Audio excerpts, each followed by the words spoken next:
Oh, no, no, no, no, no, let's not do that. Okay. Let's fucking do this.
Hello, everybody.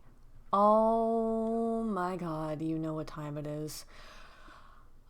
I already know what's about to happen. Okay, so... Hello, chat. Hello, everybody. Alright, so... How are the smack cam? Well, I don't know. Let's see. There's a smack cam. And you already know what's about to happen. So, for those of you who don't, or for those of you who need a reminder, we're reading the second chapter of TERRA. We're finishing the second chapter today. Because yesterday I started too late and streamed for 6 hours, got halfway through, and it was 1 a.m. So, I will give fair warning. There has been a slight, what's the word? Inconvenience within my residence of living. There is a malfunction with the kitchen, the shit's leaking, and there are maintenance people over. So, if you hear anything in the background, or if you wonder why I'm not putting as much into my performance as I probably could be, that is why.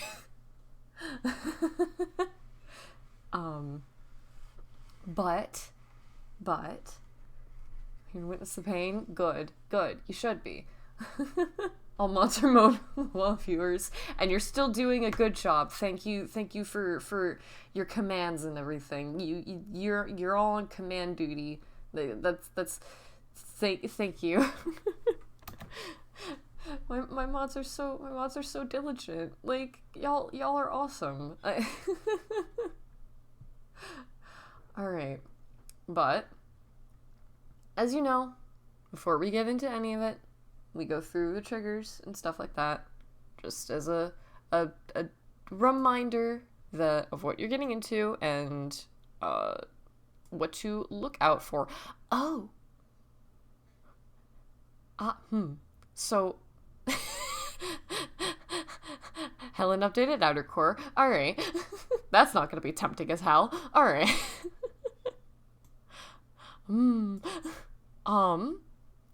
But we will go through this again. Triggers, if you need to know at any time during the fic, use the what do command. They will be spammed in chat, or they will be used in chat for when specific things come up. And I should probably give better word. Oh, hi.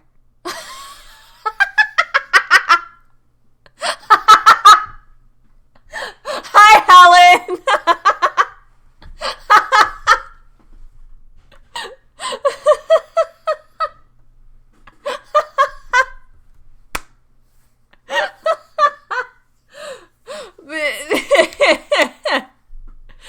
Hello, stream hijacker, you little shit.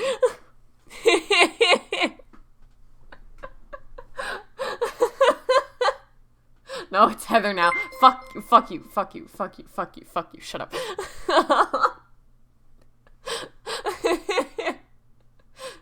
Time butts. It's me, Heather.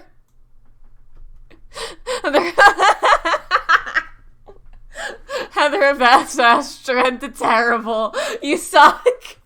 You actually suck.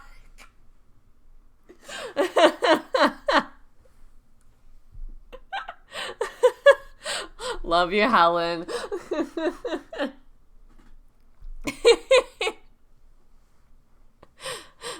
Okay, I'll behave. Thank you, Helen. For those of you who don't know, this is the author. The author has given me this list of trigger warnings and such to properly warn you all, and apparently she likes to fuck with me sometimes, but it's funny. Oh my god, Jazzy, hi! It's okay, thank you for stopping by.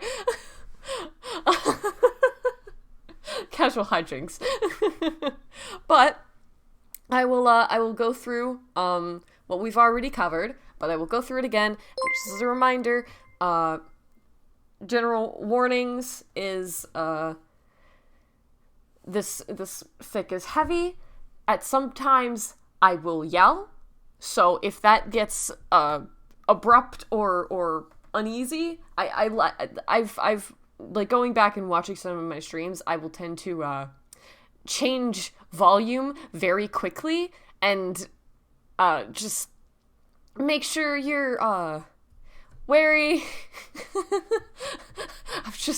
I was listening to like one of my streams again, just like reading through all this because I just wanted to listen to a part, and like, dear lord, the like change from like talking slow and low and like almost whispering to near like full blast yelling into the microphone is like near instant. So I'm sorry about that, but that I will try to be mindful, but either way, sorry. Mantle, the triggers are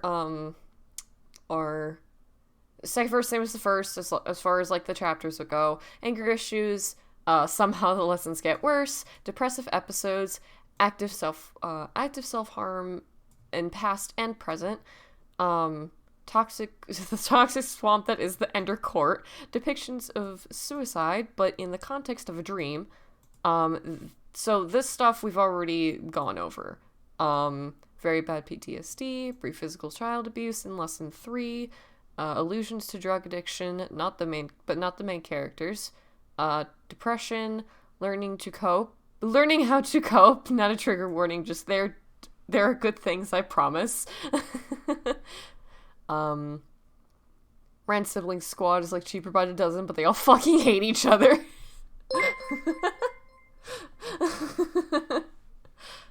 Oh my god.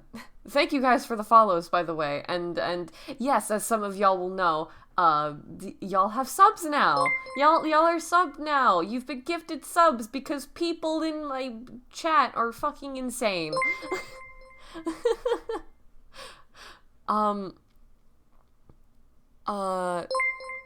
There's also discussion of past abuse, touch-starved baby, as we've already seen. Anxiety and panic attacks, forced institutionalization, which we already went over. We've already gone past that part. That was, sorry. And then that, because she was still working on core. But with that out of the way, we will continue. We were left off on the lesson 3. We had just gone over Rambu and Tabo going through the what the fuck? Don't do that. Oh dear lord. Mods.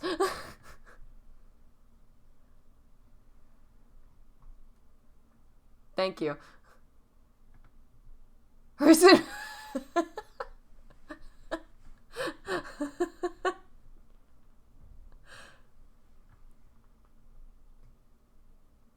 Thank you. Thank you very much. Thank you very much, mods. Sorry about that. Yes, to TERRA time. We were just going over, all I remember from the last stream was everyone freaking out in Welsh Google Translator. Oh yeah, there was stuff about that earlier. But, in this last chapter, they were going through the Bozak Temple, and Rambu was solving puzzles, got to the last room, encountered a mirror, and thus had a vision, that... Okay.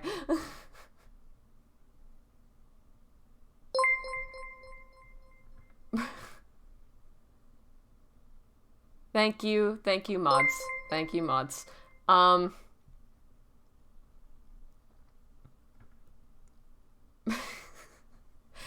You know what?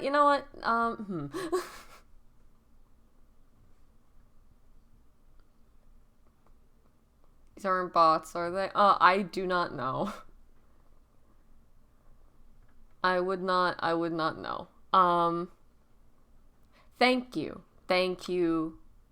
Thank you, Connor. And I'm sure we have... That works. That works. Thank you very much, Connor. So only mega lol.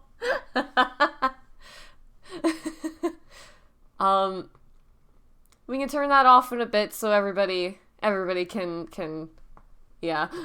Sorry, plus. I don't think you started reading it. No, not yet. I was just going over what we went over last time. Getting everybody up to speed. But there are bots in chat being fucks. But anyways, sorry about that. Thank you all for the follows, by the way. Now, where was I? Oh, he was in the middle of a vision and, experienced very traumatic happenings. Thank you. That's a lot of follows. Okay.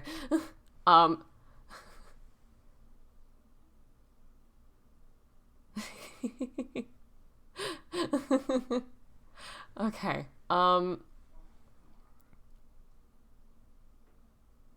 Just finished reading the last chapter a few hours ago. No spoilers, but it's so good. I'm depending on how the stream goes, I may start the first part I may start outer core, but either way. You won't finish? How you fucking don't test me. Don't tempt me. Don't fucking tempt me. I have determination on my side. Alright. But since we're all up to speed, Mantle is the longest? Okay. Alright. What if you want to know how my reaction chapter 4 went? It was full on sobbing at 11 a.m. Let's go. Alright, then, with all that out of the way, how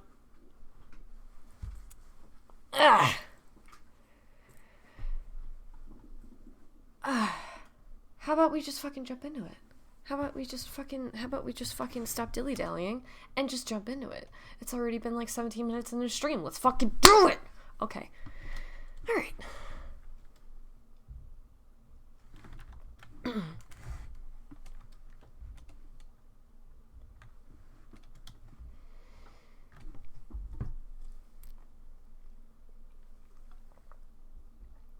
Sorry, I had to water. Okay.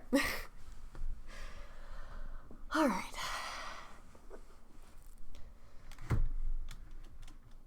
Lesson 3.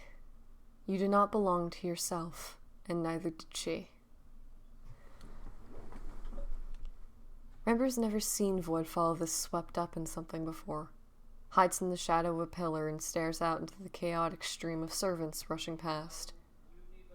Has to readjust the circlet that keeps slipping down his forehead. Can't wait until he gets his proper one in the next 2 years. The palace has been tenser than usual with the wedding looming on the horizon. But now that the day's here, it's all exploded. Everyone's scurrying around like when you kick an endermite nest out in the wastes. Heads of the household getting short with their staff, lose all sense of decorum without nobility around to keep them in check. Toss their hands out about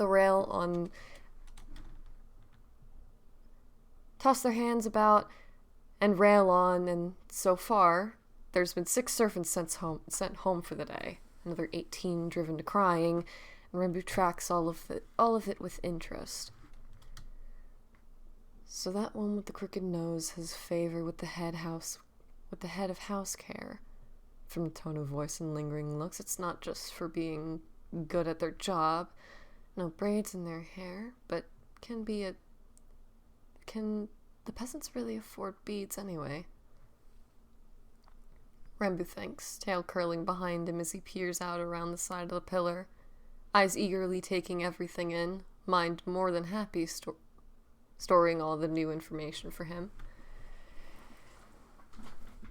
It may seem trivial, but Nothing in Voidfall ever is a complicated dance Rambu's been tirelessly learning. Knows that the goings-on of the mice that scuttle back and forth between the walls is just as important as nobility. And that nobility that laugh and scheme out on the dance floor. Feet come scuffling down the hall fast, and Rambu ducks out of view, ears flicking at the hushed conversation that rushes past. Only catches a snippet of it. Don't know what to do. It's worse than usual. She's completely out of it. They're gone before Rambu can hear any more, and since no one can see him, he pouts, ears flicking out flat in irritation because that sounded interesting. What to do, what to know. No more, follow after them. Bad idea, too obvious. Go the way they came? No, too many possibilities. He taps his fingers together and apart while he thinks. Sees two maidservants coming out of an adjoining hallway with concern set in their face. Heads bent together while they gossip and gets an idea. Standing up straight, Rambu neatens his clothes and irritatedly pushes the stupid, improperly fitting juvenile circlet back up, steps out from behind the pillar and walks with purpose towards the two maidservants, fixes his face in a mask of concern when he goes up to them. "Excuse me?" he asks softly. Worried lilt he adds to his voice to maybe draw on their sympathies. Almost loses it, though, when they don't acknowledge him right away, and he has to raise his voice. "Excuse me." "Oh, Your Highness, we were just..." one of them starts, but Rambu cuts over her, like he's very harried, burdened with distress about the situation. No, it's all right. I know how worried everyone must be. I heard it was worse than usual today." Oh boy, this little shit. Rambu hopes his idea works, that playing along will get him somewhere, but if not, he's already got a backup story that'll cover his tracks nicely. Heard how mean the heads are being. Poor peasant, boo-hoo. Poor peasants, boo-hoo. That sort of thing. But he thinks he's hit on something when the girls whip to look at one another. You know about that?" The one with the headscarf whispers. Bingo. And Rambu works on not grinning in victory as he nods his head, hands clasped in front of him like he's very distraught over the whole thing. "Of course, it's a very distressing matter. Please keep this between us, but I'm ever so worried. I heard she was completely out of it, and I just wanted to make sure she was okay. Please, do you know anything?" The two of them look at each other quickly, seem to have some kind of silent discussion, but Headscarf turns back to him and relents. "Mistress is a little overwhelmed with the day's activities is all." "Ancients of the Deep, he's her brother, just..." the other rudely cuts in, with Rambu immediately dislikes her. But then he registers what she said. Her brother. Me. She means me, but it's one of my sisters. And he stands bolt upright as the girl continues. "Please, Your Highness, but the heiress is having difficulties today. Is there anything you could do, or..." Rasha. She's talking about Rasha. Rambu realizes, stunned. Actual worry starting to bubble up because that's his sister. He cares for her, but she picks on you, but it's deserved. Is it, though? She's my sister. She's family. I care for her, but does she care for you? Ugh, go away. Knows the fear is leaking out of his voice as he stammers. "What's wrong with her?" "It's just a bad day, Your Highness," Headscarf says, cutting her eyes away when he turns to look at her frantically. Stop it. Look at me. Pay attention. This is important. This is about Rasha. What does she mean, bad days? Rasha is perfect, always. The best always, on top of things. What's wrong? What's wrong? What's wrong? What's happened? Is she sick? Is it like Mama? Rambu's heart jumps painfully, fear snarling up in his insides, thinking about Rasha wasting away in bed with a dozen machines hooked up to her. But he can help. Read every book in the palace library on medicine. He can help. He can help this time. Darts forward and practically begs the maidservant to tell him where she is. No one bothers him on the way to Rasha's quarters, situated further up in the family block that has its own than his own is befitting her title. But when he gets closer to her room, Rambu does notice servants watching him out of the corners of their eyes. Slows his pace and purposefully walks past her door, eyes narrowing, seeing them all tense, and they unwind. Don't want me in there. Would stop me if I tried. What are they hiding? Could order them, but then they might get father. I don't want to upset him. Don't want him involved. Rambu thinks, disappearing around the corners, mind already pulling at his internal map of Voidfall. The relative coordinates, does quick mental math, and darts behind a pillar right as he winks out of existence, stepping smoothly out in the center of the dimly lit room. Rambu hasn't been in any of his siblings' room much, least of all Rasha's, but he's fairly sure it doesn't usually look like this. Clothes flung all over the place, furniture upturned and in disarray, paper scattered around, and when he takes the cautious step forward, broken glass crushes under his boots. By the ancients, what happened? Assassins? Thieves? Kidnappers? Terrorists? No. Palace guards would know. It's okay. She's okay. Rambu tries to calm himself and swallows the panic down, voice shaking as he hesitantly calls out, Rasha? There's a soft voice, and his ears flick. Over there, the bed.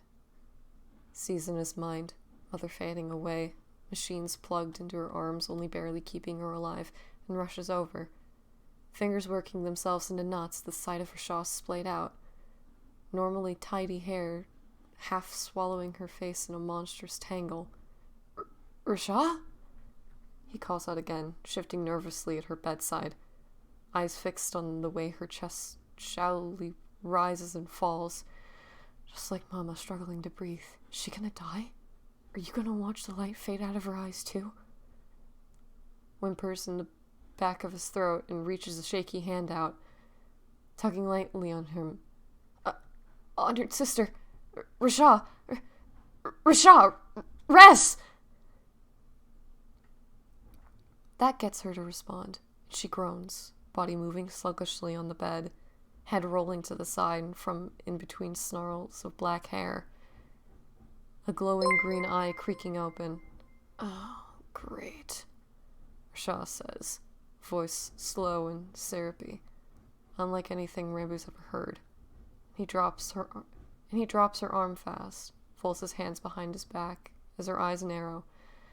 If it isn't the baby, little golden boy himself. What do you want? Can't you see him busy? Sorry for waking you.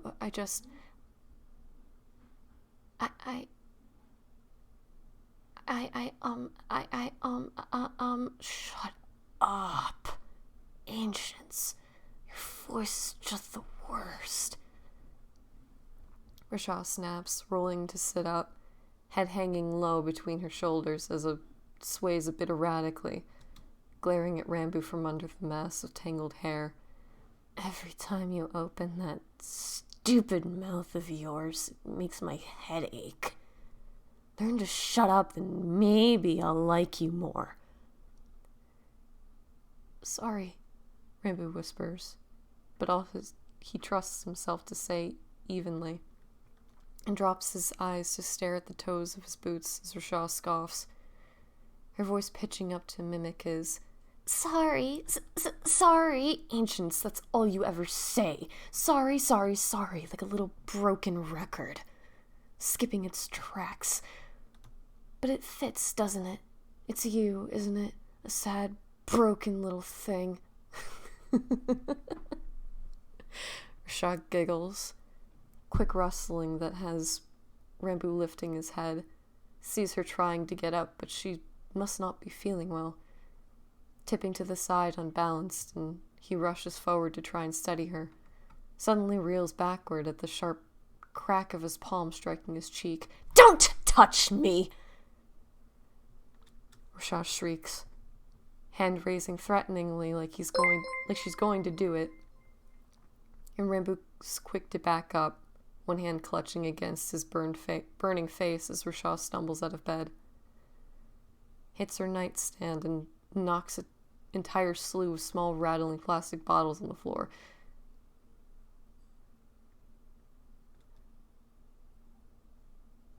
Don't. Sorry. Figuring out the delivery.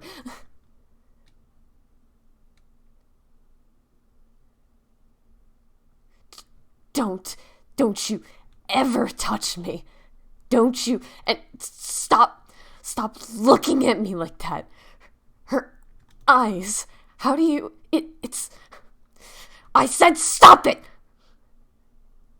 Rambu breaks eye contact quickly, sniffling loudly because he doesn't know what he's done wrong. He was just worried about her, so why did she hit him? It hurts. She's his sister. She's supposed to care about him. But then why did she hit him? It hurts. Why? He cares about her. Why? Cries quietly to his feet. Sorry. Her inarticulate noises of anger drowns out his apologies, and Rambu flinches when there's a hand yanking him around roughly. Arm like a vice over his shoulder as Rashad drags him into a corner of the room, positions him forcefully in front of a giant mirror that has a spider web of cracks running through it, pieces of it breaking under his boots as she jostles him. There we go, little broken record. Rashad hisses, looming over him with her hands braced on his shoulders, keeping him in place. Won't let him go, claws digging in sharply. There we go. Let's take a little look, shall we? Does that sound nice? Stick you in front of here and point out all your flaws? I Rambu stammers. Has no idea what's happening, but why Rashad's acting like this? Stares at abject fear. She sways back and forth, pupils blown wide and unseeing in her eyes, as she grins at him. Oh, there he goes again. Little broken record. Little horrible broken thing. No one wanted you, you know? Last of the 8. Of course they didn't want you. You were a mistake, little brother. All the moisture leaves his mouth in an instant. Heart starting to pound fast and loud in his veins, but that can't be true. It can't. Mama always said. But Rashad laughs, takes a hand and grips his chin harshly, drags his head back to the mirror, forces him to make eye contact with his reflection. Now, she coos, other hand coming up to rake hair out of his face, displacing the ill-fitted circlet with her harsh ministrations. Now, where to begin? Oh, I know. Easy spots. Oh, so easy. It's right there. Staring you right in the eyes, isn't it? Her claw comes dangerously close to poking him in his left eye, and Rambu flinches back, tail whipping behind him as Rashad cackles, claws around his chin digging in dangerously as she jerks his head back. Now, Ran, no need to run. No need to hide. Everyone can see it, you know. how wrong you are. And it's all right here, right in this horrid little eye of yours, nasty, ugly thing, aren't you? Rainbow stares at his reflection. Never really thought that much about it before. But as Rashad keeps going, your ears are too big, nose doesn't sit right in your face, teeth crooked, one fang bent at an angle, horns pitting in weird places.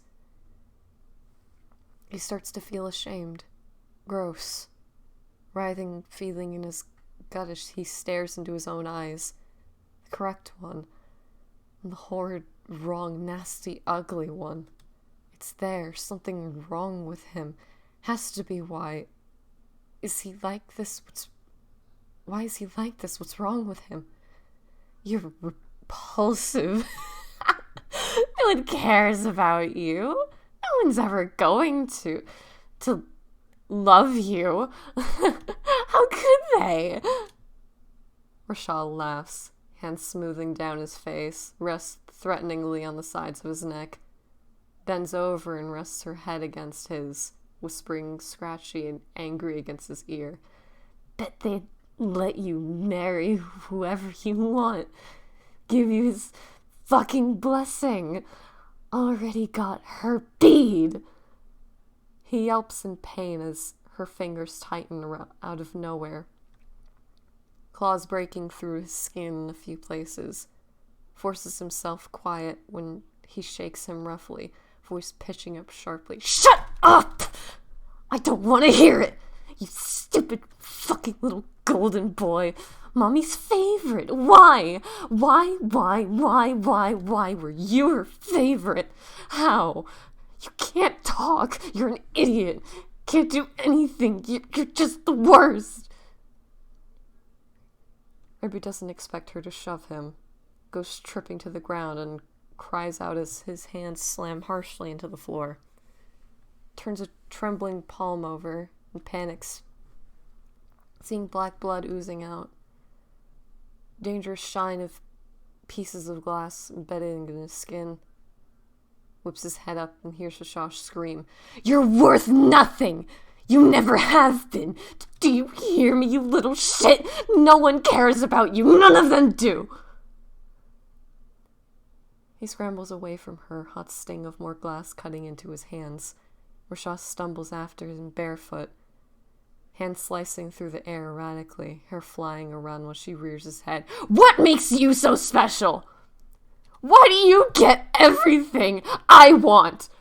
You're absolutely worthless, but you took everything from me. Nobody wants you, they never have.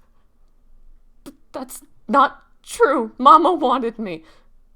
Rainbow screams back at her, bleeding hands clutching his front where he's pinned, burning pain throbbing out of them and combining with the constricting agony in his chest. Makes each inhale hurt as he wails. She did! She told me! I know she did! What would you ever know about her?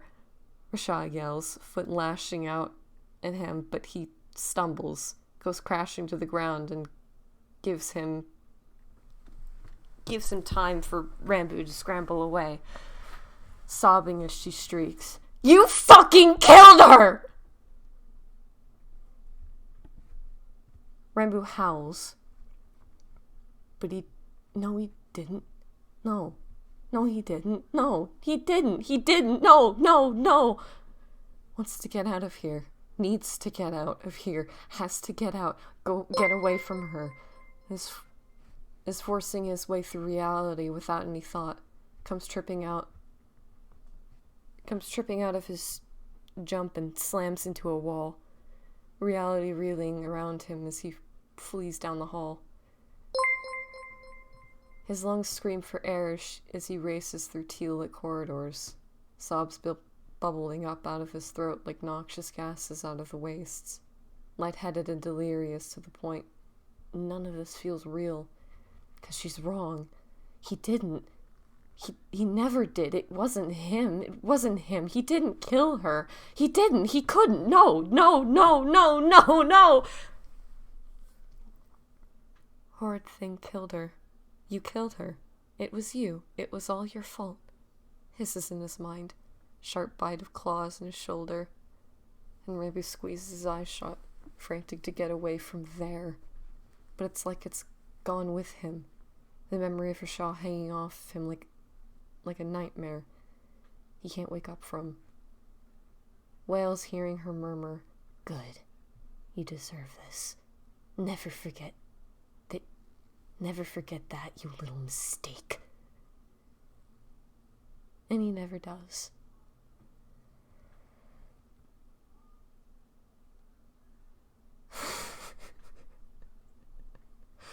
Okay.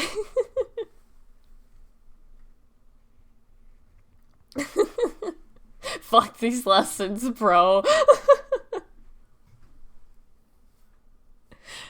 Oh, wait a second. Hold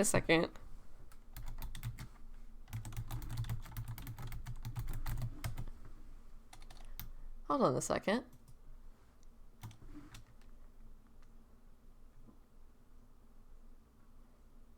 Now I must wait. I forgot to have my mods on standby and call.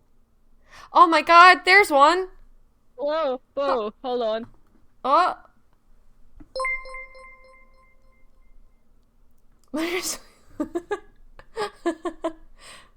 Okay, that's it. Oh my god. Hi, yes, finally! God, I had to mod on the fucking file. Hi. I hate mobile modding so much. What the hell? I'm so sorry. It's so real. Okay, no. Hi. Hi. How are you? How's that? I'm tuning into your stream right now. Oh! Yes, already. But now I'm opening up on my computer. I'm sitting here crying. I can hear myself. This is not good. Okay, let's go. Also, thank you, chat. I feel like I could have done the deliveries better in some places, but I'm like... You did amazing, bro. What the hell is wrong with you? Really good maintenance is still out there.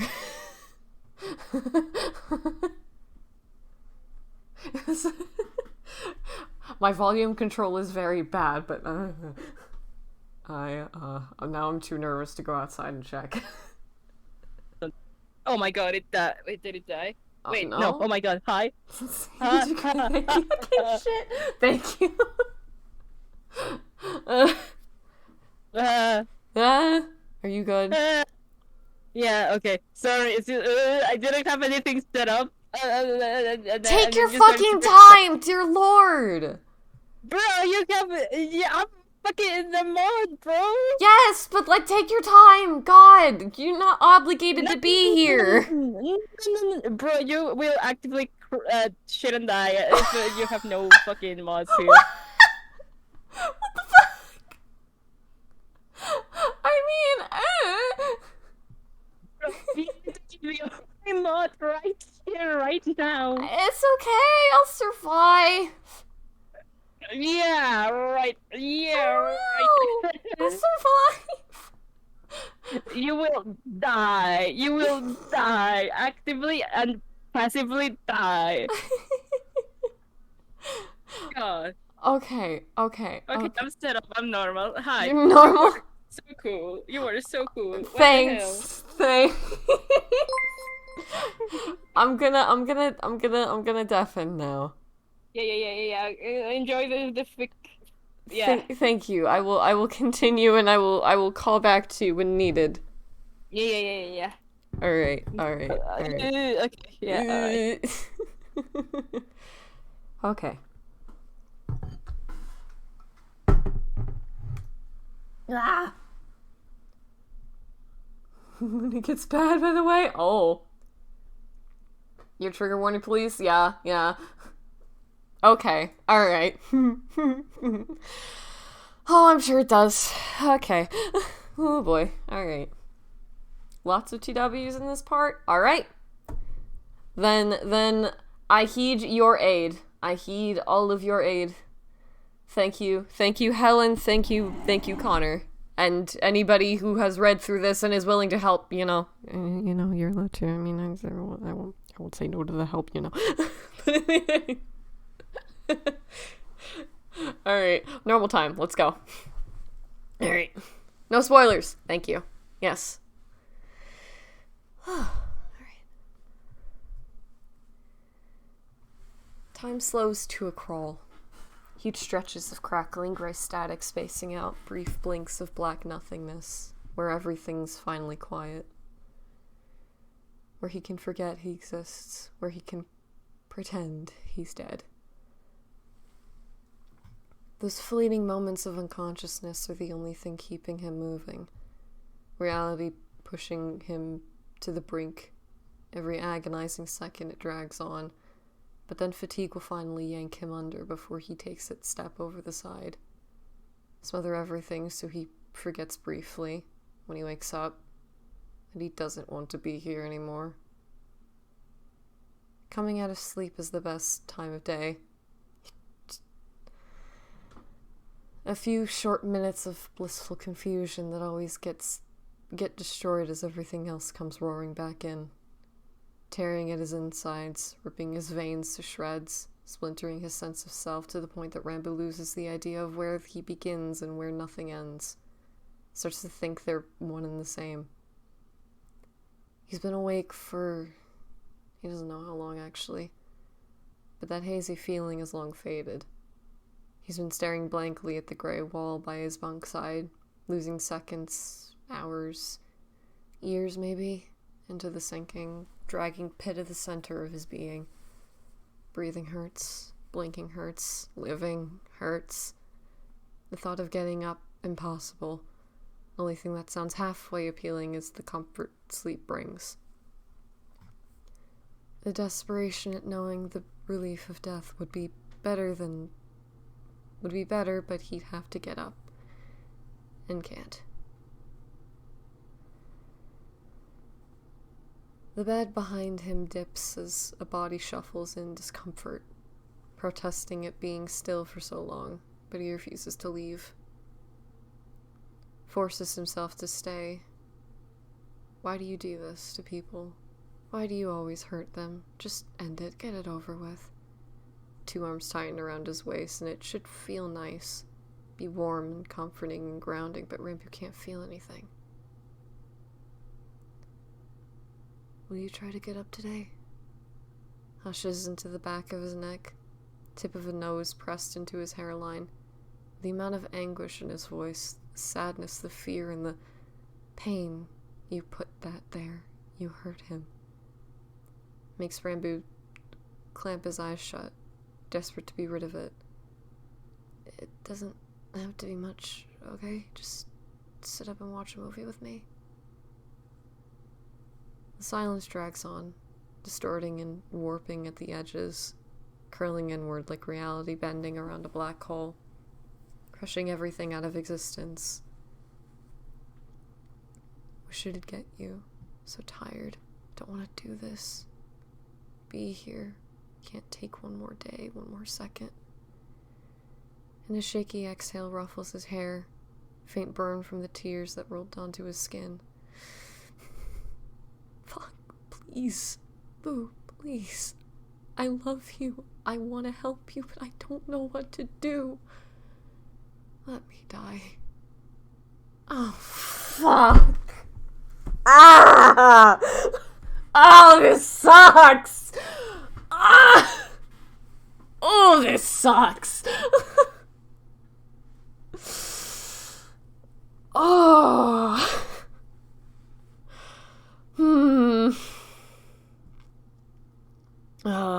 Okay.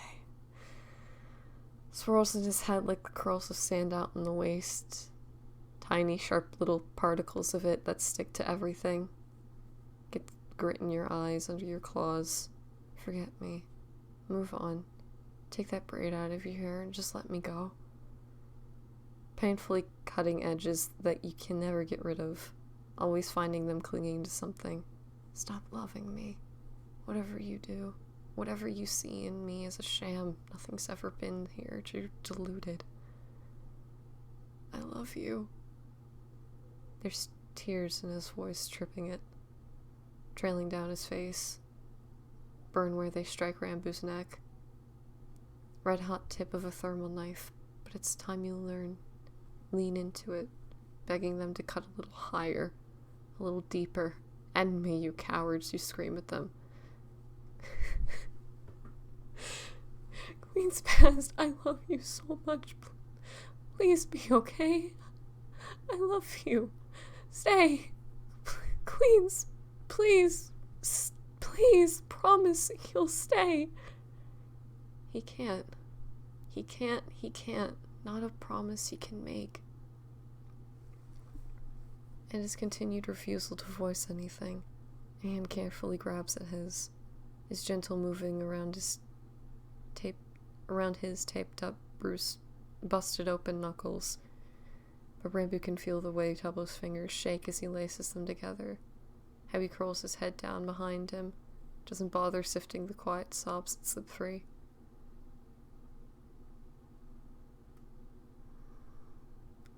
Tubbo cries a lot now. He's always thumbing at his eyes or dragging palms down his face, rubs his skin raw as he stares after him like he's seeing a ghost. Crawls into bed behind Rambu and shakes with silent tears. Hangs on so tight it's almost like he's convinced that if he doesn't, Rambu's going to vanish. He's not wrong. You're so close. Just a few more steps, that's it. Rashah croons. Sharp tips of her claws carding through his hair, fiddling with the braid that's almost come completely undone. Have you made any plans? You have to know it's rude to keep us waiting, little brother. Not yet. I'm tired. Rambu whispers, sinking back into her touch. I'll get to it later. Rashad gives a sharp tug on his braid, noxious floral for perfume rising over him like a tide. Don't take too long. I know you're self-centered, but try to think about others for once.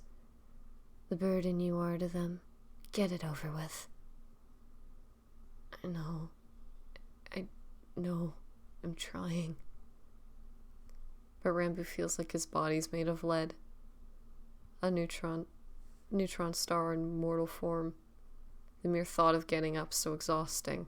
He's on the verge of sleep again. Clawing towards it viciously so he can finally escape being aware of himself. He's almost there, pieces and parts dissolving into black void, spiraling head over tail down through the relieving black nothingness. Forgetting about the bed under him and the arms around him, soft crying at his back and tears of fire burning through his shirt. Is unfortunately jolted back to reality by the insistent thudding noise.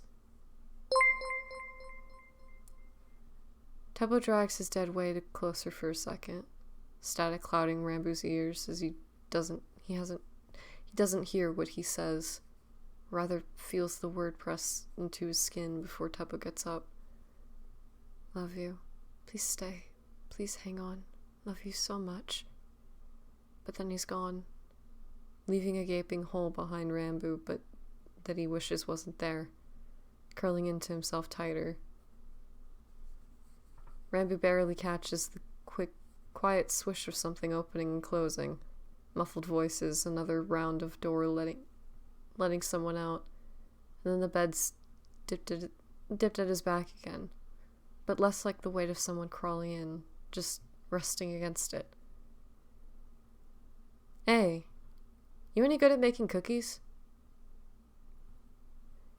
The absurdity of the question combined with whose voice it is enough to move Rambo to look over his shoulder, squinting in confusion because, yeah, that's definitely Dream, arms folded on the mattress where he crouches next to the bunk.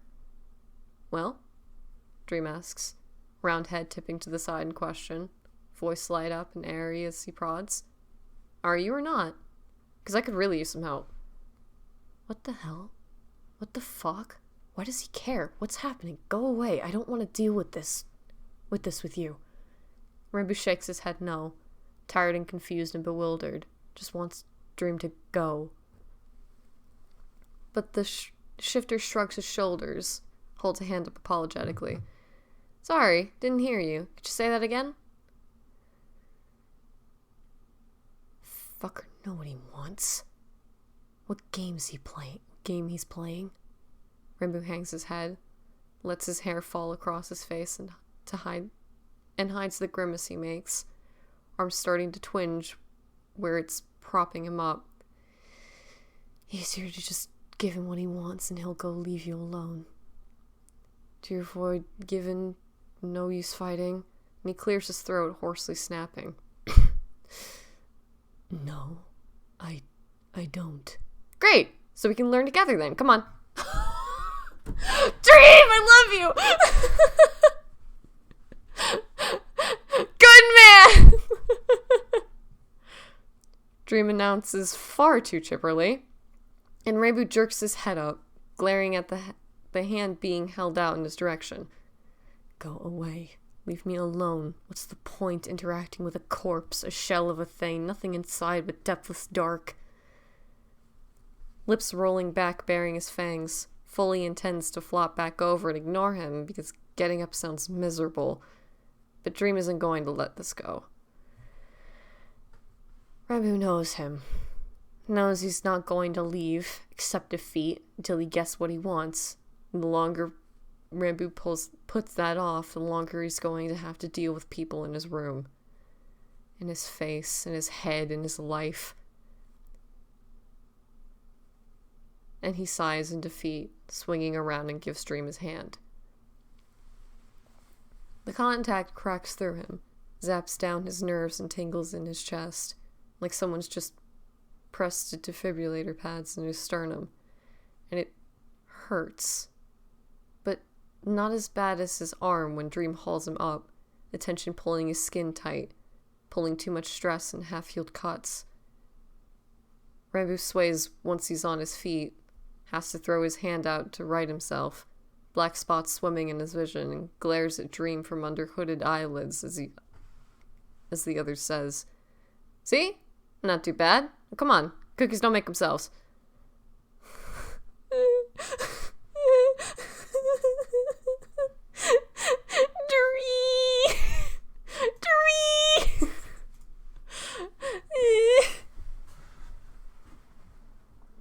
DT Dream, my beloved, save!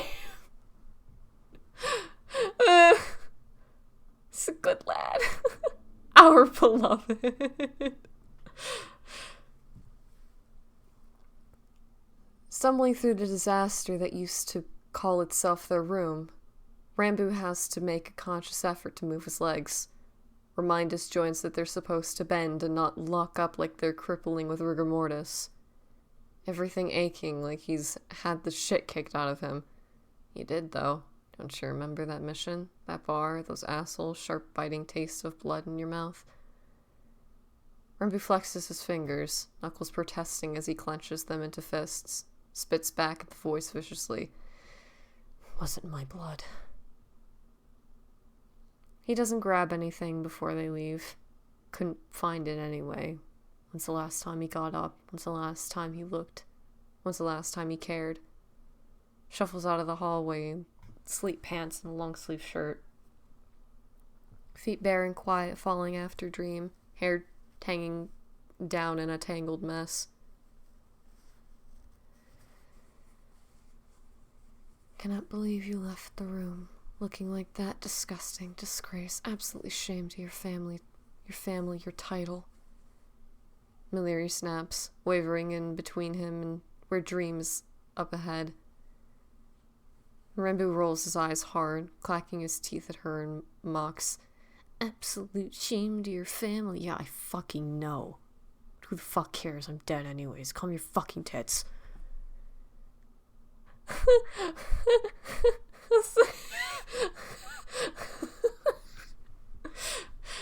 Maliri's face contorts like he's never seen before, blistering rage and seething indignation pulling at her stoic features into a gross caricatures of emotion.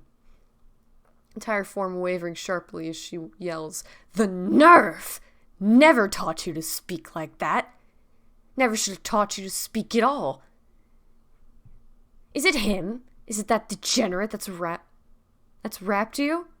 No good criminal, vile thing. Absolutely disreputable. I...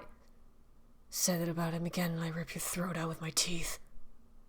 Rambo hisses under his breath, takes a few quick steps and blows right through her.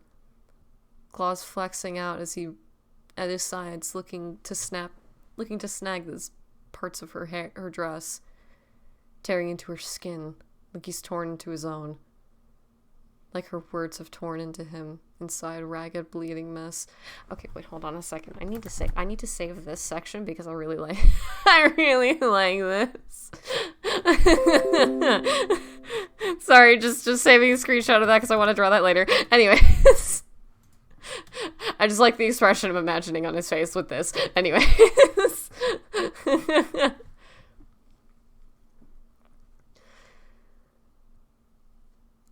Sorry.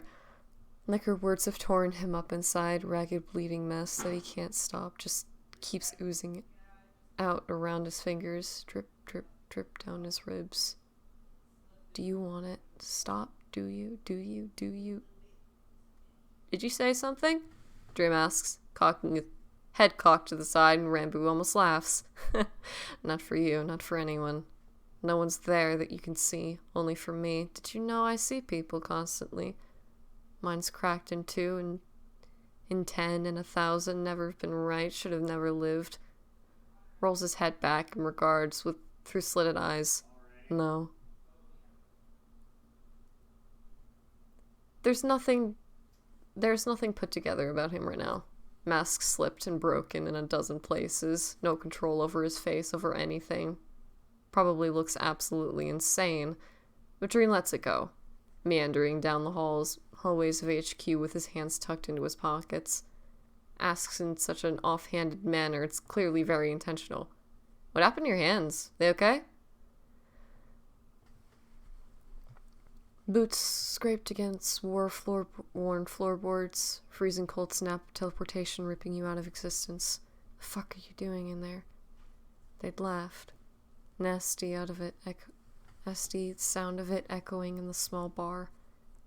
Claws digging in sharply to legs murder in your head as they lean over the table, body under you, shuddering violently as you hit them, and hit them, and hit them. Rambo flexes his fingers out of habit, joints stiff and knuckles swollen. Split open like the line in his lip. Yeah. Rough mission? Far from the hive, aren't you, drone? Hands on his shoulders, antenna shying away, shrinking into himself, incoherent screaming and ice in your veins. Duck, weave, dodge, blood in your mouth. On your fists, on your face, under your claws. Rainbow dips his head down low, watching the floor pass under bare feet, but it shifts into worn floorboards, dirtied with blood, black and red and blue, more on your broken up knuckles and face, smashed into something unrecognizable, hands yanking you back roughly. Sure. Want to talk about it? You're going to kill them. You're going to kill them, rip them into 100 pieces, hurt them like he hurts. Like he hurts his people, hurt like you hurt. Maybe it'll stop. Maybe you'll get rid of it. The thing that strangles you from the inside out. Dry throat and shaking hands, fingers aching and burning with the need to tear into something, and he worries that the medical tape wrapped around his wrists. Remember the way he looked at you? After, never forget. Remember the way he looked at you after? Never forget the horror and fear and lack of recognition, like he doesn't know you. There's nothing to talk about. Rambo whispers hoarsely. Keeps his eyes trained forward, but it won't leave his head. Scared. He was scared of you. It isn't your blood on your face or in your mouth. Who are you? His eyes ask. Can't fight the itching in his hands anymore. Runs the razor-sharp edge of claw under his tape and draws a new line open. Ah, no! Ah! Oh, God.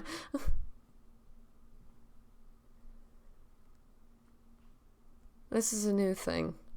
Always accidental in the past. Was it? Was it though? Knew what you were doing. You did it anyway, just like every person you ever hurt. But now it's intentional. Claw seeking out skin because it makes him feel something. Because it hurts. Because he deserves it. Because it's something to do. Because he doesn't know why. Because he doesn't know anything anymore.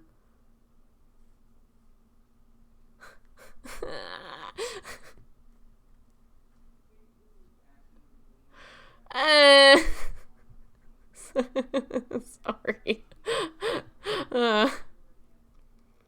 They're never deep, but they could be. They could go all the way down the arteries and veins. Could be your way out. Crisscrosses his arms in a lazy pattern that Rambo drags into existence the few minutes Tubbo will never ever leave him alone. Stays practically glued to his side by any other time. Both of them wasting away at HQ because Rambo's a lunatic and he can't be trusted on his own anymore. Rasheshka was the nail in the coffin. Metaphorical. Wish it was literal. Dull thud sentencing you away for eternity. Finally over, finally done, finally buried. The last mission after Boz screaming incoherent vile words going to kill him. It's you, abuse, it's you, abuser, it's you. War incident in the bar forcing Techno to ground them both until the guise of mental health leave. They couldn't fly, couldn't take missions, couldn't leave, sentenced here to die. And after that, there stopped being a point to getting out of bed. Aww.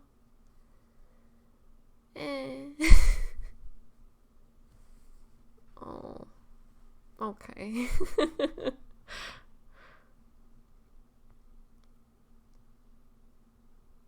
Rambo kept laying there in hopes that it'd drive Tubbo insane. That he'd finally give in, go face another partner. See how worthless you are. Pointy nails digging into his face, forcing him to meet his hideous eyes, nothing worthwhile in you. But he didn't. Hasn't. Not yet. Still could, probably will. Eventually realize we'll leave you. But he hasn't yet. Doubts on Rambo like it matters. Like it's going to change anything. Somehow. Convince him he's worth something. But Tubbo's always been prone to ideals, and this is no different. Whatever he sees in Rambo isn't there. Nothing is. He wants him to realize that, to move on with his life. Forget about Rambo, like everyone else always has. What a shame, what a shame. He's got such a tight grip on you. Hard to get away, isn't it? Rasha hums sympathetically. And she's been more understanding lately. Hovers over Rambo and tells him she understands. Knows that he's tired and drained and over everything. Just wants what's best for him. Supports him where it matters. Hands splayed out on his back. One shove, that's all he needs. Her claws curl tighter. Silky strands of hair drifting down over his shoulders. Brushing against his neck as she leans closer, whispering in his ear. Of course, dear brother. Of course. Always here for you. Always going to support you. And a suggestion, if I can. Since you can't get rid of him. Maybe take him over the side with you. Oh, fuck no. Oh, no. Rambo whirls around, hand lashing forward, ready to gouge her eyes out. Because no, never that. How dare she? How dare anyone? Not him, anyone but him. Swears he sees a slitted green gaze for an instant, but there's nothing there. It's just an empty hallway. Shrieking laughter fading in his ears, replaced with the frantic drumming of his own heart and shaky, ferocious panting. Jerks to look over his shoulder, hearing, everything okay? No, nothing is Nothing is, never has been, cracked so deep nothing can make it, like a planet rent in half, unsurvivable, inhabitable, unworthy. And Dream sounds concerned, never changing a smile on his face, but his posture is stiff, worried, unsettled, distressed. It's the only way people will look at Rambo anymore. Like they can all see how wrong everything is about him. It drives him mad. Stop looking at me like that. And he hunches over, tail twitching behind him, angrily, words low and seething. Fuck do you care for? Dream doesn't rear back in his tone. Can't look startled with a blank face of just his. Nothing changes about his posture. Worried, sure, but overall calm, standing there like he's unmovable, like when you come screaming at him in the gym. And Rambo's shoulders twitch when he says, I care because I'm your friend. Sure, talk about me behind my back, don't you? Only looking for what I can do for you. Joke's on you, I'm not good for anything anymore. I worry about you. Liar. No, you don't. No one does. How could you? How could anyone? Miserable, worthless, pathetic thing. Nothing here. Because I know you're struggling, and I want you to get better. Better? Don't make me laugh. There's no better. He's been trying to get better for months now, and it's not working. Rambo's either the same or worse than when he got here. Worse. Almost struck him. Almost hit him. Never did that before. Who's to say it won't get worse? How much longer? How much longer until it's Tubbo under you and you're beating him unrecognizable? Nervous laughter stutters out of his mouth. Rambo trips back. Hadn't thought about that, but now it's all he can see. Warm blood splattered the floors, deep red splash everywhere, staining his knuckles, coating his mouth, foul and metallic impish facial features. Smashed to pieces, wide, terrified eyes staring up at him, betrayed and scared. And hurt him.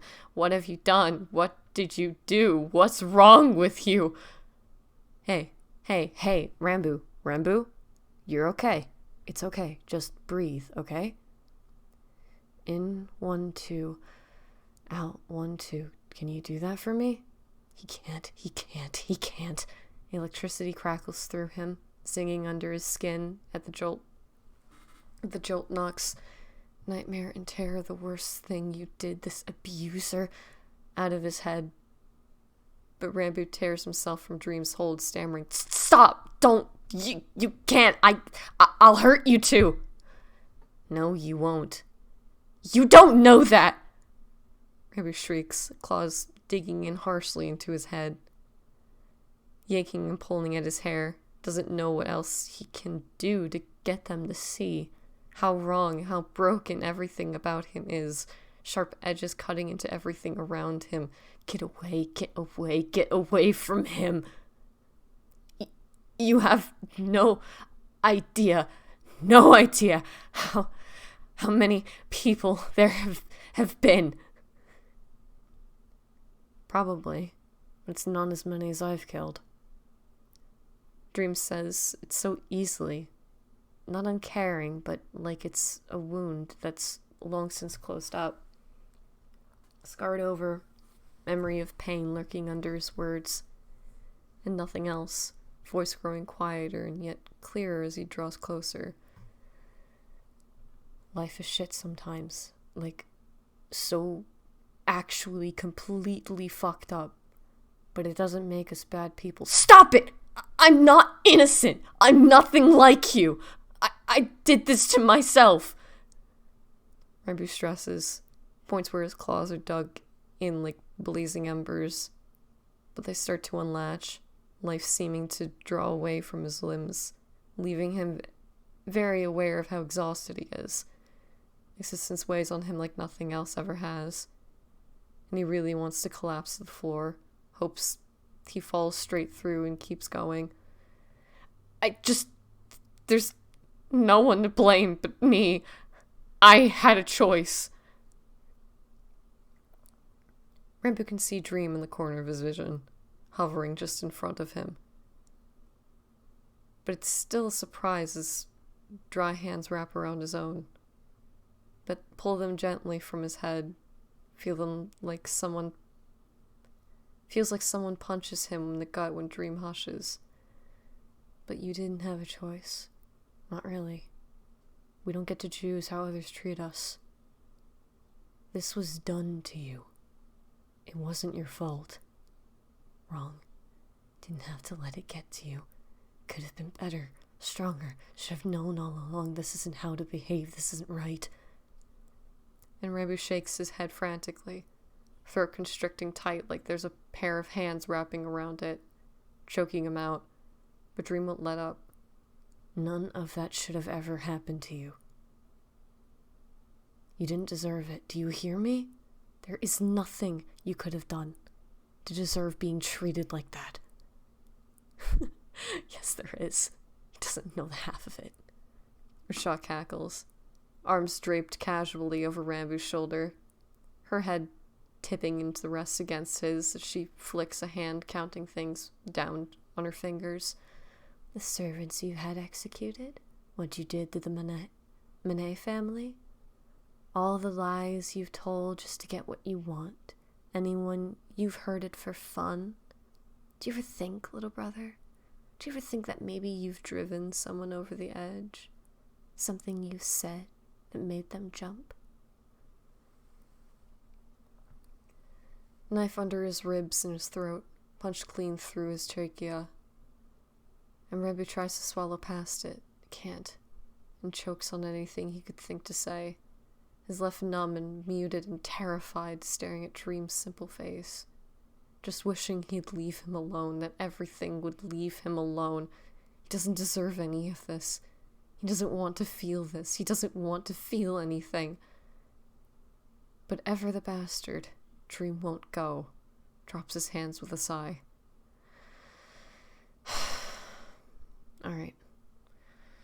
Come on, cookie time, Dream says, wrapping an arm around Rambu's shoulder, displacing Rashaw, who goes off with a snooty huff, more or less uses the grip to guide him down the hallway, but not in a controlling way, something kinder, like he's helping him find his footing.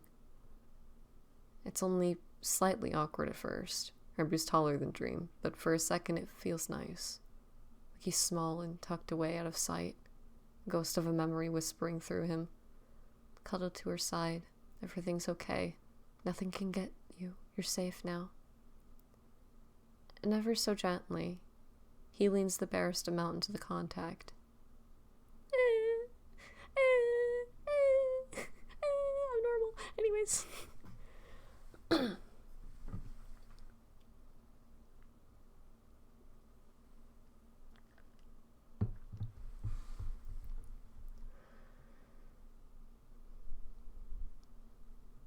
The kitchens are seldom used. Desolate space, too small to service the syndicate as it is now. Also outmoded with the addition of food replicators, so they're absolutely deserted when they walk in. And Dream flicks the lights on. He makes some offhanded comment about being lucky they have the place to themselves, but Rambo can see layers of dust on the counters.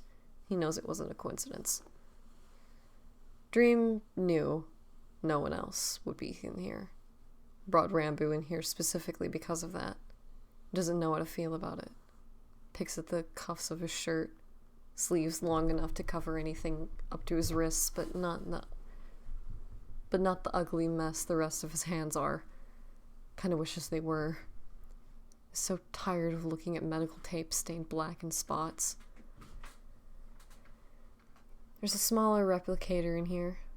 Dream fiddles around with it for a few minutes, humming under his breath, as Rambo slumps against some cabinets, staring off into space while it feels like his brain melts out of his ears. Eventually, though, Dream's got an array of supplies laid out in front of him. Has to needle Rambo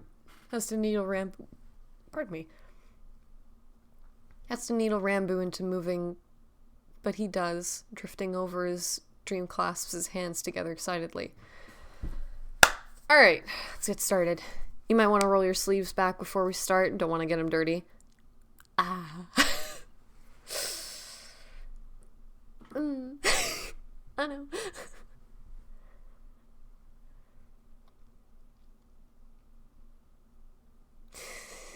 Rambo had shuffled over with enough prompting, but freezes now. Nothing subtle about it at all as he refuses to lift his head.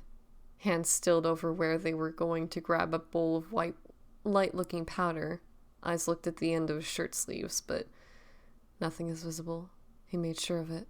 Knows how to wrap the tape so it lies flat. Wears dark colors so the blood won't show. Blood won't show through. He knows how to do this, but then how does he know? His hands start to shake, fingers curling to self-consciously pull the fabric down a little more. Doesn't want Dream to see because he's ashamed, embarrassed, angry, scared. But it doesn't matter what he's done. It shouldn't matter. No one should care. And they don't. Forces his limbs back into motion. Rambo drags the bowl closer, shaking its contents around and doesn't look up and murmurs. Look up as he murmurs. I'm fine. Lie. You haven't been fine in weeks. You haven't said you loved me. You haven't said you loved me in weeks. A tired, tear-stained voice whips and Rambo winces. Glad at least his hair shrouds his expression from where Dreen stands on his side.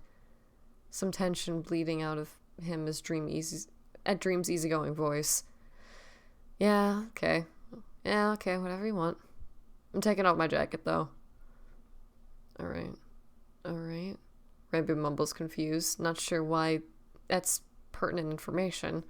Fingers wrapped tight around the slick sides of the glass bowl. Hears the sound of rustling as Dream presumably shrugs his bomber off. Okay, so George gave me the rundown earlier, but I've never done this before, so bear with me. Dream laughs warmly, reaching over to grab a dish of another white crumbly thing in front of Rambo, rambling on about something else, but Rambo doesn't hear it. Whips his head to stare after the twisted, wrinkled skin of Dream's forearm. Some of it shines staggeringly in the light overhead. Section so gnarled back on itself it looks like a tree bark, spreading from the back of his hands over his elbows, disappearing under the sleeves of his t-shirt. Burns. They're burns. His brain supplies dazedly. Can't look away as Dream adds the little dishes of powder in the bigger bowl. How long have they been there? What happened when it did? What happened? When did it happen? Did someone else? And now that he's thinking about it, Rambo can't remember a single instance of seeing Dream in short sleeves anything. Every morning he has, Dream either is in a baggy bomber or green hoodie, loose-fitted athletic shirts and sleeves he can hook a thumb through, pulling them down even further, hiding his entire absolute mess. Must have been agony. And Rambo's own arms burned faintly in phantom pains.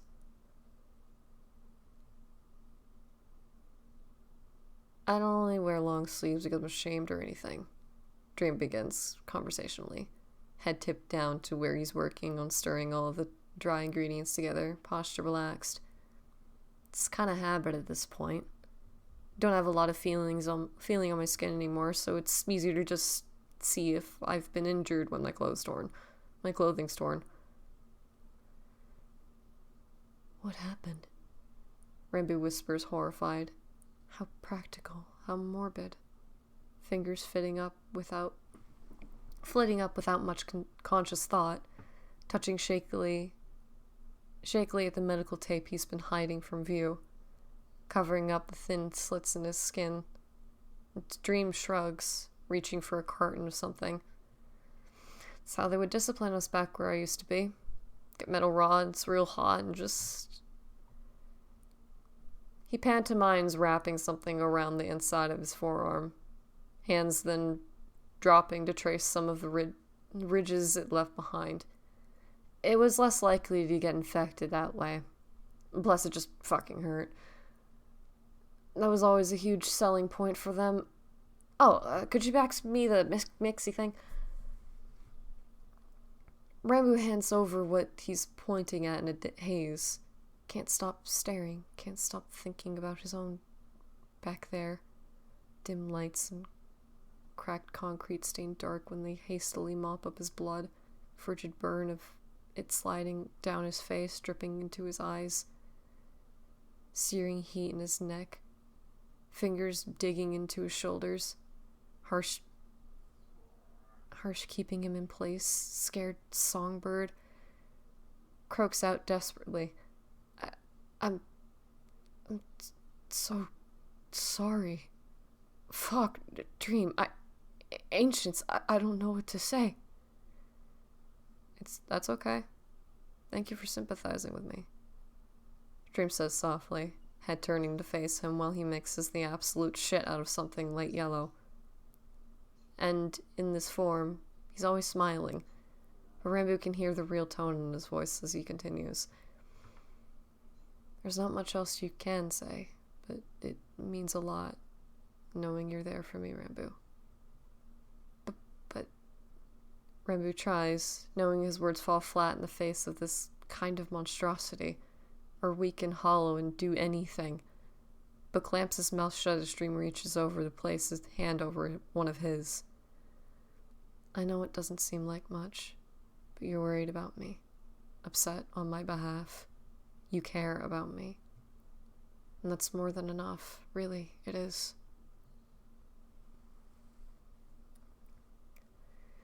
It goes quiet while they move through the rest of the steps. Dream passing off a big bowl of dry ingredients to Rambo, tells him to mix a cup and at the time to the bowl he's working on. Doesn't say anything when Rambo's reaching over. His sleeve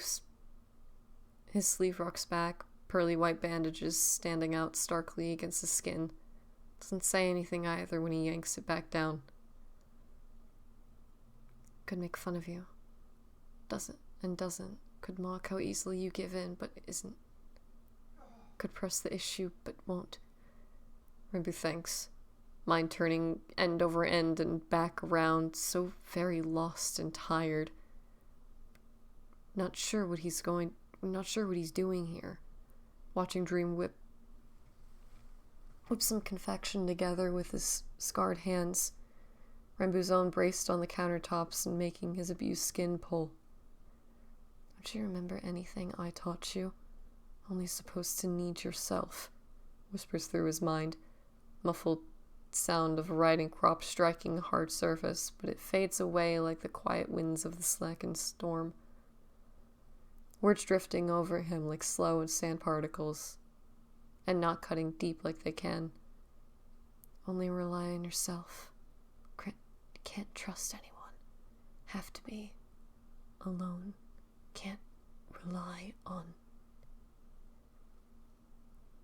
And maybe it's pathetic and needy of him, for Rambo kind of wants someone to take his hands in theirs, wrap his claws away and look him in the eyes and tell him to stop, and tell him that they're worried about him, that they care, that they sympathize, that they understand, that they're sorry. And he looks up hesitantly at where his Dream's dragging a spoon through their dough. I'm embarrassed, Rambo whispers, fingers flexing again against the countertops. Makes a conscious effort to keep them there and away from his arms. Newest cut stinging sharp against the left wrist. Or ashamed, maybe. I don't know. I don't know. I'm not supposed to be doing this. It would be better if you weren't. Dream allows slowly. Clear that he's trying to pick his words carefully. Hands stilled in their mixing. Long fingers tapping the handle of the spoon. Do you know why you're doing it? Control. Rambu says automatically, because that's what it used to be. The way to snap his head back from wherever it's gone. Pain forcing him to refocus and everything back together. Otherwise it wouldn't stop, but it changed. Somewhere along the lines it changed. So, whenever you feel a lack of control, you hurt yourself? And hearing it in such plain terms makes Rambu's heart squeeze painfully. Automatic defenses jumping to mind, demanding to be let out. I don't mean it. I don't mean it. An accident, not intentional. Didn't know how sharp, but they're all lies. He does mean it. It's not an accident. It is intentional. Knows exactly how sharp and how much pressure to use to break skin. Shrugging a little helplessly, Rambu stares at his claws and feels bile tint his mouth, knowing what they've done, what they could do, is in part shamed that he's done this, disgusted that he hasn't finished it, angry over everything, and hopelessly lost and just... Ancients, why is it always like this? Why can't he just be normal? Wets his lips and stammers. I think I've been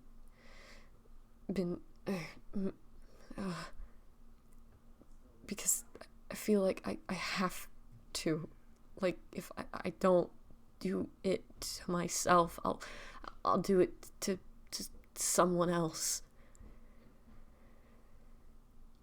For once, it feels like the truth, terrifying and fragile in very dangerous falling out of his mouth.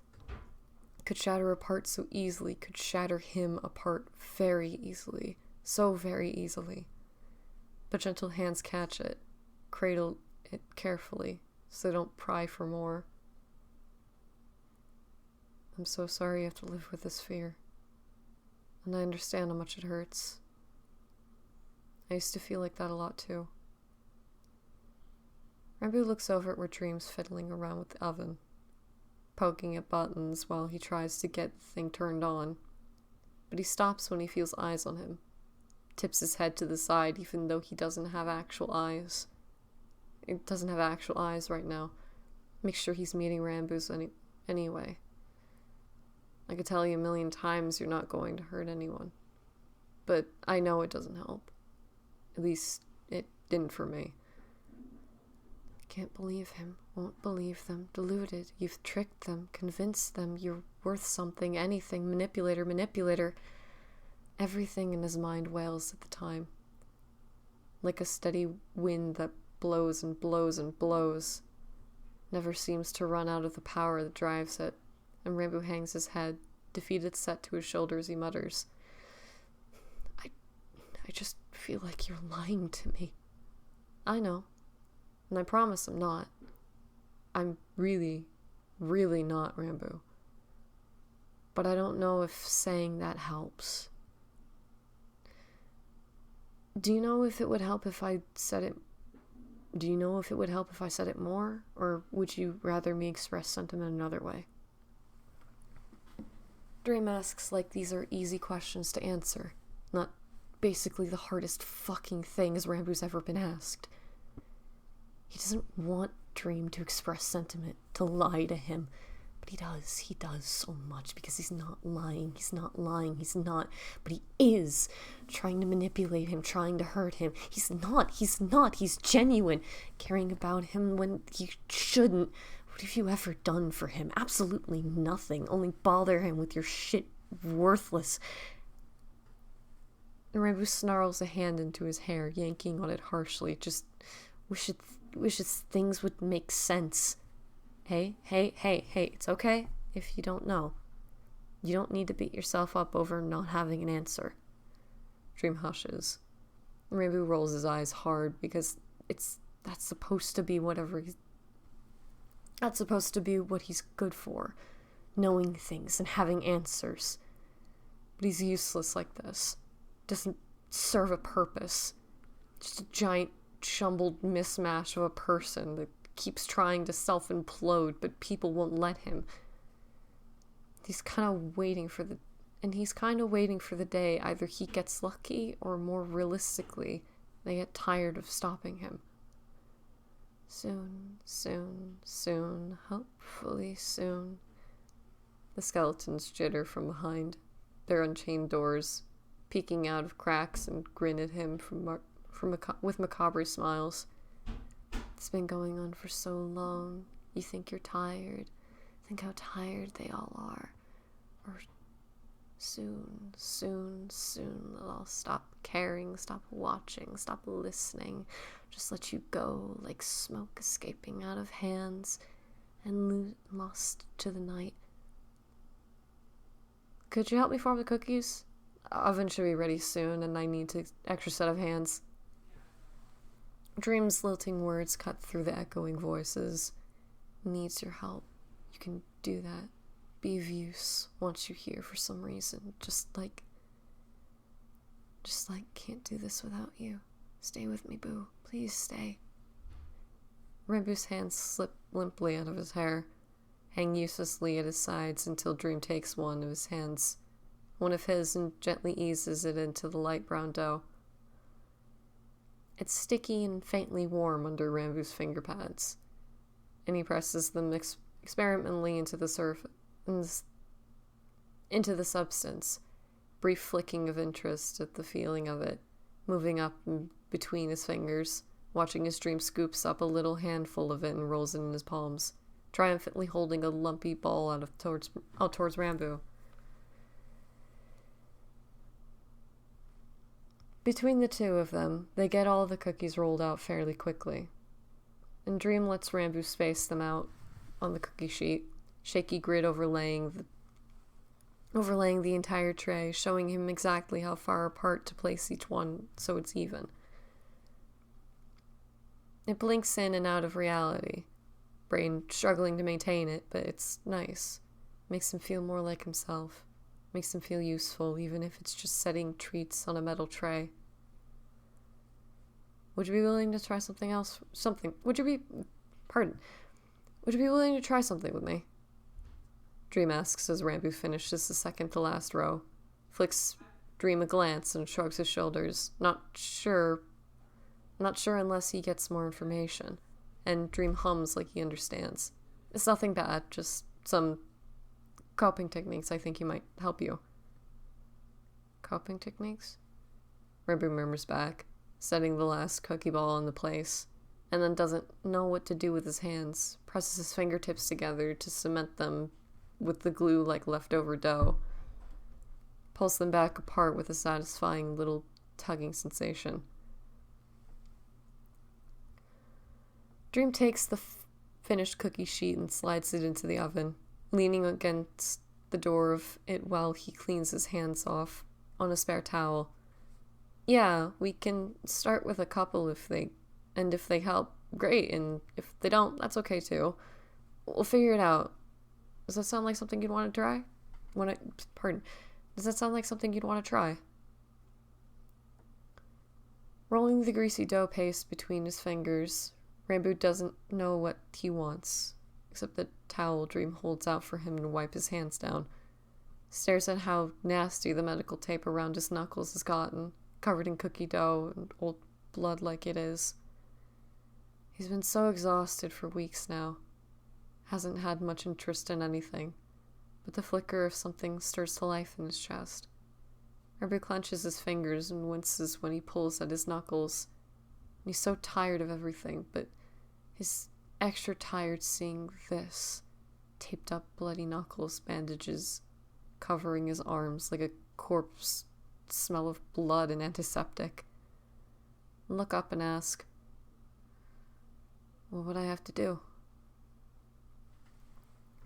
Dream walks him through two things. First one being something called taking inventory, a thing he does when he's having trouble reorienting after a panic attack or nightmare. Basically works his way out of himself, asserting what's real and what's not. So I start with myself, Check to make sure I don't have the shackles or collar. Dream explains, using some ancient-looking oven mitts to put the sheet out of the oven. Entire kitchen enveloped with the smell of sugar and butter. But then I move out from there, just like cataloging what I see. Like in here, it'd be cabinets, ovens, cookies, fridge, replicator, things like that. And it works? Rambu asks, skeptical, eyeing the still hot cookies and arguing with his brain that no, they can't have one right now. He'll burn the shit out of his mouth. But they smell so good, just bite. Be careful. And Dream shrugs, tossing the mitt in the counter. It does for me. Everyone's different, though. Just helps me feel more in control of the situation over myself, so I thought it might help you.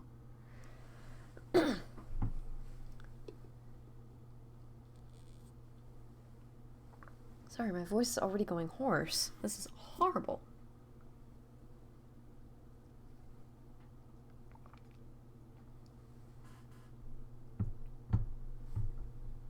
Okay, good.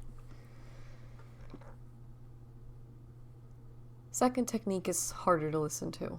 Makes Rambu squirm and dart his eyes away from the black marker. And the black marker Dream holds out to him. Fingers all snarled up together and aching for his arms. Hearing things like self-harm and cutting and intentionally hurting yourself. But his arms ache from his fingers and Rambu's tired of it. Unlatches a trembling hand and takes the marker into his own. Try and draw things instead. Whatever you like. And if it's really a pain thing, you can get an elastic and snap it against your wrist. Dream pantomimes the gesture against the gnarled skin of his own wrist. Otherwise doesn't pressure Rambu or anything else. Otherwise doesn't pressure Rambu for anything else as he's splitting up the cookies into bandanas. But ideally you want to try to move away from that. But it's like a stepping stone, okay? One step at a time. One step at a time, Rambu thinks, following along at Dream's side. Back to his room, marker tucked behind an ear, hot bundle of cookies cradling in his hands, one at a time, one foot in front of the other. Fingers worrying at the messy knot he made in the top, unintentionally making them go and picking threads free and fiddling with it gently, just letting a fabric slip between his fingertips. Small steps, but steps you can do, that you know how to walk. Dream parts with him at his door, bomber slung over his shoulder as he waves by. And shakily Rambu goes to copy the gesture, takes a second to breathe before going to grab his ID, only realizing when he's quite literally only has the clothes on his back and a sack of cookies, raps as gently as he can on the door without upsetting his knuckles too much. When there's... Pardon. Oh my god, sorry! Fuck! Yes, banana, trip of the word, stop it!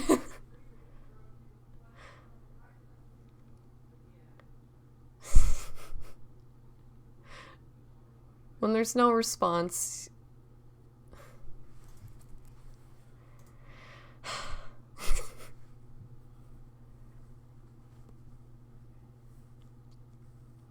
When there's no response, he shifts back and forth on his feet. Worried he's going to have to knock harder so Tubbo will hear. Realizes he doesn't know where Tubbo even is. Fist already part of the way down and wavering with indecision, right as the door switches open. Rambu blinks, maybe for the first time in a long time, really registering how Tubbo looks, how exhausted he is. Dark circles under his eyes, the skin around them puffy and irritated. Hair an absolute rat's nest, disheveled braids sticking out weird. He looks like he hasn't slept once at all in these few weeks. Rambu's done nothing but sleep. Hey. Reboot stammers, self-consciously ducking his head, feeling guilt swamp through.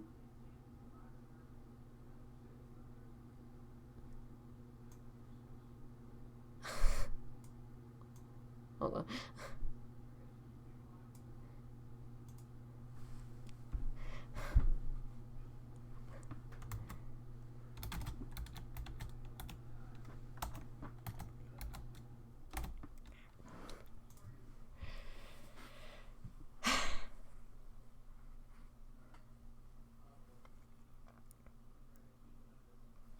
Oh my god, hold on. Okay. Genuinely knock it off.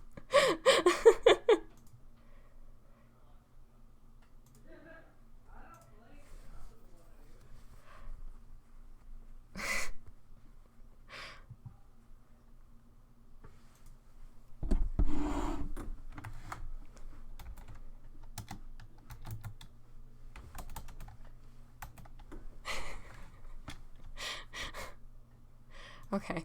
Sorry.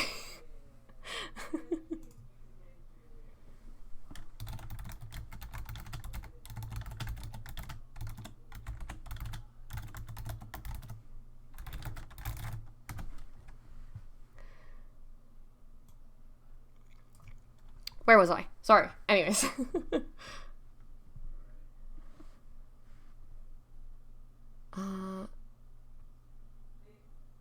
Hey, Remu stammers, self-consciously ducking his head, feeling guilt swamping through him because he did this, made him worry, made him lose sleep.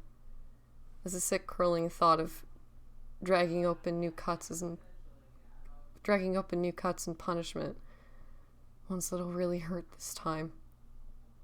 But he sucks in a trembling inhale, lets it out, and imagines that thought going along with it. Not doing that. I'm holding the cookies. Can't let them go. Can't let them go to get at my arms. I dropped them on the floor, then Dream worked hard on these, so I'm not doing that. Holds the bandana out to Tubbo with both hands, looking up through his hair. Offers soft and unsure. I made cookies? The end of his sentence gets cut off in a weird high-pitched wheeze, punched out of him with how hard Tubbo hugs him.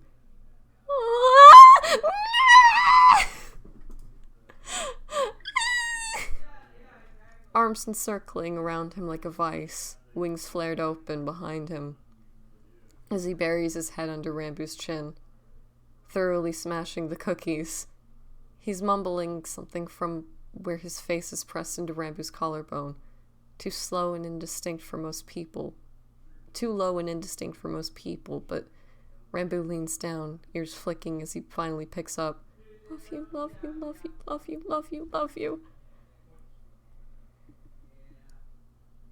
Caning in on the back of his throat, Rambu wiggles closer, rubbing his cheek into the top of Tubbo's head, works his arms free even though it hurts and snakes them around Tubbo. One hand coming up to cup the back of his head and hoarsely whispers, Sorry. So sorry. I love you too. Ewan, I'm so sorry. Fuck, it's okay. Boo, Saladore, Queens, fuck, I love you. I love you so much. Don't ever forget that, okay? Tubbo hiccups, tears burning where they leak through Rambu's shirt, and it stings. But it's completely overshadowed by how warm it feels right now. Feeling, bleeding back into him where Tubbo's touching, like his entire body's been asleep and it's only now just waking up. They eventually shuffle back into their room, Tubbo with two arms still lopped around Rambu's waist, fire-bright fingers splayed out over his side, and Rambu realizing a lot of things, stepping into their dorm room with clear eyes. It's like he's coming out of a nightmare, a fever dream, seeing everything for how it really is, how trashed their room is. Dirty clothes and takeout containers piled up, neither bed made. How disgusting he feels. Hair hanging limp and tangled in his face, worryingly. Can't remember the last time he showered was. Tubbo looks surprised and then heart-achingly relieved when Rambu says he's going to get cleaned up, following along after him to the showers, probably because he could use one as well, mostly because he won't leave Rambu alone, and that's for the best.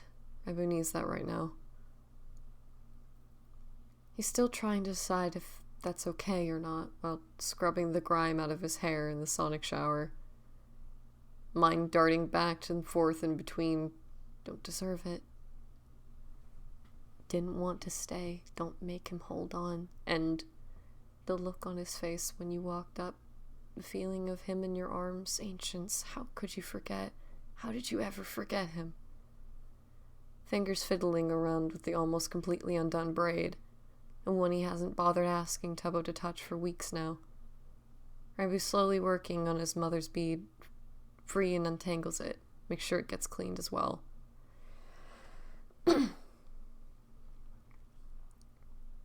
After hair comes hands, and it's easier undoing the nasty medical tape around his knuckles. Check the wounds to make sure they're healing okay, and dab antibiotic ointment over them. But it's another thing entirely undoing the ones on his arms. The bandages span from his wrists up to his elbows. Ribbit doesn't want to do this, but he can't remember how he's been taking care of them, if he has. It's so unsettling to not know things that it prompts him to do it, unwinding the tape to reveal a whole ugly mess.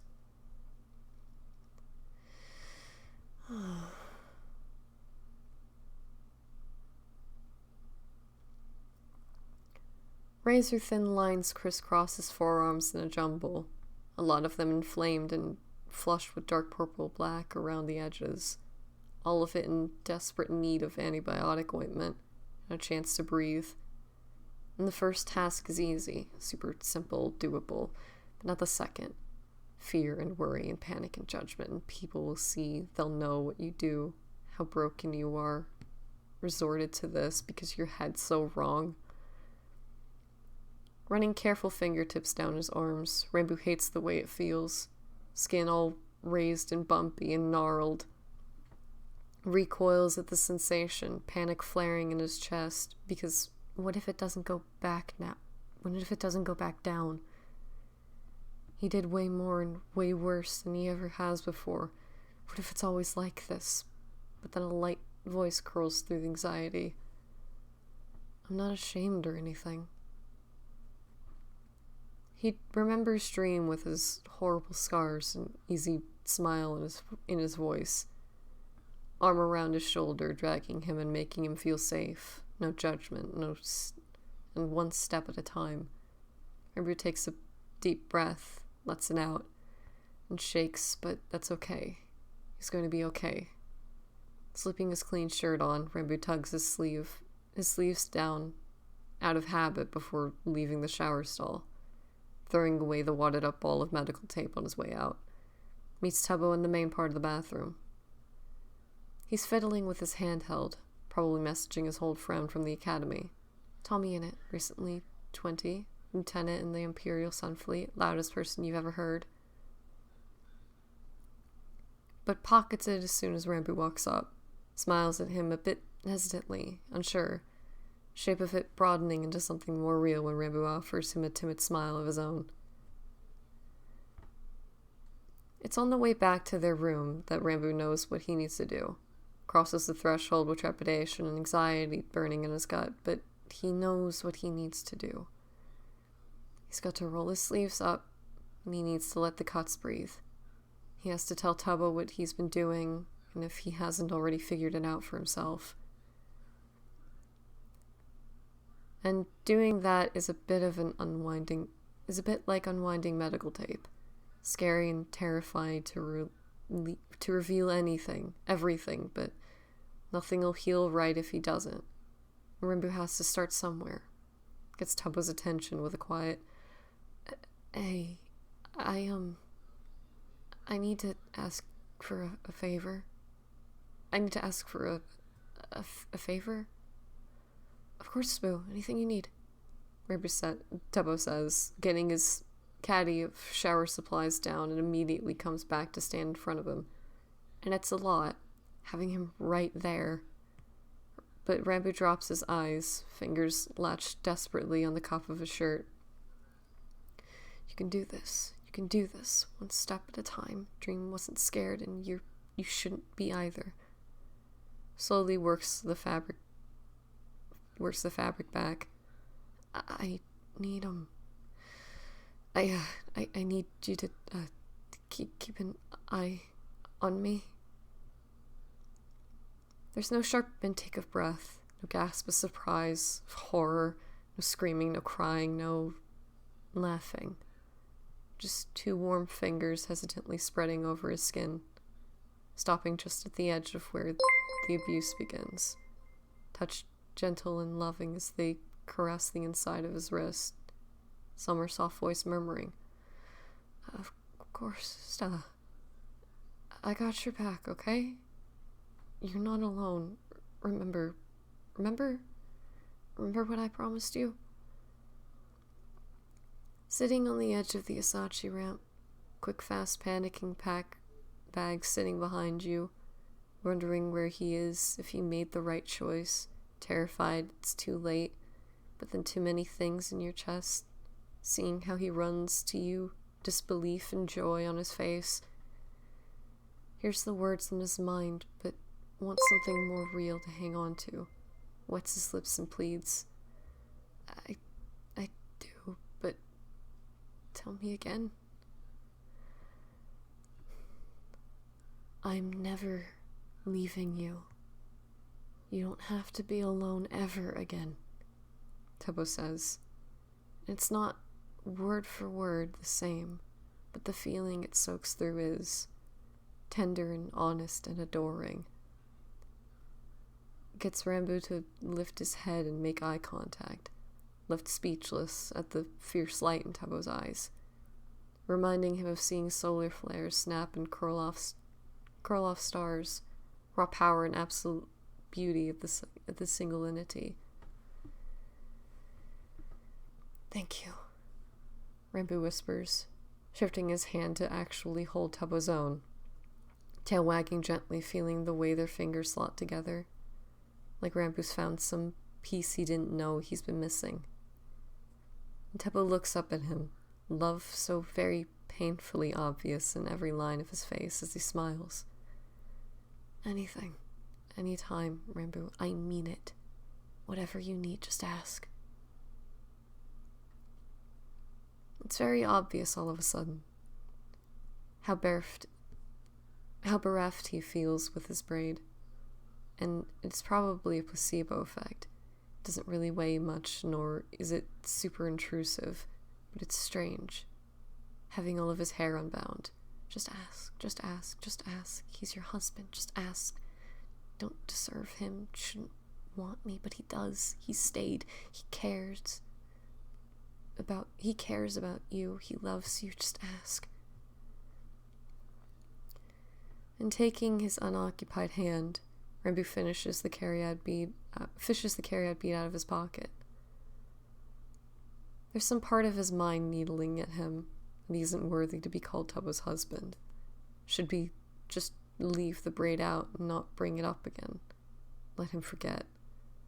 There's a hand with his and starlit eyes looking at him because they love him. And no one else but him, Rambo, with his busted head and torn up arms, and rolls the bead around between his fingers before holding it out for Tubbo. "Would you mind rebraiding my hair?" Tubbo blinks and smiles, one hand coming up to gently take the bead, another reaching out to adoringly brush hair behind his ear, eyes crinkling at the corners when Rambo shivers, chasing after his touch like he hasn't felt it in years. "Not at all. Come here, sit down with me, Stella." And as Rambo sits on the floor with Tubbo behind him, combing mirror oil through his hair before doing his braid, gets caught up with this and loses whole sections of time where Tubbo's just scratching along his scalp, and Rambo's sitting behind him devotingly doing the same, and feels like he's finally woken up from a long, arduous nightmare. Curls around Tubbo and tucks their heads together and doesn't ever want to go back. No. So bitchless. Oh my god.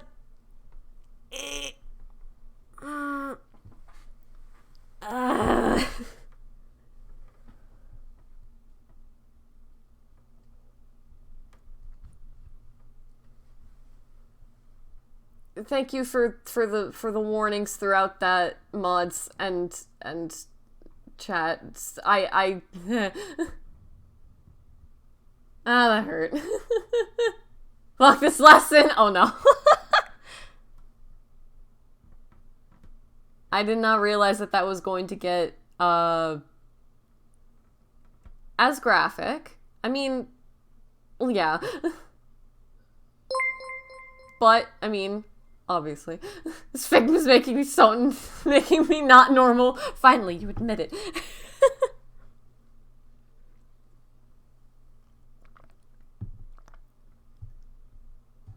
Oh.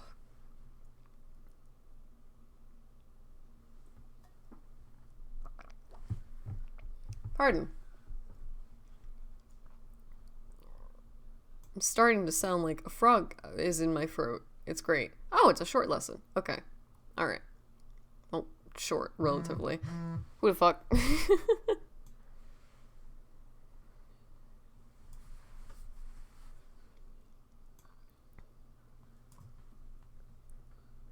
Stretch time? You know what? Stretch time. Hello, mods. What the Hello. fuck? What the fuck? What the fuck? Are we good? Are you good? Am I good? Are you good? That's a that is relative. That is Yeah. one of the most waiting fucking season or some shit.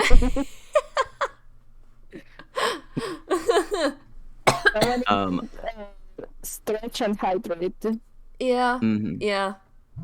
Except, are you gonna do it? Are you gonna do it? I'm gonna do it. I'm gonna do it. Let's get her. Okay. Hell yeah. Let's get her. Let's see. I The am good thing so- about this segment is it's done. Oh. You're not gonna have another one as heavy as that one for Okay. the rest of the fic. So Okay. no worries there. All right. Thank you That guys was for the heaviest. Yeah, thank you guys for giving warnings and such. I was not Mhm. I was not expecting that. Well, I mean, I'm sure I don't know. It was I wasn't more just like I was worried for chat. Like I'm fine. Yeah, yeah. I am fine, but like I am fine, Copium. I am fine. But all right. Let's do our let's do our stretches. Oh god. Itchy. Oh Lord, Jesus Christ. He stretched it Stinker. out. Stinker. Yeah. Okay. Headphones off. Can't hear y'all bitches. Down. He won't hear us say banana for 2 minutes straight Yeah. this time. Banana. Banana. Banana. Banana. Banana. Banana. I can't do this again. I'm losing I'm losing brain cells doing this. What is brain cells by the second? What are those brain cells by the fucking second? That's literally why he stopped during Oh god. We're gonna lose so many brain cells. You're tired and I'm stupid, so we're gonna do that fucking forever. So true. And I have to be like social in an hour. Why? Oh wait, hold on. It's almost 6. I have to be social in less than an hour. In 10 minutes? Ish. I don't know. It depends on when this person texts me and I have to leave and be a human. Fire. But you're not a human, you're Ara. You are so right. Gay people don't exist. God, I wish gay people were real. Me God. too. Uh, I wish gay people were real so we could have. God. Yeah. Hold on, let me see something. Hmm. Yo. I have ice cream, guys. You have ice cream. Thank you. I Brother want Nope ice Dog cream. based once again. Your brother I bought asked- you ice cream. No, we bought ice cream like a bit ago, and there's still like some fucking ice cream left, and I'm like, hey, can you give me some ice cream? And Brother Nope Dog, as based as he is, says yes. Ah, what a good brother. Yeah, I right? think mine would like stare at me for a solid 5 minutes before just telling me to get fucked and walking out. My brother is actually nice to me. Ha! There you go. God, God, oh my God. Oh my Normal. god, squats. Squat game strong. Hello. We do squat. Squat. Ooh, I cannot do Ichi isn't here anything. this time to talk about his fat dumpy. Yeah, or to argue with me about nothing really. About anything and everything. Y'all would have probably argued about bananas. God, we probably would have. Fuckers.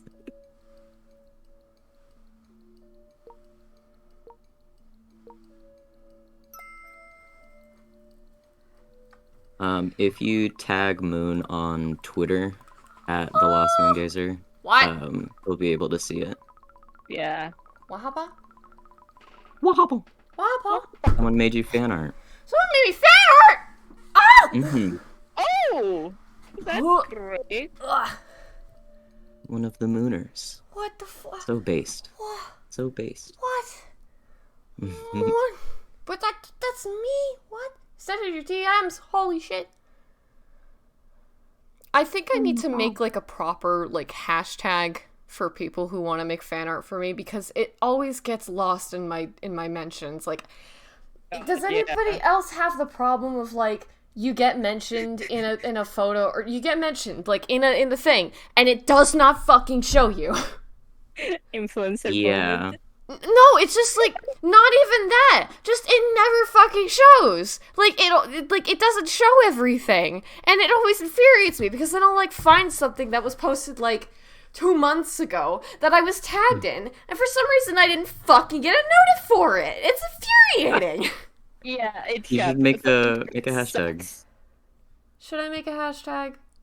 You should. Moon There are a lot Mooner. of your followers and all that keep making you fan art, and it's really Yeah. cute. I think it would be cool to have a hashtag to go look through. I mean, there's Mooner Twit. Mooner Twitter. Yeah. I'm gonna tell you as your friend. I don't think you should have the hashtag Mooners. It's funny. It's very funny, and there's already art in there, so Yeah, there's already art of life in the Mooner Twit hashtag. I think it's funny. God, that was God. Oh my god. Okay. So, are you normal? Are you so normal? That's relative. Do you It's- need a break already? Mhm. My 2 hours in? my voice is going a little hoarse already. Mm-hmm. Of course. What do you mean by that, Connor? Oh shit! Oh my god, you got really close to the Sorry. microphone. Yeah. Well, I mean, Scared the horse, shit out of me. like the animal.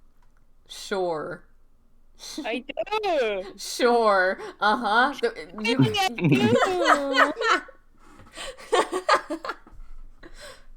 Mooncelli twit. I will figure it out as Okay. I'll figure it out. Um, but you know what? Do you mind if I be shameless for a minute? Do it, do it. I'm gonna I'm gonna grab myself a snack, but Mm-hmm. I'm gonna Eating is always good. yes, I'm gonna play a 1 minute ad. Hell yeah. Oh Chat! my god! Chat! Chat! What is going? Did you hear that? Did Oh you my hear that? fucking One god. is going to play some ads right now. Turning Connor down. Okay. Okay. Alright. I'm just gonna do this. Go get your I'm gonna snack. put mute Let's and get the paper. you guys have your modcast. Have fun. Our Ayo, modcast. Oh my let's god. go, Motka. Modcast. Oh my god. Oh my Did you say god, banana Motka. again? Oh my god, banana, Banana. banana, Banana. banana, Banana. banana, Banana. banana. Okay, I can't with your fucking JoJo voice. Definitely with the tier 1. Thank you. Thank I'm you sure for that. Moon will You're cry welcome. whenever he sees that. Yeah. Chat, if you don't want to see the ads and you want to listen to us be stupid for like, I don't know how long, then subscribe if you can. If you can't, then don't worry about it. Then you can also use your Prime if you have one. If you have an account of Amazon Prime, you can connect it to your Twitch account and get a free subscription. That's right, supporting your streamer completely free. You won't have to pay for anything. You should be able to go down there, click subscribe, and it should tell you if you have an Amazon subscription right there. You're taking money from Jeffrey Bezos himself, you know? I'm getting way too good at saying all of that. Yeah, you have it memorized at this point. I Yeah, almost just died there. I never do this in my stream. This is really out of doing this for Moon stream. I don't do this. Crypto ad. Well, just find solace knowing that it's giving Moon money. Yeah, Because there's nothing we could do about that. yeah. You know what? They are funding the gay community with the Mm-hmm. ads, and they won't get anything because everyone knows that it's cringe if you get into crypto. Yeah. Yeah. Did you see that they made a convention for like crypto bros, and it's basically Dashcon 2.0? I saw a reference to a ball pit and I turned Twitter off. I didn't want I didn't want to witness another disaster. There was a ball pit. It's so fucking funny. No one learns from anything. History repeats itself. We're in a flat fucking circle. But yeah, I just saw a picture of two grown ass men in like their 40s in a ball pit, and I was like, yeah, no, I think I'm gonna go to bed actually. Lunar ball pit when? Y'all need Forever. Jesus. Okay, it is a lunar ball pit, but you guys are the balls, and we're the only ones that get to enjoy it. It's like walking into a kindergarten. Yep. All their little I heads. won't punt you because you're so small. And Oh we're my massive. god. We're fucking massive. Thank you, Brother Nope Dog. Shout out to Brother Nope Dog for giving me some ice cream. What ice cream did you get? Lemon. Lemon? Oh my god. I haven't had lemon ice cream in a fat minute. God, it's so good. They don't make it. They make it with real lemon. So Mm-hmm. it tastes good, and they put way too much sugar, so it's awful, and it makes me wanna puke. I love it. Oh, okay. Mm-hmm. As long as you're having a good time. I am. I I am. I think the am. I last am. lemon thing I had was like lemon shaved ice. That was the only lemon thing I had. Oh my God, shaved ice is so good. What the hell? Shaved ice is so good. Lemon bars? Fucking love anything lemon. What's a lemon bar? A lemon bar is it's like a brownie almost, except it's lemons. That sounds I don't know about that one. I love them. They're so fucking good. God. They're like a little treat, but it's all lemon. It's all lemon, bro. Mhm. Usually you'll put like powdered sugar on top and it's just a nice time. Yeah, I it's miss probably lemons. because of the heat, but I prefer a little bit, like ice cream right now. So true.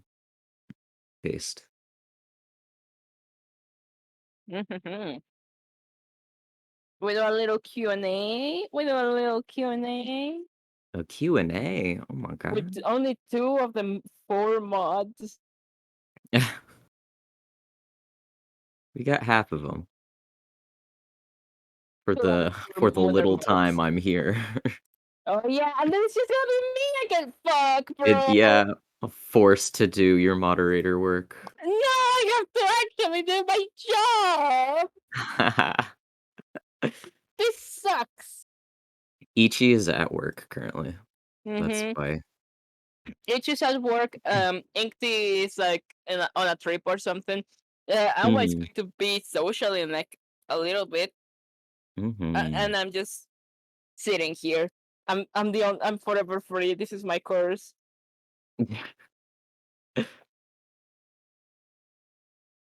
God, God, I can't believe it. Today was so scuffed.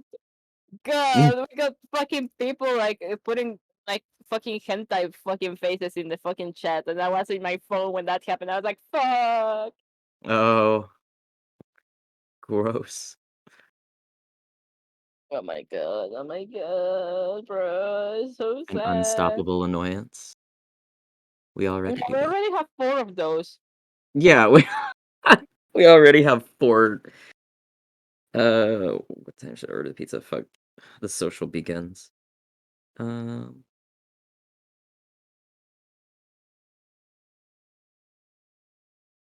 God, I need Crow Carrion Corbett. Crow Carrion Corbett, while also chaotic, is better than the four of us.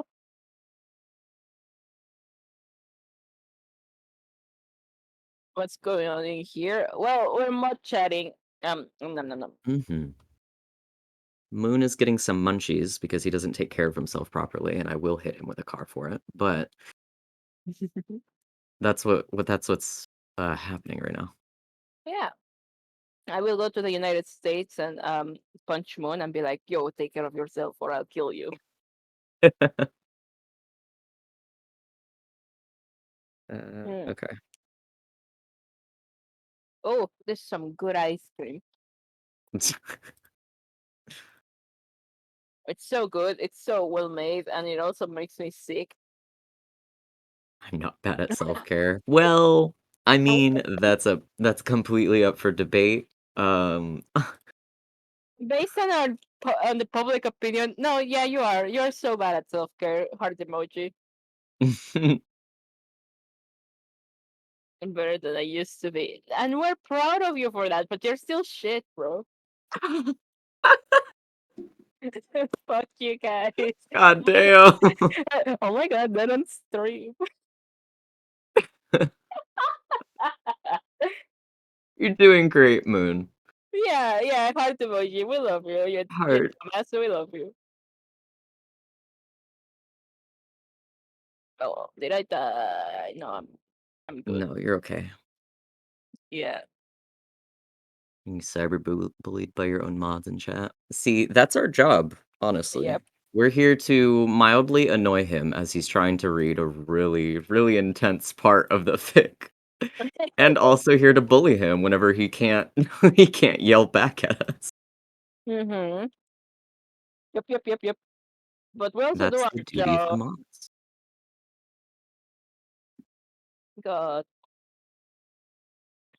mod chat, my beloved. Oh, he's typing. Oh, Uh-oh. he's typing. Oh, Uh-oh. he's typing.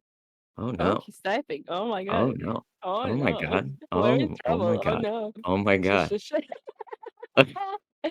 called him out. He can't be sneaky. Were you guys bullying him about the banana thing? Yes, we Yeah. 1000% just kept saying banana to each other in the mod chat over and over and over again. Dead silent except for us giggling as we did it. And that's why Moon had to stop and be like, "Can y'all shut the fuck up?" Yeah.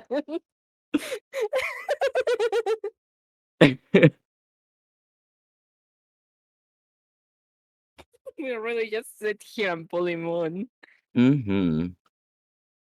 We really should like That's the annoyance I ignore want to what we become. do. You keep saying that you want to record. What is stopping you, King? Well, I am worried that if I do that right now, where I am, my computer will actively melt and die. Oh, true. Yeah, your computer's like a little ticking time bomb, isn't it? It's not a ticking time bomb. It's just it's quirky. It's like I look away and it It's goes ah! quirky. I look back at it and it's fine, and I'm like, what the fuck are you doing?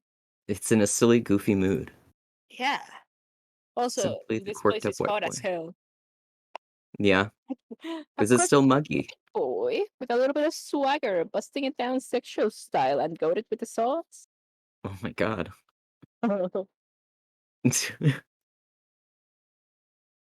God. Also, I did So fix that my was you fans, two? by Yes, the it was. way. You what? I did fix my fans. Oh, good. Good, good, good.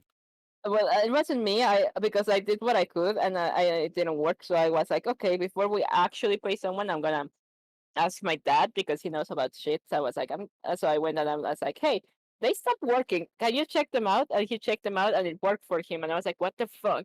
That's fucked. So yeah, they work. That's good.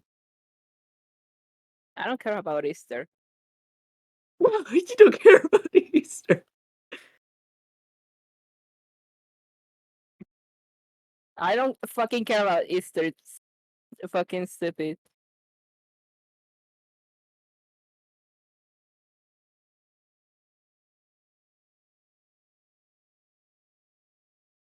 But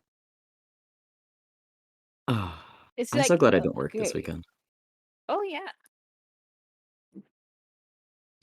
Don't really celebrate Easter. I don't either, but like there's so much candy and fuck yeah. I think I'm waiting Easter for is Monday when fucking it goes all on stupid. sale. I mean, you're right.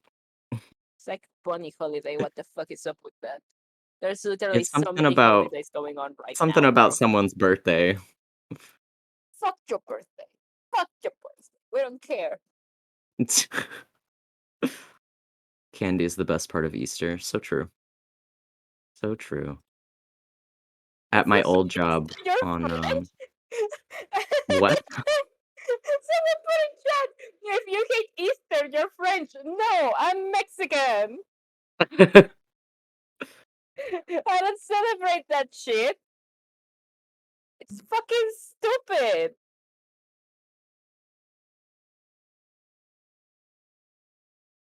Fun to spend Easter with family. Yeah. An OD on candy. um my family is also not religious, but we celebrate. And we're gonna be doing something tomorrow for it. But it's literally just I come out of my cave, I eat food, I crawl back to the cave. That's Easter to me. Just like Jesus. Mhm.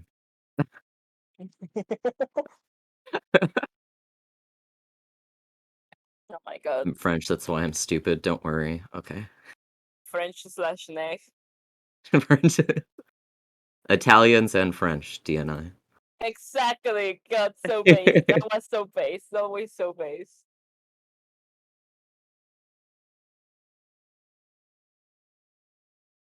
Oh, what was I saying? Oh, my old job, we would steal candy that got returned because people would buy too much and they would Uh-huh. come and back and like get their money back. But we couldn't sell the candy that they returned even if it was unopened. So we would just hoard. And every time someone had a break, we would go back and just devour candy. Oh my god, let's go. Something I too will much miss, but candy. also fuck that job. Really? What did you do? It was retail. I won't say exactly what it is, but it Yeah, was no it was valid. retail. It was So a lot of underpaid work for me being told to do a bunch of like manager shit.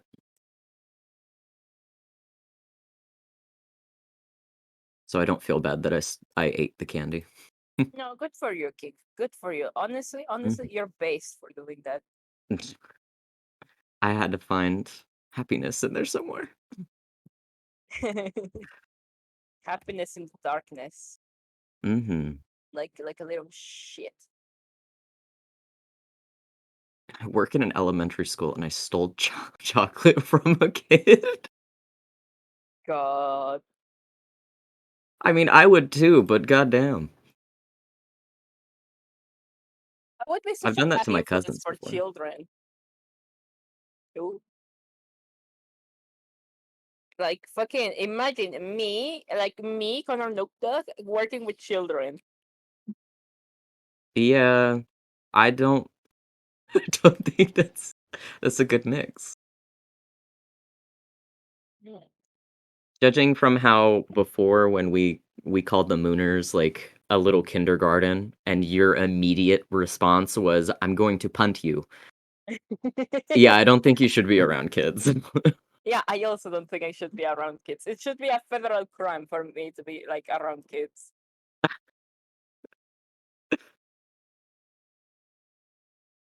You're on No, the no, no. punting list. All of you, I'm gonna go into your houses and punch you into the sun. That's what you get for being a mooner. Oh my god. Get ready, guys. Get ready. Get ready. Put on It's a helmet. inevitable. You'll need it. It won't save you, but you might as well. You'll die immediately. Put it back.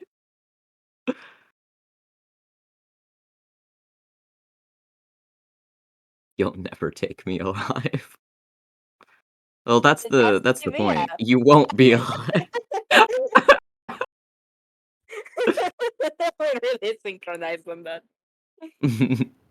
Same hat. Same brain Same cell. brain cell. Yeah. You Arguably, got though, neither of us have the brain cell right now. I think that is Ichi so has it, true. and Ichi's at work. So we Yeah, just that's have why Ichi to. has a brain cell because Ichi's at work. Mm, And you cannot not okay. be at work and not have the brain cell.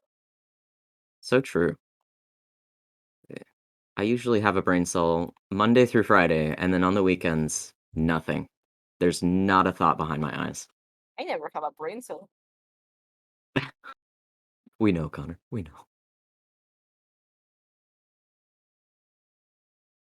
Yeah. What happened? Oh my god, people are saying things on Twitter again. Oh my god. Oh no. Is Twitter on fire? Uh, not really. Hmm. Again? Yeah. Yeah, I mean, you know what? At this point, I don't care. Yeah.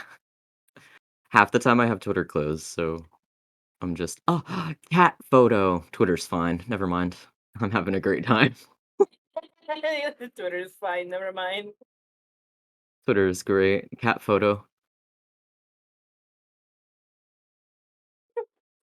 Do you know about oh my god. Do you know about what's his name? Like Professor McNasty or something like that? Fucking Tommy's McNasty? dog. Yeah. Yeah. Tommy's dog. I'm still thinking about it. That thing's gonna kill you. Uncle Nasty slander in my stream. Oh my fucking Hell yeah. god. Scatter! Hi. Hi. Hello. I had What food Doritos. did you get? Doritos. Oh my Doritos. god. Doritos again. Like, what? Dorito. Get his ass. Fuck you. Hi, Dash.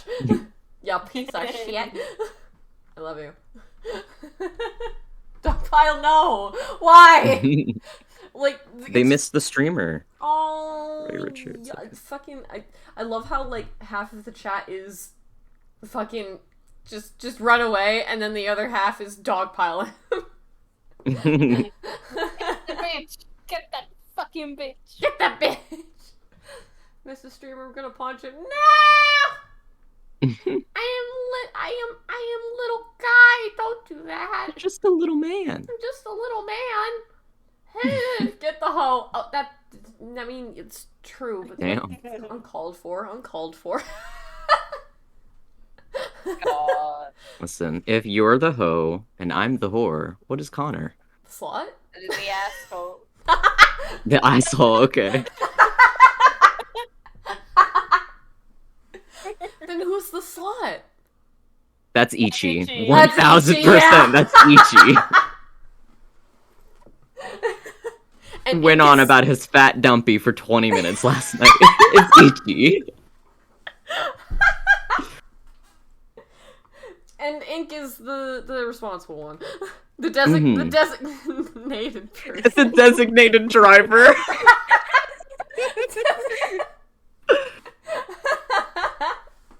God, the designated driver. Wait, can Ink even fucking drive? Well, I don't this know. is gonna be great. I've zoned out for a minute and zoned back into who's the slut with no context. Great. That's the experience, baby. So you're pretty much caught up, is what I'm hearing. I finished my crazy map I was working on, Moon. Took me a week, but it's done. Fuck yeah! That was looking really fucking sick. Your party's gonna fucking love that. That was sick as hell.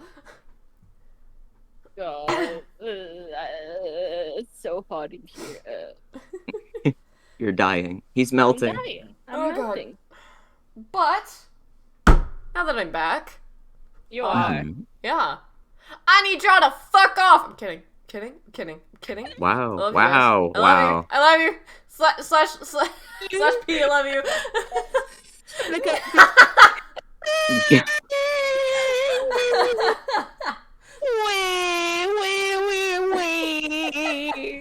Quick question, Moon. Do you like Easter or hate French people? What the fuck were y'all talking about? Oh, yeah. No, nothing. Nothing. Just answer the question. Do you like Easter or hate French people? I don't really do Easter. I don't think I've So, celebrated Easter for a while. French people, DNI. French What, people, yeah. really? What's wrong with French people? DNI. French people and Italian people, DNI. Yeah, exactly. Wow. It's on the board. Wow. You know it is. It's on the board. The board. It's on. Therefore, it's law. Be like French people, TNI. Yeah, I see how it is. I didn't say that. Y'all are putting words in my mouth. No, but we're just prompting you to say something and just say it, and it's funny. Y'all put words in my mouth. You make me look bad in front of how many people are here? What the fuck? Oh, that- How many people are here? that- In front of 41 people. What the fuck? It's our duty. It sure is. You know what? I'm backing out of the room. We'll fucking let's get. Yeah, fucking get back out of in. our room. Y'all Yeah. are grounded. You stay in your room. You can't ground me. You're not my father. I am your streamer. Oh my god. You will never be my dad. Okay. You're not my real dad. You're not my real mood. Okay. All right. So, all right. Okay, let's get back into it. Yeah. All right. Let me rehydrate.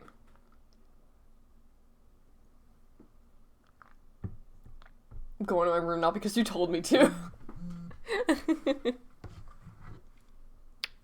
Okay. Reminder in case y'all are... I know, Dash, you probably have no idea what the fuck I'm doing. I'm reading a fan fiction. It's a very heavy fan fiction. But for those of you who are just joining in, thank you, Fire. Those are the general triggers and stuff that we've been going over. We just got over a rather heavy section, but the rest of this is not as heavy. I don't think, as from our lovely mod Ara that has explained.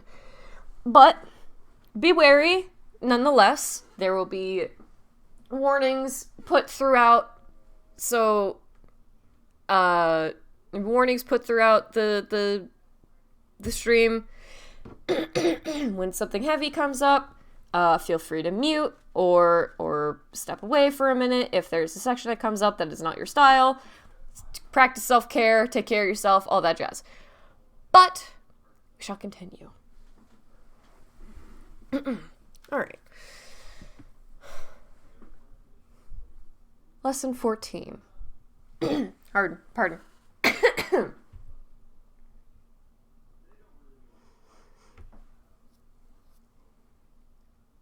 All right. Lesson 14. If you have the opportunity to gain a favor, take it. Voidfall is a bustling metropolis all on its own, but unlike most other cities, it doesn't turn on currency. It turns on information. Secrets whispered in dark corners and behind flicking fans, passed back and forth like stockbrokers, making a deal of a lifetime. It was one of the first things Maliri taught him, drilling it into his head to keep secrets close upon pain of death, but hoarding everyone else's closer, that he should kill to get them. I don't want to hurt anyone, Rambo whispers, horrified, flinching when Maliri cracks her crop onto the desk at his back talk and flinching when Maliri cracks her crop onto the desk. Oh my god, fuck. Buh. Okay. Flinching when Maliri cracks her crop onto the desk at his back talk in slurred words, raised above him like the towering black clouds of the sandstorm. What you want is trivial. You are not just yourself. You represent your entire family, the royal line.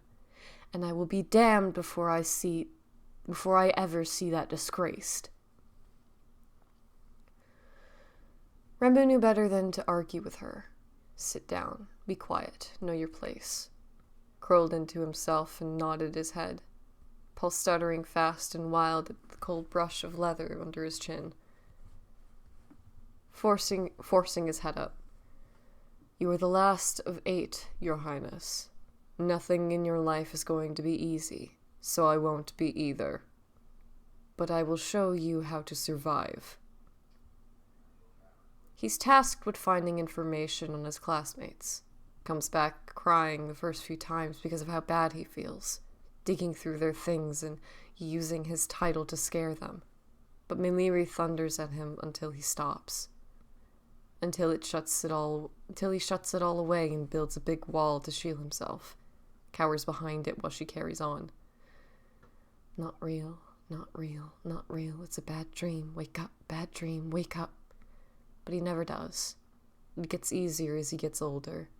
Walls and doors growing and towering and sealing anything away easily. Makes it simple to turn his wicked fast mind on people around him. Always adored solving puzzles, but now he adores taking them apart.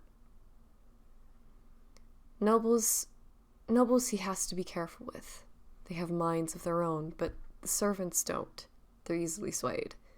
And Rambo keeps a wary eye on them. Learns who belongs to who as he passes them every day, all offering him the same nod, but they never meet his eyes. Don't have to. No one respects him. and his lips want to curl. They're always scheming for someone, like little mice scurrying in the walls, and he has... Pardon.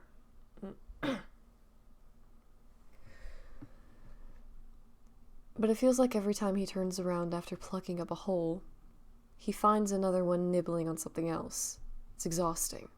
Keeps Rambo up late in the nights, trying to collect information and favors as fast as he can, but he's the youngest. There's not much left for him. What he manages to scrape together is paltry in comparison. Paltry? Is paltry in comparison. I'm assuming that's what that is. All he has is a handful of the lowest level of servants. Ones who probably turn on him with a single look from any of his elder siblings, if they cared enough to steal his rodents. Weak stack of favors that grants him little besides after-hours access to the library and perhaps an extra treat from the kitchens. Marshal is named Eris. The last of her restrictions drop away, and everything in the royal wing clams up like shulkers in their shells. And Rambo knows his eldest sister does not favor him.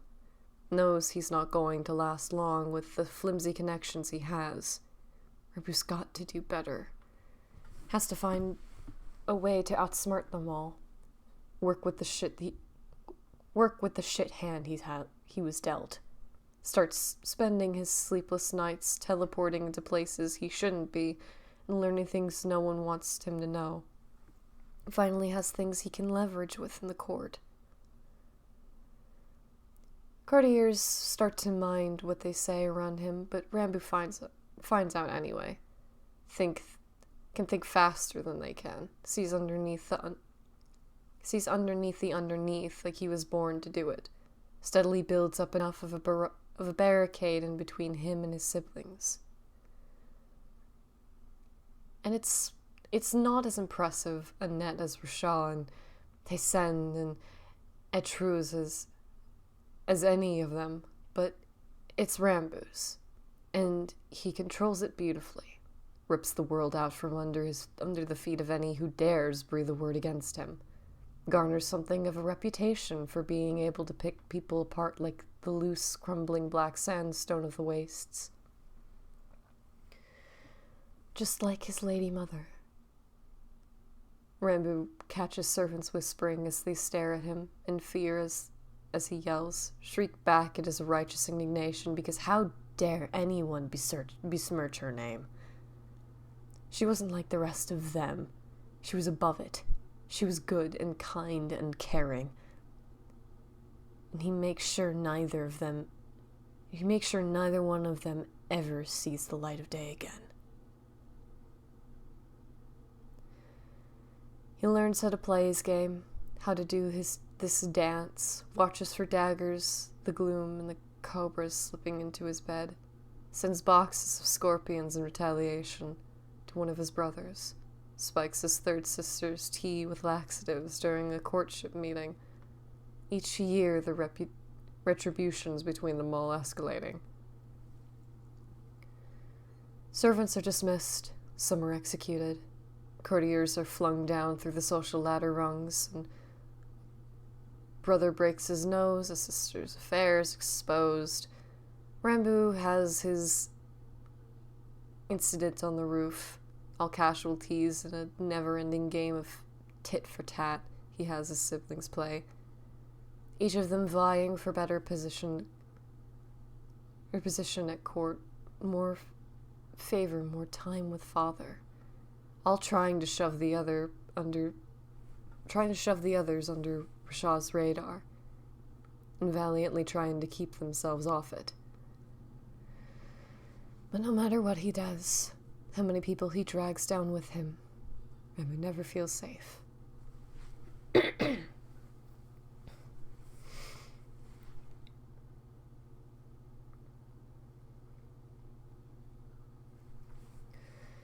Someone accidentally knocks into the back of his chair, and all of Rambo's hair stands up on end. Assassin, mugger, kidnapper, enemy, clear spot over there, a negative 35.80, 75.62, and 173.94. One jump plus possible blaster on hip, can get shot off in 0.20 seconds, dead before they hit the ground. But he forces himself to relax. Eyes still doing a quick nervous sweep in the bustling cafe. It's perfectly fine. Nothing out of the ordinary. Pardon me, I don't know why I keep coughing.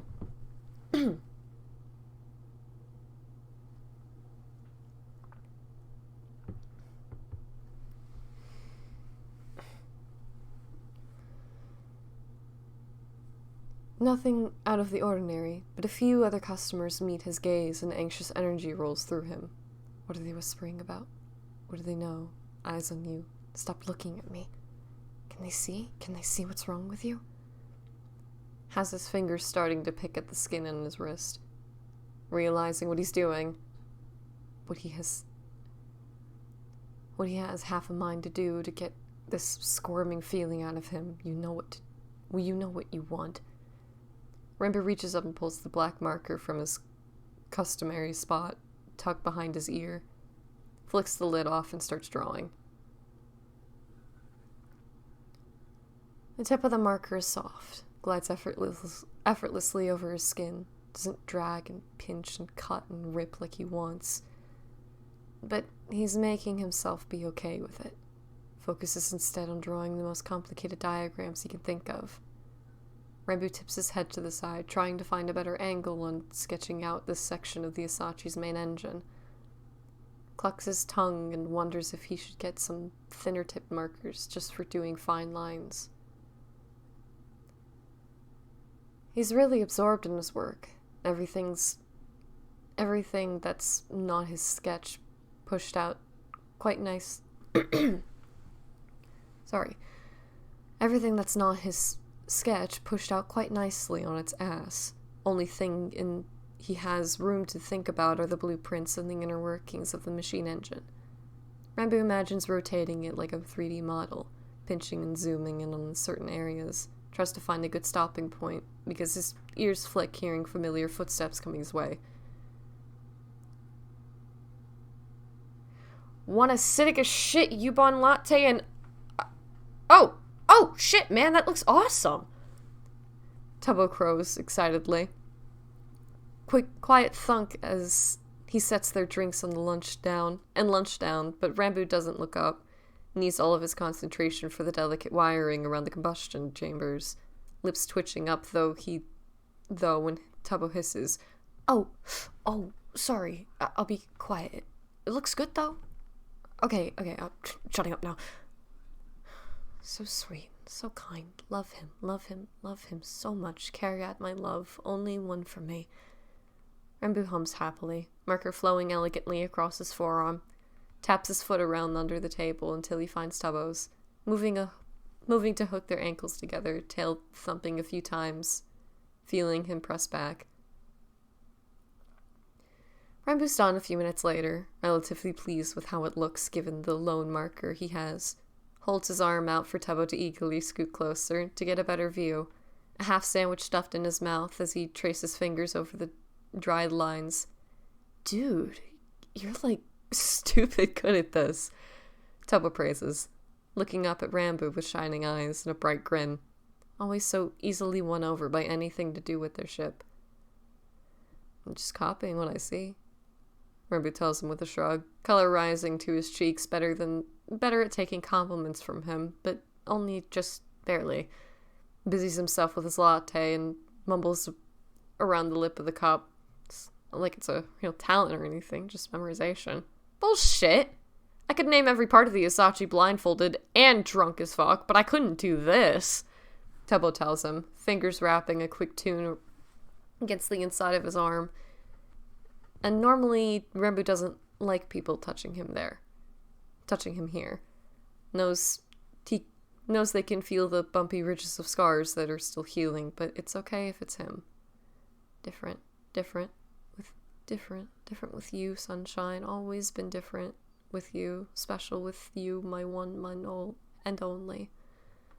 Slow drag of warm fingers over meticulously drawn lines. Hesitation when they run across the raised scar. Quick swipe of a thumb before Rambo even has a chance to tense. Quiet. Little unspoken gesture of, it's okay. Not ignoring it. It's there, but it's okay. Don't mind. Love you. Anyway, love you despite this. They haven't talked much about it. Mostly because Rambo clams up so fast anytime it's brought up. Embarrassing that he regressed that badly. He feels like he needs to have a coherent answer as to why he's doing it. Can't find one for the life of him. But Tubbo never asks for coherency. Takes the stuttering, winding roundabout nonsense that Rambo spits at him like it makes sense. And maybe it does for him. Only person Rambo's known to deal with him as well as he does. And as Tubbo pulls back, done tracing over all the lines, don't go, please. Rambo gets a quick flash of an impulsive idea and makes his tail poof. He spins the marker around between his fingers in consideration before holding it out, voice soft as he says, Would you want to draw something? He regrets it instantly because what a stupid thing to say. What a weird question to ask. About to pull his hand back when Tubbo's eyes go wide, one hand already reaching for the marker. What? You serious? Yeah, that'd be cool, but only if you're sure. I am, Rambo answers shakily. Lets Tubbo take the marker and then wraps that hand around the back of his neck, jerking his head to the side to hide behind his hair. Can feel his face bleeding a dark purple. Stupid thing to ask. Why would he want... Who wants to touch your gross scars, idiot? Shouldn't have opened your mouth. Shouldn't have... Thoughts grinding to a halt as a warm hand wraps over his wrist gently, holding his arm steadily as another gets to work sketching. Sketching out something on the spot near his elbow. A third coming up to lace their fingers together. Rambo hums involuntarily as Tubbo drags a thumb across the side of his palm. Loves the fact that Tubbo has 4 hands. A kind of weird thing to put a lot of importance on, but he can't help it. Adores how both of his hands can be held while another set scratches through his hair or cups his face. He's never said anything because he's pretty sure it edges on the territory of being xenophilic. Doesn't even want to exoticize Tubbo or his people, but it's just so nice. One of the many things Rambo loves about him. Another thing is how Tubbo is so warm all the time. And Rambo sighs in contentment, entire arm pleasantly hot where he's being touched. Hand on the back of his neck, unlatching to prop his heavy head up. Watches through slitted eyes as Tubbo works. This is nothing as important or intensive as working on the Asachi, but he's got that little furrow on his brow anyway. Tongue poked out the side, hands gentle and careful, leaching searing heat like a sun-baked rocks.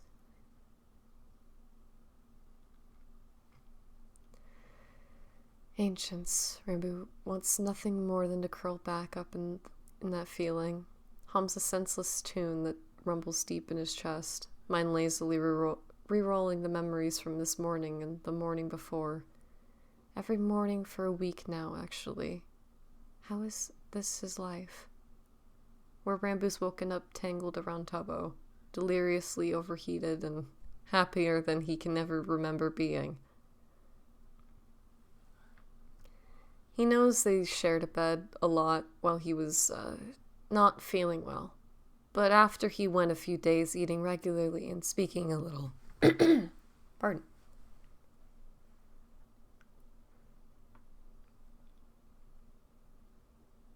Hi, Helen! Where was I? Ramu thought that it'd be the end of that, and Tubbo would go back to his own bunk. But he never did. Still slipped into bed behind Rambo and wormed around until he was comfortable. Rambo was about to complain. Rambo wasn't about to complain, loved listening to his quiet, even breaths, snuggled close to the heat he radiated with hardly any guilt. Only a little worried at first about keeping Tubbo up with his insomnia, but to Rambo's immense shock, he started sleeping throughout the night.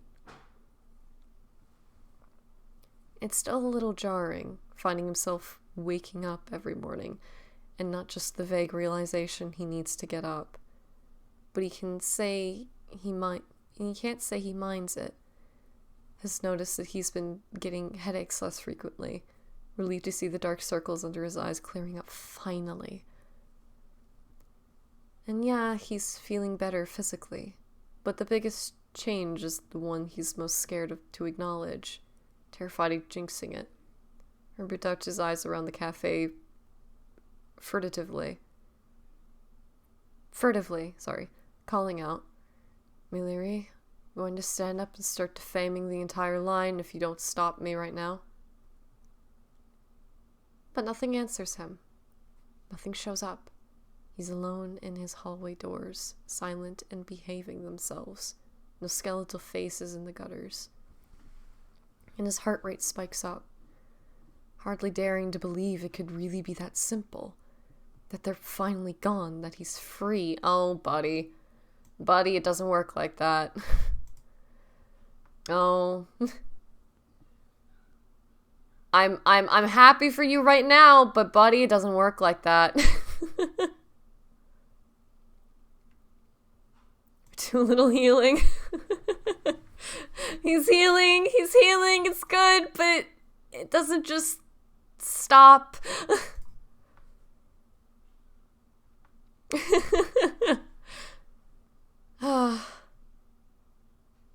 I will, however, relish in his happiness right now, because let him be happy.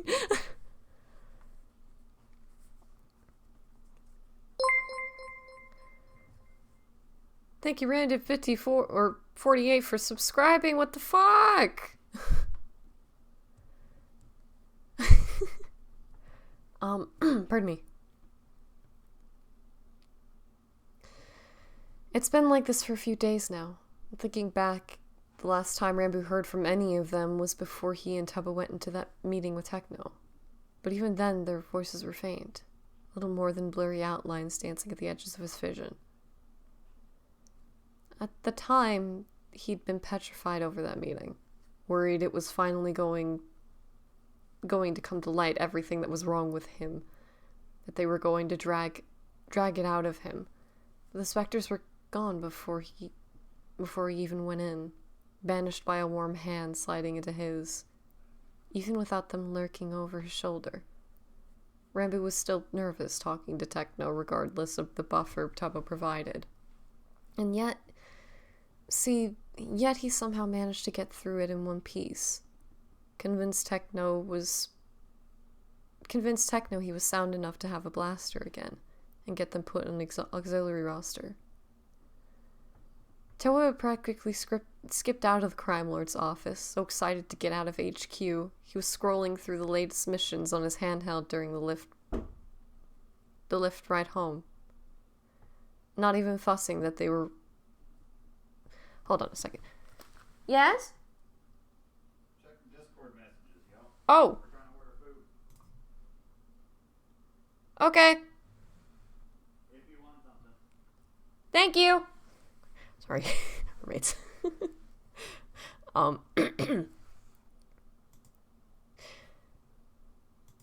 Quick pause while I do that. Mods, oh! Oh my god, it's just me! It's just me! It's just you! It's just you! I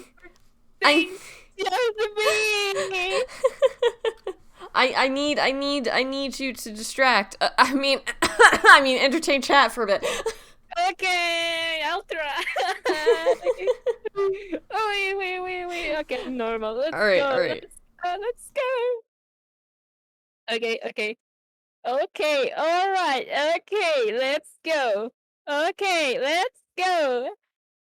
Hi, chat! It's just me. There is only one mod right now, and that is Connor motherfucking Nope Dog. Okay, let's go. Hello, everybody. How am I? I am sweating like a hog, sweating like a pig. I'm just sitting here, and it's so hot, I'm dying. But it's fine. Scream as loud as you can. No. No, I won't. No, I won't. No, I won't. No. Tempting, but I won't. Yeah. No, my microphone is already loud enough. I know my microphone is fucking loud. Yeah, also, think about the chatters. Think about the mooners. I will literally, like, kill them with my sonic boom of a fucking scream. Shut up, you're not base. But yeah, how are we, chat? We love to see a king winning. I am the mooner, do it, and my suffering. You're not only them. Q&A with V, Connor Nope Dog? Yeah, sure. Give me your cues and I'll give you some A's. Let's go. It's so good first. What the fuck? What the fuck? You're fucked up, Helen. You're fucked up. What the fuck? What the fuck? No. This is illegal. Illegal, I say. Illegal. What the fuck, bro? What the fuck?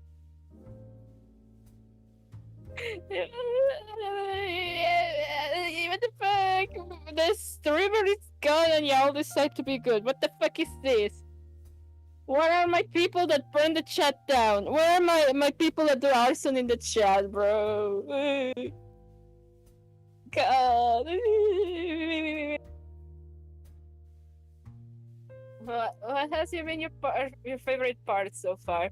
Shit, bro. Oh my god. Okay, I'm very fucking biased, but so like okay, so from Ad Astra, I really like the part where like fucking when we are in like what's the name? I forgot. I don't know.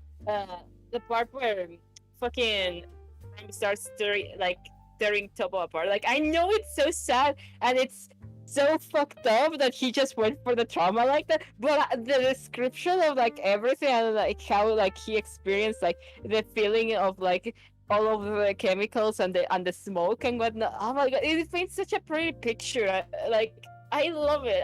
Yeah, Imiona, thank you, Imiona. I forget words very easily. I don't know if you've noticed. But yeah, it's so pretty. I've been meaning to fucking draw that part for fucking literally. Arson, but also nope the praise. No.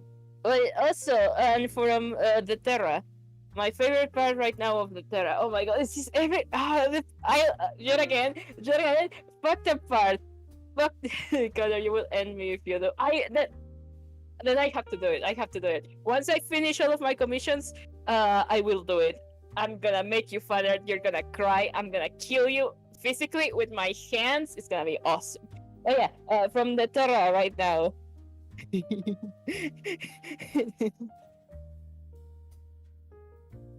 Hold on. There you go. Okay, for the Terra, I like the mirror part. Like when he's like in his mind and he's being like fucking harassed by the magic of the mirror or whatever. Like, oh my god, it's so cool. It's so cool, bro. Helen, your descriptions of like like very abstract or like mind oriented fucking things that happen, like environments and like feelings and sensations, bro. It's so awesome. It's so awesome. You paint such brilliant deep pictures. Like, oh my god, like in that Astra with when they do like when Tomo has the fever and shit like that, bro.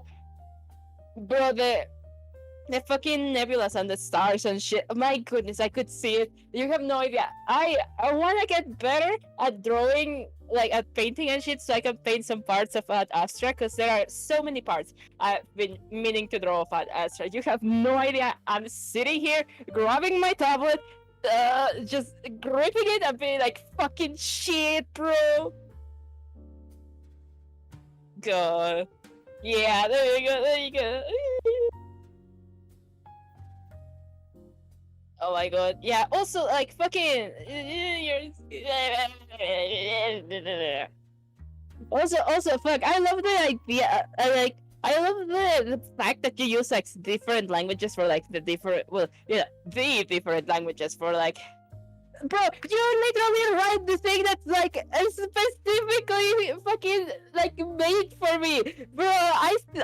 Okay. So I saw Ad Astra. People were talking about Ad Astra on Tumblr through Medfell, my beloved, and I was like, what is this? And I clicked it, and it was like Origins SMP Beat Duo in space.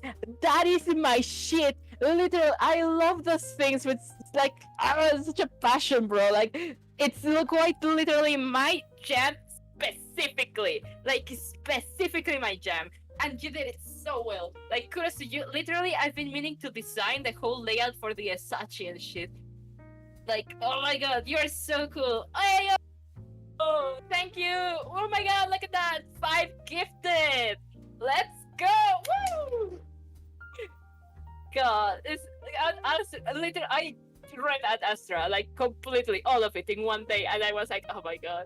Oh my god! And I didn't see that it had like the TERRA was a thing, so I thought that's it. What am I gonna do with my life now? And then someone told me, did you know that it has like a fucking like a sequel? And it was like, what the fuck? It has a sequel? And it was like, yeah, it's called the TERRA. And I was like, damn, I'm gonna read it. But and then I started reading it, but then I had to do homework, so I didn't read it. And then one started reading it, and I was like, shit, I gotta do that. Yeah. Oh my god, Technofic, bro. When you post that, tell me immediately. I wanna read fucking Adastra Technoblade, my beloved, bro. I'm sitting here. God, it's just you think about things so hard, and you make your world building so fucking tasty, and your characters and what. I'm sitting here. You give me so many fucking brain worms with your shit, Helen. What the fuck? I'm trying to take the big prequel. Let's go. God. Let's go. Ooh. God, I'm gonna. It's just. I also want to point out like your decision, Helen, of like having like the Enderians speak like Welsh. That is amazing because like I might like join that a little bit for my own stuff actually. Like not Welsh specifically, but you know, just kind of like the using of the real language for like a fictional language. I like that. I might fucking grab it and try to like fiddle with it more, so it's like its own little language, but like the basics like of the thing, it like, you know, being an actual language that exists. It's just so good. It's such a good idea. Sibling loves Welsh and Ram is their favorite, so I did it for them. There you go, best fucking sibling as well. Helen Knight, let's That's go. That's baby as fuck. Oh that's so God, cute. Hello. Hi. I have ordered food. Hi. You scared me. I'm sorry. You scared me. Why? You're so bad. You scared me. God. Sisan, yeah, anyone that does parasocial about Sisan, that is so true. Oh my god. So how are you, Mondelos Spoongazer? I am good. Sorry, I'm checking up on something else. I probably should have stayed muted. Fucking texting on stream? Oh my god, I know. Generator, you're so bad at stream.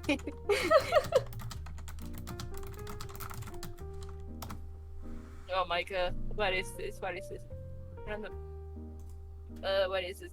This one post on Tumblr has been giving me brain worms. They were like, what happened on Anvil to make a planet with a culture so focused on love to become so toxic? Oh my god, yes. Yeah, fuck. Like, fuck, dude, they have so many like fucking lobby fucking like shit, and then it's like they also are the most fucked up creatures in the universe, and I was sitting here like, bro, what happened to you? Money and power. I guess, but I'm sitting here like, bro. God, people talking right now. People talking. Moon. You're right? Yeah.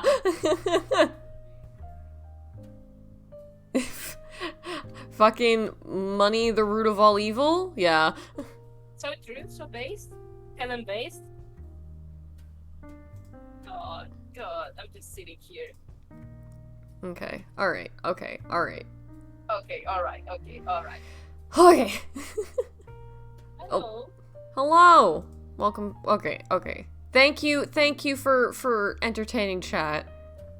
Yeah, thanks for having me. Yeah. Good. I'm gonna turn off jazz. No more jazz. No more jazz. Fuck- No sweet fuck jazz. jazz. Fuck jazz. Alright, I'm deafening. Thank you, Okay. Connor. Alright. Biking. Alright, let's get back into it. I forget where I am, so I'm just gonna reread this.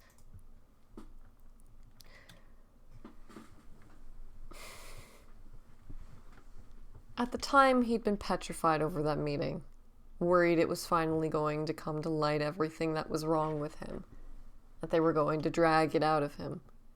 But the specters were gone before he even went in, banished by a warm hand sliding into his.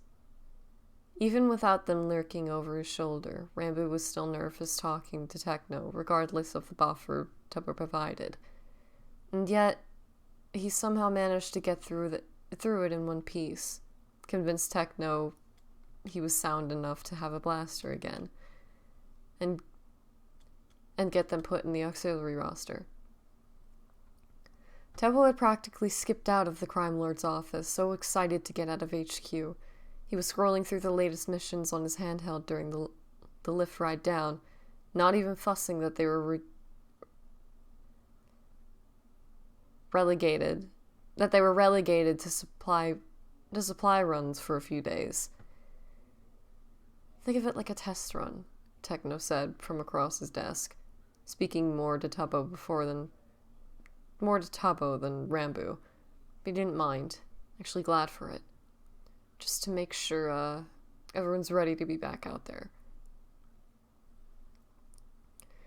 And everything's been going fine.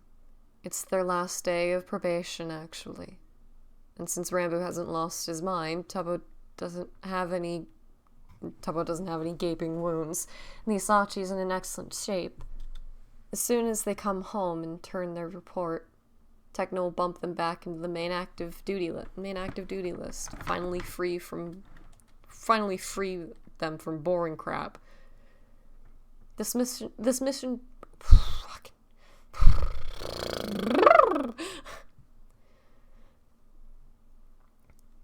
This mission they just finished here on the Poincaré was stupid simple, transporting cargo between a few agricultural districts in the area, and usually this kind of doldrum assignment drove Tubbo up the walls, but he seemed to be enjoying it. He played music too loud in the cockpit, sat with his legs slung over the side of his chair, kicking and batting and pushing at Rambu's feet, the two of them giggling like children when they tried to force the other back. They stopped for fuel in the capital after their last drop, and it was such a nice day that instead of leaving right away, Tubbo suggested they go explore for a little bit. He eagerly linked his arms around one of Rambu's while they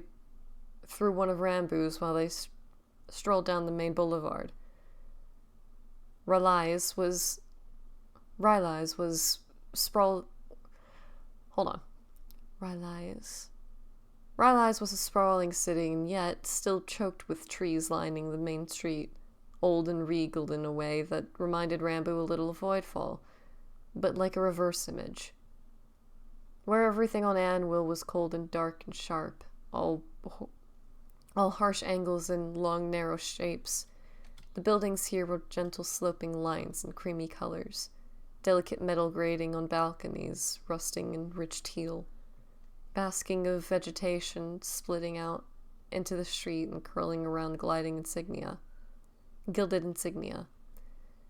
And it was a gorgeous place to be, and the two had only planned to do a little sightseeing, but then Tubbo smelled something coming out of a little stripped-down cafe, and they had to make a stop for a late lunch. Rambo very carefully goes to pick up his latte, doesn't want to jostle Tubbo while he's drawing, and takes a deep sip of the warm, creamy drink, the slight spice in it coating the back of his throat and heating him up from the inside out. This is some of the best Yubon he's had in a while. Maybe since leaving Voidfall. Tastes like home. He's not sure he's ever had. Rambo drinks it contently, watching light shifting outside the cafe's big windows, fingers stroking along the hands in his. Adores feeling two more move across his skin. Remember them in your hair and around your face, fingers hooked behind your ears, thumbs dragging slow shapes across your cheek. When he braids your hair, two working on that, other two rubbing across your shoulders or resting lightly on your sides. So nice to be touched, to be loved, to be treated gently. What you thinking about, Smile? Fucking sorry. What you thinking about? You're all smiley, Tubbo says around a smile of his own, bangs falling into his eyes while he turns back to finish up his drawing. It's not really thinking about it, eyes busy tracing over the looping letters painted on the window. Rambo mumbles, just love him many hands you have. Ah! Wait, what? Wait!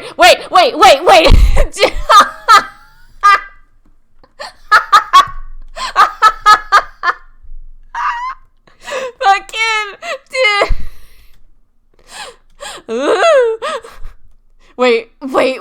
Wait, did you just what is wrong with you? Who says that? Apologize, beg forgiveness, apologize now by the ancients. His mind screams at him, feels like a little like he's mentally getting shaken around by the shoulders.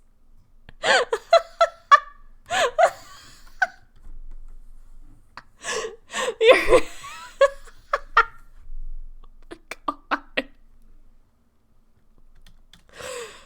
holy shit. Stops though when his surprised laugh bursts out of Tubbo, eyes crinkling around a smile as he snaps his head up. Really? Yeah, but I'm so sorry. I didn't mean it like, I'm not trying to be weird or anything. I just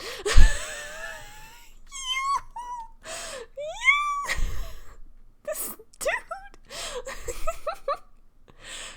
Rambo stammers, ears flattening to his skull, trying to hide how purple they are. Can't do jack shit about the color staining his face furiously. Kinda wishes the earth would swallow him whole. Fuck! Can't believe you said that. Xenophile, making it weird. Exoticizing him. Ugh, I can't believe you.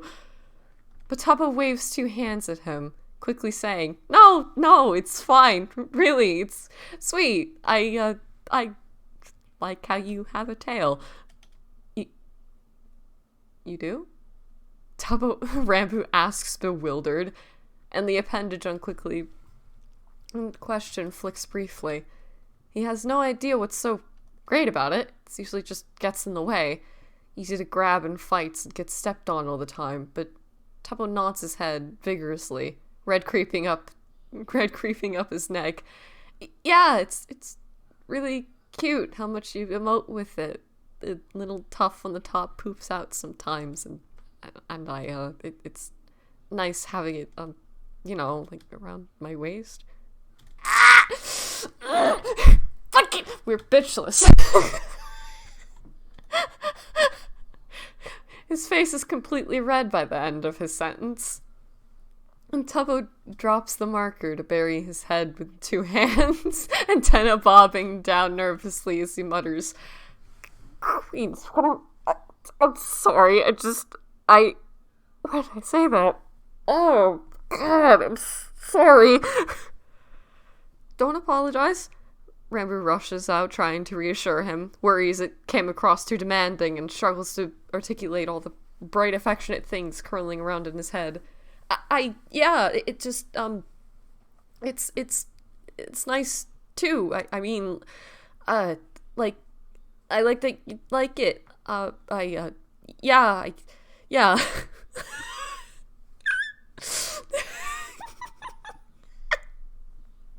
They're so cute. Rambo sighs, frustrated with himself and his inability to explain accurately how he's feeling. Wishes he was a touch telepath in instances like this, where it's very important to convey fusing things simply. Maybe you don't have to with him. He understands you so well, darling, a gentle voice says, and Rambo's ears perk up. Relief she's still here. Worried she left with the rest.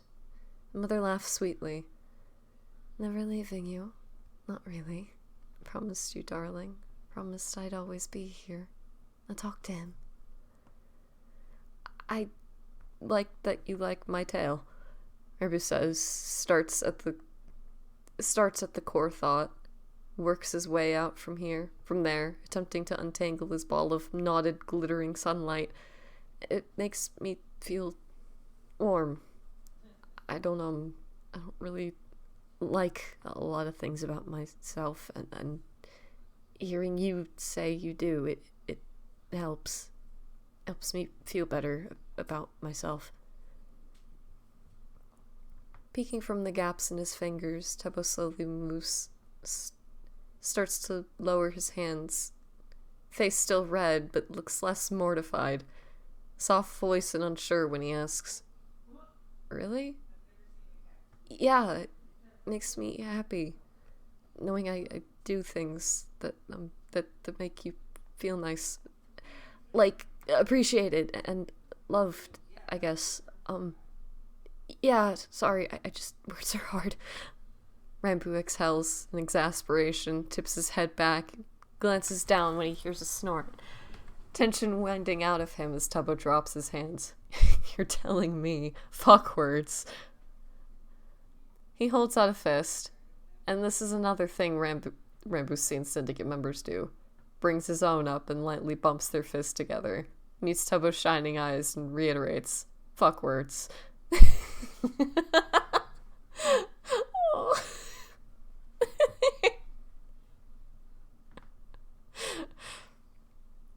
That makes Tubbo laugh and pulls his fist back, resting his arms on the table, sheepish look on his face as he says, but yeah, thanks for, not thinking I'm weird for saying stupid, mushy shit like that. I don't know, it just comes out of nowhere. I like your stupid, mushy shit, Robo tells him earnestly. And he does. He really does. Reminds him of all the grand sweeping declarations of love in his romance books. But Tubbo rolls his eyes and smirks, pulling his lips up. Oh? Want me to woo you or something, boo boy? Oh, what a stupid thing to say. What an absolutely horrible, wonderful, stupid thing to say. Because now Rambo can't stop him. Imagine Tubbo saying some of those lines he holds near and dear, professing his undying love under a field of stars, ducks his head and mumbles, you don't have to.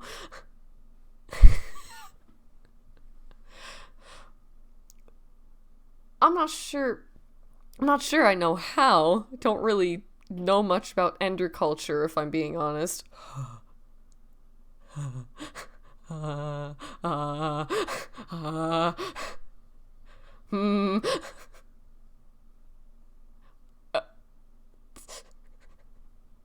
Okay. My guess. Okay, hold on.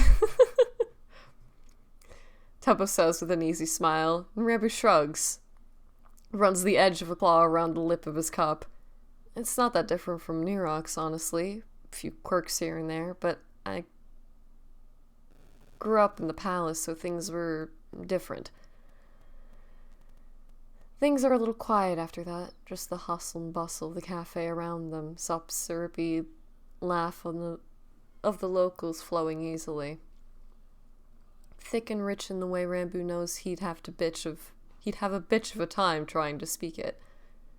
At the continued silence, he worries he's drugged the mood of their afternoon down, about to apologize when Tubbo asks, "Do you ever want to talk about it? About underculture?" Rambu tries, purposefully misunderstanding. Knows what he's really referring to. Cold nights, empty hallways, back of heads, sharp claws, and slitted eyes. Grimaces as Tubbo says, "No, I mean, if you want, sure, I'm all ears, but I mean the palace, about growing up there, everything that happened." Blowing air hard out of his nose, Rambu shakes his claws along the glazed ceramic of the latte cup, stops when they make the slight shrieking noise, and tucks his hand under the table. Talking about Voidfall is one of the last things he wants to do. It doesn't see much worth in dragging out the horrible things that happened. Knows there's no way to change it. Would just make whoever he's telling feel bad, especially doesn't want to burden Tubbo with it. It's all in the past, shouldn't matter, but it affects you even now. Everything you're dealing with is because of them. Yeah, but you can't change any of it. Why talk about it? Remember what Dream said? How it helped him not feel so alone? I don't know. Can't. Won't. It'd make him sad. Never told a soul. Rambu jolts at the warm touch and wraps around his hand under the table, only realizing then that his claws have been picking at the skin of his palm, shoulders drooping in defeat, because why does he keep doing this? He doesn't want to, so why? Hey, Stella, it's okay. You don't have to tell me. I know you're a private person, but I just want you to know I'm there, okay? I'm always here. Tubbo says gently, fingers tangling through Rambu's so he'll stop picking at himself. Got your back. Never leaving you. Always be here. Rambu swallows harshly. None of it's good, and I don't want to weigh you down with it. Tubbo's quiet for a minute when Rambu sneaks a glance at him. His eyes are unfocused, teeth chewing absent-mindedly on a thumb. Notice he's been watching and lets it go. Begins slow, like he's put a lot of thought into it. I understand that feeling. Don't like talking about my stuff either, unless it's family, and I was, wow, that's a lot harder to say than I thought. He sucks in a big gulp of air and stares Rambu directly in the eyes, squeezes their hands together for a good measure. And I was hoping I could be that for you. Someone safe, like family. Long series of photographs hung up on the wall, smiling faces, laughing dark eyes, gathered together around big tables, arm draped over one another. Rambu's avoided that word a lot in his life. Has never meant anything but pain and anxiety and expectations to him. But he doesn't think he'd mind it if it's anything like Tubbo knows it to mean.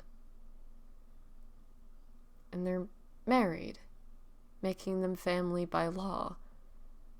But Rambu hasn't really been considering Tubbo like he's a place of refuge. He's been holding him at arm's length, keeping him away from everything Rambu deems unsightly. And maybe he doesn't have to.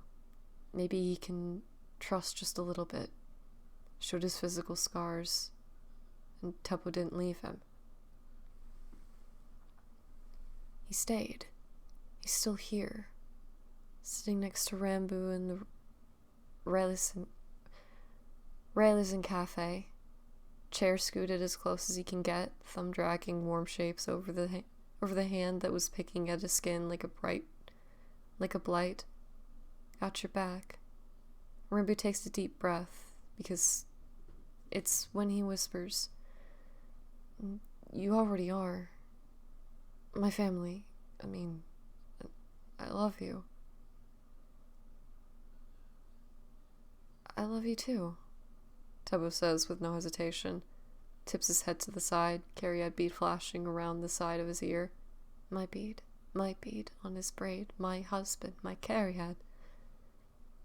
And it's the little nudge that Rambo needs. Words starting to fumble free. Floyd Fall was a nightmare. It twisted everything to the point that living there was just an ongoing anxiety attack. Always had to be on your toes, tracking everything out of the corner of your eyes. Long lists of people that you hated, that hated you, trying desperately to be a step ahead of them. Rambo wets his dry lips and shakes his head, looking away from Tubbo's tender eyes. Stares down at the table. They always told us that it's how it was, that it was to keep us safe. And they weren't entirely wrong. That place was a cesspool. Show how to minimize bleeding from a young age, quick sight of poison and things caught, taught to never turn your back, claws at the ready. How fast could you teleport? Stab them in the back before they get you. His eyes drift from the table to where his left arm is still stretched out even though Tubbo's been done drawing for a while. They raised me to be a monster, and I don't want to be like that anymore, but I'm terrified. I am. That this is it. That it went too deep. That I can't escape. That this is me. Nestled right near the crook of his elbow is a bee inside of a hexagon. Simplified in its design, but drawn with smooth, crisp lines. Wings flared out in the side and filled with the air thin veins. And Rambo entangles their hands so he can touch it, fingertips smoothing over it lovingly. I never told you what I saw on Bas Noir, he murmurs, voice gone thick with the emotions rising in his chest, staring at this little bit of Tubbo he's been given. It's already morning it rubbing off, and wraps a hand around it protectively. No, Tubbo says hoarsely, clears his throat and scoots closer until their legs are pressed together.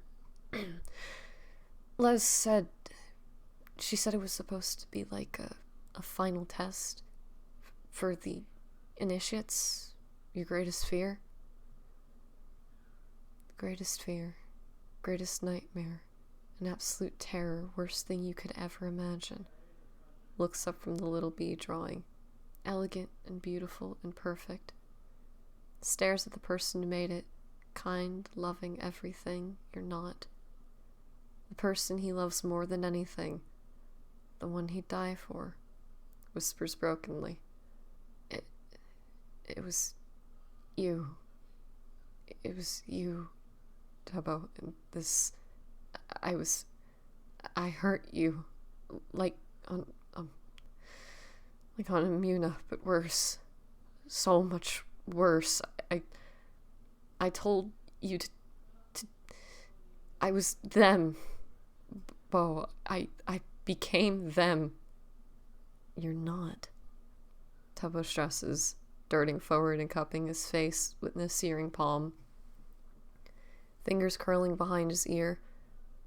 I'm sorry. I know I interrupted, but queens of fucking ages past, you're not. You're nothing like them, Rambo. You know what the statistics say? A third of abuse victims. It's a horrible struggle to get the words out. Rest of it choked off by dread and Tubbo speaking fast over him, eyes on fire, hands starting to shake where they grip his face. No, Fuck that. That's not you. That's a dumb fucking number. That's not you. Sniffling hard, Rabu breaks eye contact. Doesn't want to start crying in public, but his head is gently tipped back up. Face cradled into two warm hands. You're not an abuser. You're not. And when you lashed out at me on Amuna, that was partially my fault. I was backing you in a corner, and I knew it. He wants to argue. Is going to.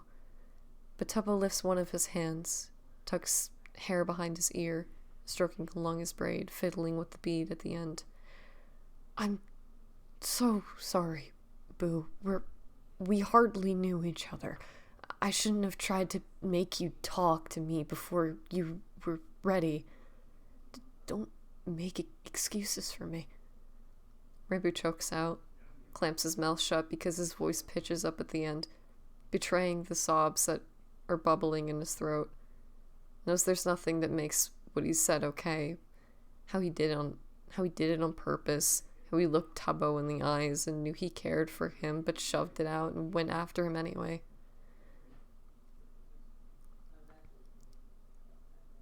I know it was wrong. You know it was wrong. So it's not an excuse, is it? An allotment. You were scared. I made you scared. You were just trying to protect yourself. Tubbo tells him gentler than he deserves, hand wrapping brief around his bead. Like your hand so long ago. Don't leave. Please stay. You've been through actual hell. They hurt you so much. It made you think that it was okay, but you're safe now. You can finally heal. Eyes drifting down into his slashed up arm. Black lines masking some of the damage, but not erasing it. Thinking back to the weeks he was comatose, kept waiting to die. How he flew off the handle, nearly killed someone with his bare hands. Rainbow can't stop the sub, the tumble's free. Shakes his head emphatically. I'm not, though. I keep getting worse. That's not true. You're doing so much better. You've been more open with me. You're making friends. You're actively trying to move past your trauma. You smile so much more now. Have you noticed? Tubbo says softly, fingers brushing across Rambu's cheek. And he leans into the touch, wants to believe him so badly. It takes time, yeah. But you've come so far so quickly. It's amazing. You're incredible, Rambu. 1 in a million. I love you so much. I love you too. Rambu hushes, clearing his throat roughly a few times. Instincts telling him that Tub was lying, that he's deluded, crazy, making things up. But there's a voice he hasn't heard aloud in years, whispering. Wouldn't lie to you. He's your Cariad. Have to trust him. Should trust him. He's your other half. Always will be. Always will be there for you. Will love you no matter what. It's written in the stars. And in your veins. And in his eyes. And it goes against everything he was taught. But Rambu decides to trust it. Trust Tubbo. Takes his words and overwrites the ones that have been swimming in like dark shadows under murky waters. Abuser, abuser, abuser. Gets replaced with not you, and so much better, and you're incredible. Warbles brokenly into the back of his throat. I love you. I wanted to tell you for so long. Tubbo shifts forward and wraps him in a hug, one set of arms going around his neck and the other around his waist. and Rambo shudders, practically melting into the warmth he radiates. The safety, the love. Home, your home, like this. Never want to be anywhere else. Tubbo murmuring right by his ear. Me too. The sun started to go down by the time they leave the cafe, painting the sky rich reds and purples, blushing all of the light-colored buildings varying shapes of pink. And Rambo's lost in thought. Doesn't exactly feel better, but certainly doesn't feel worse. Maybe that's what everyone always meant. Talking about how it didn't magically fix everything. He's still scared and haunted by things, dealing with the aftermath, but it didn't destroy anything either. And that thought does make him feel better. He's staying, Rambo realizes what feels like a very belatedly, staring down at Tubbo's head where they walk side by side. He's really actually staying with me. Remembering their earlier conversation, swings his tail up and curls it around Tubbo's waist and gently tugs him against his side. Tubbo looks up at him, and even with the pink light, Rambo can tell that he's embarrassed. But he doesn't move away, hesitantly moves his left arm to hold him as well, fingers scratching a little at his sides. So, Rambo begins in a tone that is trying hard to be casual and failing miserably. Won't meet Rambo's eyes when he looks at him in question. Just tips his head to the side. It's Burden. Oh. It's almost the 85th of Digwad, fuck, whatever, Eventide. It's almost the 85th of Eventide.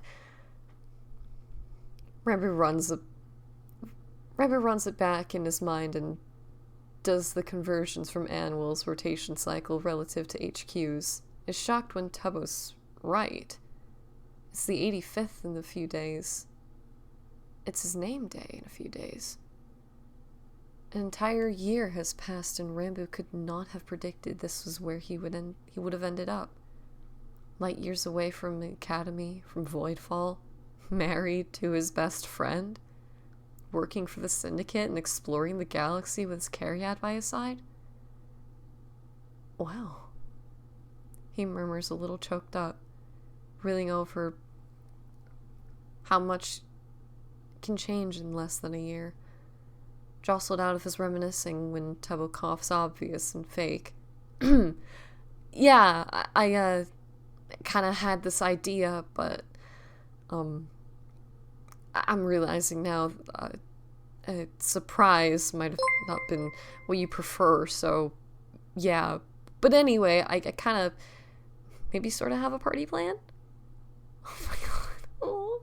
Snapping his head down, Rambo opens his mouth, lost for a second in glittering lights, glittering daggers, fake smiles presented to you on a dance floor, whispering behind your back. No, you can hear, looks a little odd-eyed, insane prince, and finally manages. What kind of party? Just something small, a few friends, anyone you would want to invite, really, but if that's not something you'd like, that's okay too. Tubbo says, finally looking up at him, and he's never been good at hiding his emotions. He's never had to be. Earnest honesty in his eyes and a gentle smile. Birthdays are kind of a big thing in my house. Just want to make you feel special. But it's whatever you want, Sally. Whatever he wants. In the past, it would have been to see his father. Maybe get 5 minutes of his undivided attention. But now Rambo's not sure. Lie now exactly what you'd want. But too afraid to ask for it. Know you're entitled, spoiled, selfish. But he grimaces, fingers flexing, because they don't want to go for his arms and can't. You don't need to do that for me. I'm fine not doing anything, really. he says lightly, smiles, but it doesn't reach his eyes. He can't force it to. Bemoans the days where he could as Tubbo's brows furrow. Okay, but is that what you want? Or is it what you think you should want? I want to wake up in bed next to you. I want to listen to all the ways that you love me.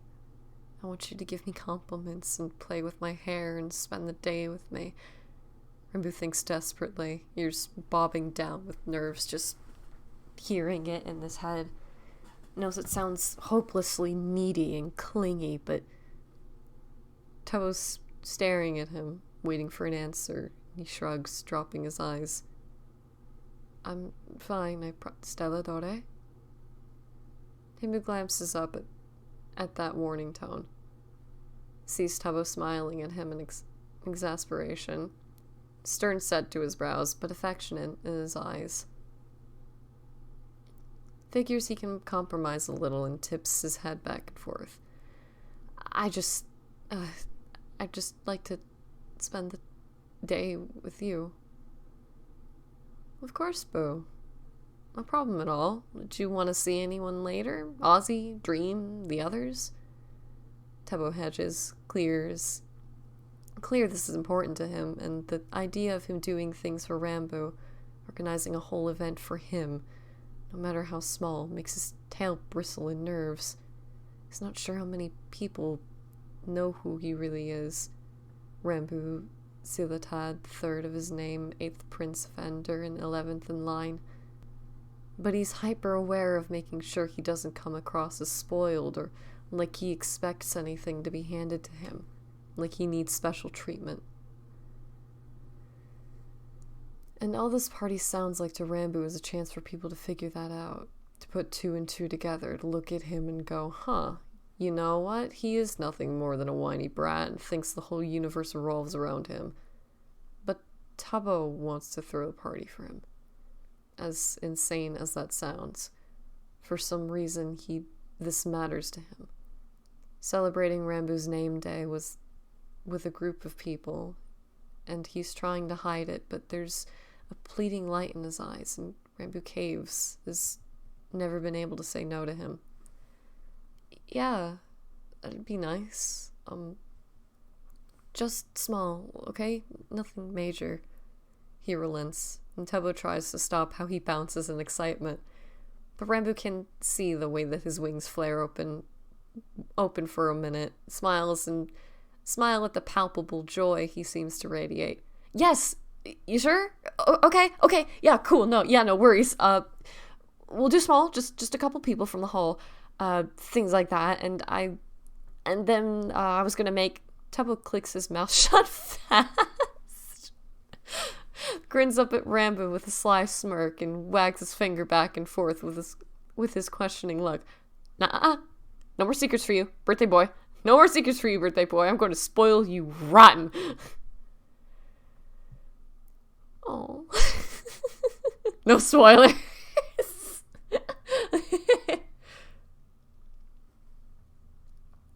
Rambo's heart lurches painfully, lungs constricting tight as the wind roars in his ears. Feet stumbling for just a second because he's back up there. I can see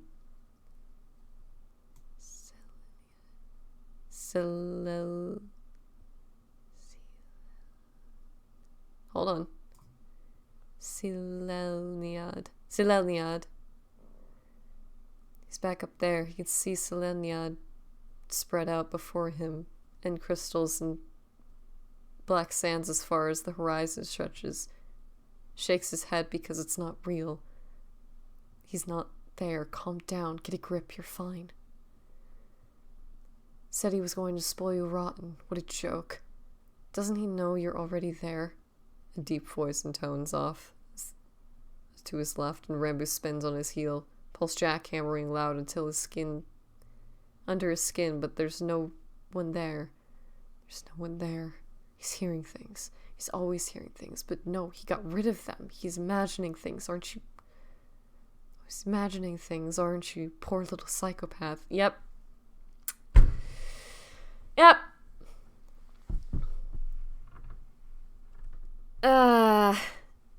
I say? What did I say? What did I say? Moment of bliss. Just thinking it's all gone, and then just it comes back. Yep. Unfortunate. Ah, boy.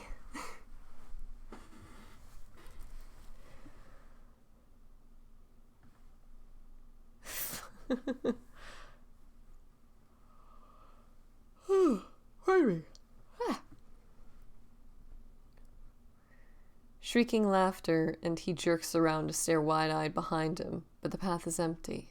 Just the setting sun turning everything a rich purple. Just like the ends of her dress. As last of the light sliding out of the sky. And he's okay. He's okay. They're not there. He's fine. They're gone, right? Right? Jumps about a foot in the air, hearing, "Hey, you okay?" Thank the ancients, but when Rambu trips to look over his shoulder, there's a corporeal body standing there, and he can breathe for a second. You're fine, all in your head. It's okay, calm down. Then registers the concern set on Tubbo's face and realizes he needs to do damage control now. Yeah, I'm fine. Rambu forces out evenly, tight grip in his vocal cords, and makes sure that they don't waver. Keeps his arms still at his sides and takes the shaking fear deep inside. Lets it rock his hallway. Loose dust and stone raining down around him while he smiles. Sorry, you know how sensitive my ears are. Some piece of machinery hit a hole in the road and a few streets over. Sounded like blaster fire, is all. Oh, body. Oh.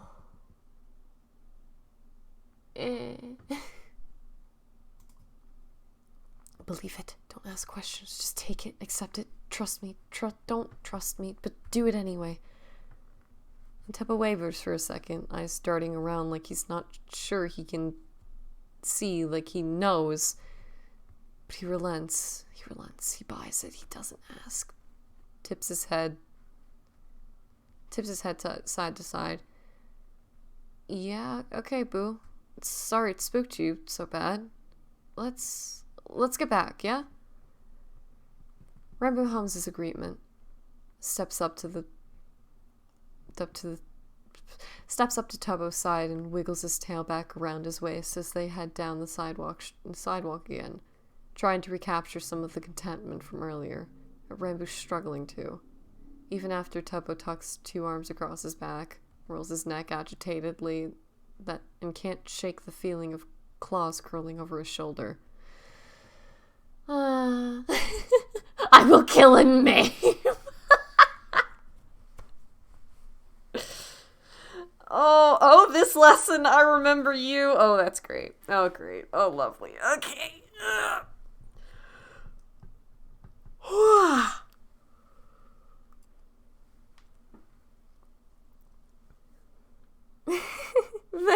When they you get nothing nice. Sleepy moon. No, I'm not sleepy. Don't worry. I'm good.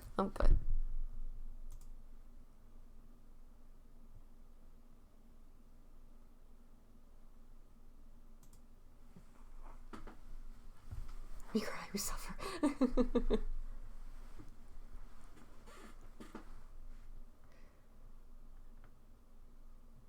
All right. Let's go. All right. Pardon me as I hydrate. Moon, you were so close to the part that you're going to die over. Great. Fantastic. Can't say. No spoilers. Don't do it.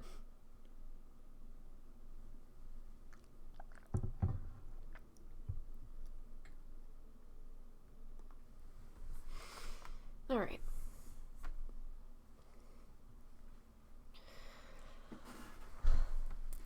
Lesson 36. Being vulnerable is weak. Being weak is a death sentence. But he's so alone. It hurts. The lesson is really dragging today. Rambo not paying attention like he's supposed to, and Miliari's writing on the blackboard, staring off into space in a gray haze that's been clouding his head on and off for a year now. Today is an extra hazy day, and Rambo hadn't wanted to get out of bed, stay curled up in his nest of pillows, ignored the servants calling for him until the head maid servant had to come in and pull him out herself.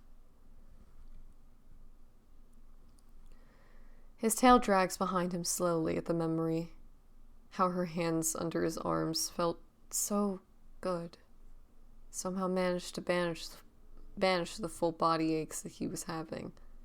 Pain settling in his arms and legs like he's sick. A doctor said that he's fine. However, there's someone to check on him. Sat him down once and had a very confusing conversation of how grief affects everyone differently. But Rambo hadn't really understood that. They didn't really care to help him understand.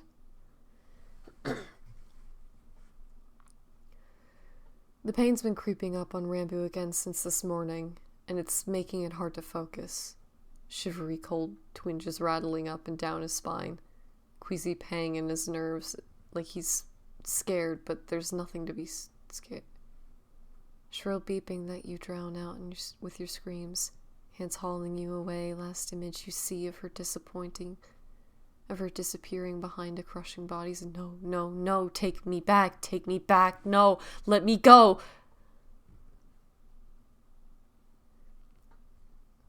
Let me go sorry. Rambo jolts to the sharp cracking noise on his desk, turns guilty eyes up to the glowering Milary and bows his head. Voice catching as he tries to apologize. Sorry, governess. I... Stop stuttering and pay attention. It's unbecoming for a prince to be so inarticulate. She barks. Rambo nods his head because he knows. And he used to be doing better, but it's just gotten bad again for some reason. Maybe because you don't speak so much now.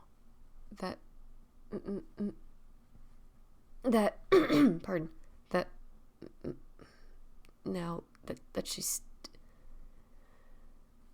Whatever he was thinking gets garbled up with a crackling static, and Rambo feels like he slips out of his body, floating somewhere up by the rafters as Millie returns to finish the lesson. Whatever's been left behind in his head answering her questions without any input from him. Rambo floats lost, thinks he might be asleep or something, but no, it's not right. His nights are plagued with horrible images of people crumpling to dust in front of him. Everyone he cares for slipping out of his hands, no matter how hard he holds on. There's nothing like that here. It's nice. It doesn't hurt. He doesn't really want to leave. Oh, pardon me. God. But inevitably, Rambo does. Floats back down only as they're ending for the day. Feels like he's blinking awake and winces because everything hurts now. On your feet, Your Highness, Millie orders as he stumbles up automatically, stands by his desk and tries to control his shaking while she goes to wipe the board clean. Will only dismiss him once the chores are done. There's a desperate clawing ache consuming him. Seems to come from his bones, and it hurts. It hurts so much.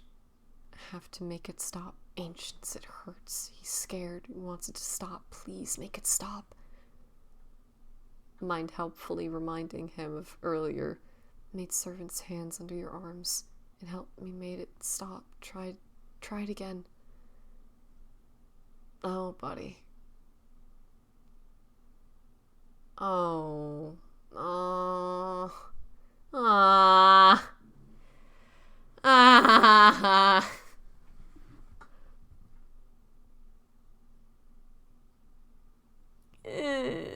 sorry, this is making me sad.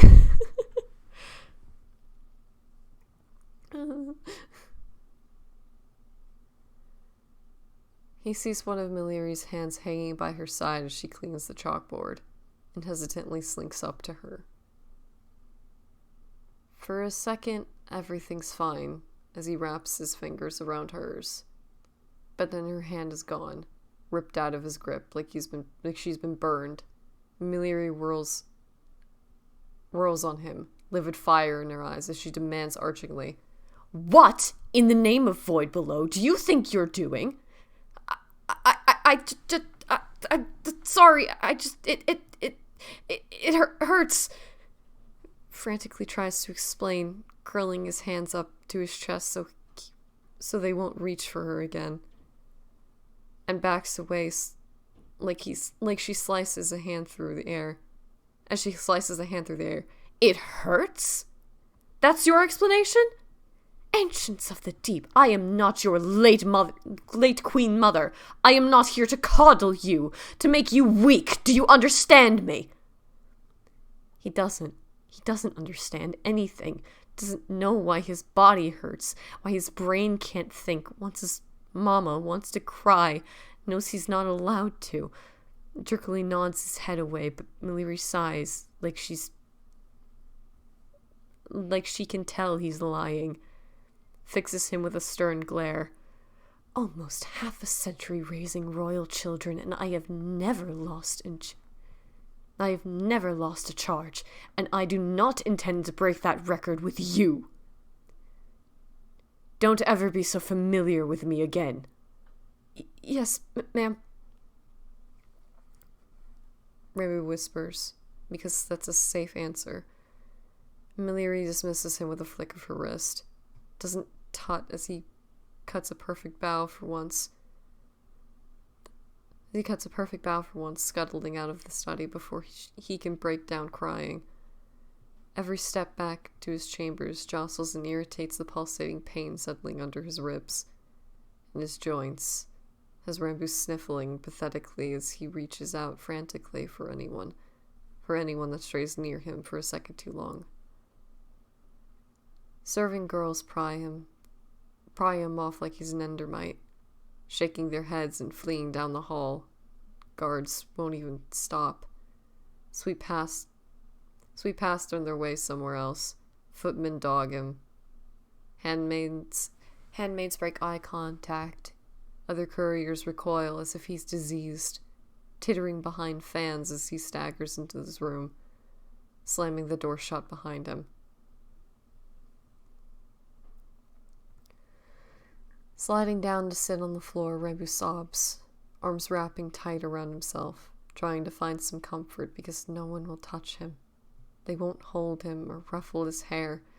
Nobody wants him. Has anyone ever? Mama? Has Mama? Sorry, delivery was wrong. Nobody wants him. Has anyone ever? Mama does. Mama has. Mama did. But she's gone. She's gone, and he's alone. He's so very alone. And he wails, shaking hands frantically patting through his hair. It's not the same. It's not the same. It's not the same. It doesn't feel like when Mama did it. It feels like nothing. And his claws bite into his scalp, bright hot pain that flares out and cuts through the weeping, tearing agony in his chest. Zeroes his mind in on that instead, pressing in harder. Rabu forces himself to get his breath under control and tips his head up to gaze out at his empty room. His lower lip wobbles again. Alone, alone, alone, so alone. Everything hurts. You're alone. Squeezes his eyes shut and imagines there's someone sitting across from him.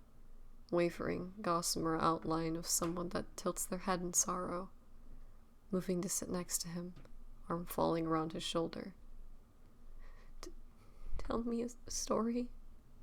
Rebu hiccups, slumping over into the contact, into the door frame. No, it's his shoulder. It's a warm side of someone. trills brokenly as a hand carves through his hair. Too small. No, it's not. It's big. It's safe. It cares for you. Sniffles quiet down as he listens to a smooth voice that sounds like nothing. That sounds like nothing. Tell him a story he's heard before, but that's okay. Someone's there, and nothing else matters.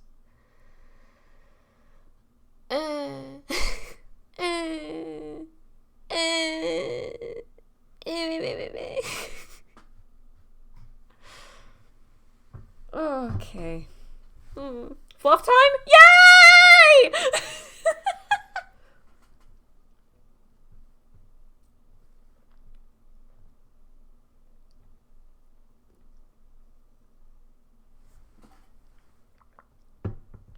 Just gotta humble ourselves with the lessons, you know how it is.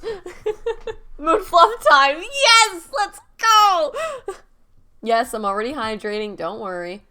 Thank you, fire.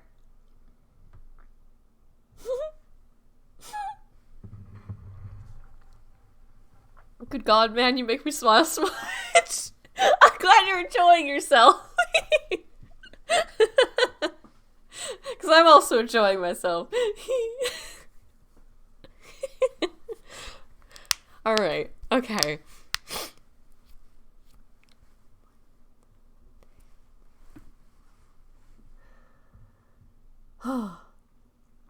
Drink water. We drink the water. Stretch? I mean, I've already stretched. I'm good. I'm limber. I'm loose. I'm wiggly. Oh, Moon, last part? Last part. Wait. Oh, fuck. It's the last section. Shit. Alright. Okay.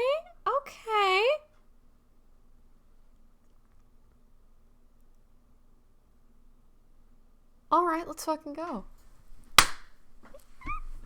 Okay.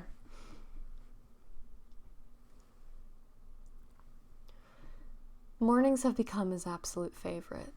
And it's weird, because Rambo always considered himself a night owl before. Or just a never slept owl. But now he loves the mornings, looking forward to the cracking bleary eyes open and seeing a mop of dark hair smooshed into a pillow next to his every day. It's no different today, and he trills sleepy and happy at Tubbo's peaceful face, wiggles closer and tangles their legs up, tail wrapping around his waist to help pull him up. Rambo shifts his head down and brings their foreheads together. We experiencing bitchless behavior. Anyway. Tries to be gentle, nuzzling Tubbo as he doesn't wake up, so he doesn't wake him up. And Tubbo grumbles petulantly in his sleep, the sound smoothing out into something more fond before Rambo can drop back. Semi-coherent words mumbling into his pillow. Mote, Stella. Amor vete, mia bua mote. His Apian isn't still not perfect, but Rambo's been trying to pick up more in his free time, recognizes a few of the words whispered into the overall quiet of their dorm. Purrs rumbling deep in his chest, hearing "I love you" fall out of Tubbo's unconscious mouth. Rambo snuggles closer, takes Tubbo in his arms and carts careful claws through his hair, murmuring unbearably sweet Nendrian. Love you so much. Make every day worth it. Could live 1,000 lives and never be happier than I am having you in my arms. Love you, sunshine. Love you so much. And the sound of his voice, Tubbo starts shifting, whining in the back of his throat, and Rambo loosens his hold, smiles mistily, watching his face scrunch up as he stretches, twisting so his wings can flare all the way open. And Tubbo presses into Rambo's hands, very, very lightly. Rambo runs fingertips over where the connect to his back. I feel some shiver in response. Good morning, Abby whispers, smiling, where dark blue eyes crack open and haze in them gone after a few blinks. Corners crinkling in answering smile as Toba mumbles. Ah, yes? Oh, okay. Hold on.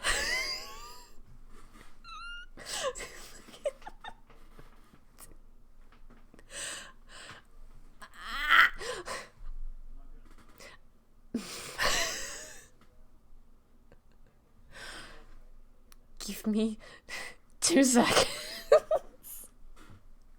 Damn it. Okay, you know. It's food time, yeah. Hold on. Let me consult the mods. Let me get the mods. Let me get the mod. Hello. Oh my god! It's food time. It's food time, It's food isn't it? ti- It's food yes, time. yes, it's food time. It's food time. It's food time. It's food time. totally Hey, food time. yo, And let's go. you know what I can do? I can be shameless again. What? You can be shameless? You I can gotta be sh- self-promote? I can run an ad. Okay. Chat if you want. I'll be right back, Chad. Have fun with him. Hello. Welcome back to the color corner, if you will. We're gonna call this segment because I'm not the only mod. I am not the only mod right now. Inkty is back, and you know what? Give it up for mod Inkty.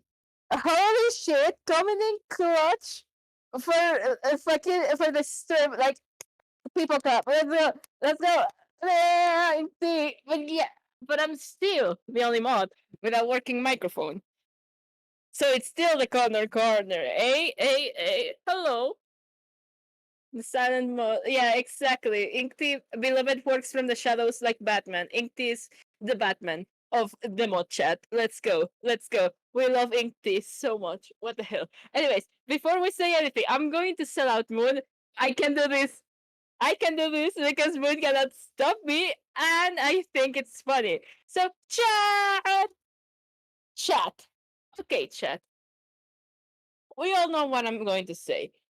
If you want to avoid the pesky little ads that sometimes play here, then consider subscribing. Subscribing is a great way of giving your support to Moon, my beloved. If you have Amazon Prime connected to your Twitch account, you get a free subscription. That's right, a free subscription every month. Let's go. You're stealing money directly from Jeffrey Bezos. Can you believe it? Money. Just a sub away. So if you go down there below and you click subscribe, it should tell you if you have it. Because can you believe it? Many people don't even know that they have a Prime. They don't even know that they have a Prime. Like, they're just wasting money, okay? So why waste money when you could just give it to Moon right here, right now, and support your favorite streamer? Also, follow if you haven't already. What is going on with you? If you're here and you've been here for the 4 hours that we've been doing this and you have not stopped, honestly. So yeah, chat, chat, follow, and subscribe if you can too. Let's go. Let's get Moon some cash. Let's go. You can do it, Smack Cam, my beloveds! Let's go! Even Inkty literally is vouching for this. Inkty, we have the Inkty vouch. Can you believe it? We believe on with money. So true, King, so true. Oh my god, I am looking forward for the birthday scene. Oh my god, like now out of the ad, out of the ad version, out of the ad zone, as I like to call it. Holy shit! Holy shit! I'm excited. I'm excited for the birthday of this motherfucker. Like a fucking Rambo. I'm normal. I'm so normal. It's just he's gonna have such a good time. He's gonna have such a good time for the first time in his life. He's gonna have a good time, and I'm all here for it. I am all here for it. I am melting in the heat. I have a glass of delicious water with a little bit of ice, and I'm sitting here enjoying life. And you know what? He should too. Like He should too. He's gonna be so happy and we're like gonna be so normal. What are you? What do you mean? Oh my god, Inkty, please hydrate, Inkty. You need to hydrate, beloved. Even though you're based as hell, even though you're based as hell, and you're like fucking Batman but 10 times better and so like unbelievably OP, like fucking you still have to drink water. Where no one is above being dehydrated. You'll dehydrate. No, don't dehydrate. No, Inkty! Inkty, no, don't dehydrate. Nah, what am I gonna do without you, bro? Oh my god, I can't believe it. Inkty choosing death. This is so sad. So sad. You hear me. You're in the mod chat. You hear me. This is so sad. Why would you do this? God. God. God. I can't believe it. I cannot believe it. This motherfucker right here. So dehydrated. Crusty. Water tastes bad. Sorry. Have you tried different, like, what's it called? pH like fucking level waters, because it's probably because the pH like level of the water that you've been drinking is not ideal for your body, so you don't like it. we got fucking water anti, known water anti Inkty versus known water enjoyer Helenite. Let's go, fight it out. Let's go. I like flavor. Oh, okay. Fucking die then. God. All I drink is water. Helen, you're so based. You're so based. You drink water. You're hydrated all the time. This is why you can do like all of these amazing things. You know what? Give it up for Helenite. Give it up for Helenite. Let's go. This is great water though. I can't have caffeine. Oh my god, that's fair. Yeah, Helen is so cool. Helen is so fucking cool. Let's go. Helen writes amazing fix. Helen is so good. Helen appreciation time. Let's go. You know what? Let's even like promote Helenite with exclamation point fix. That's how you know. Those are the fix we're reading. Well, we already read and we are currently reading. So you should really check it out. You should follow Helen in AO3, Twitter, and any social media actually, even like Tumblr as well. I don't care that you don't have an account on Twitter or Tumblr. Go to Twitter or Tumblr, make your account right now, and follow Helen Helenite. Honestly, Helen deserves it. Helen so based, so incredibly based. Can you believe it? So swag. Helen is so good. Yeah, Helen wrote a fail AU. Maybe fuck. Maybe we'll read the fanfic like at some point. That I'll talk to Moon about it. Well, I think I recall talking to Moon about possibly reading that as well. God. Oh my god, let's go. Let's go. There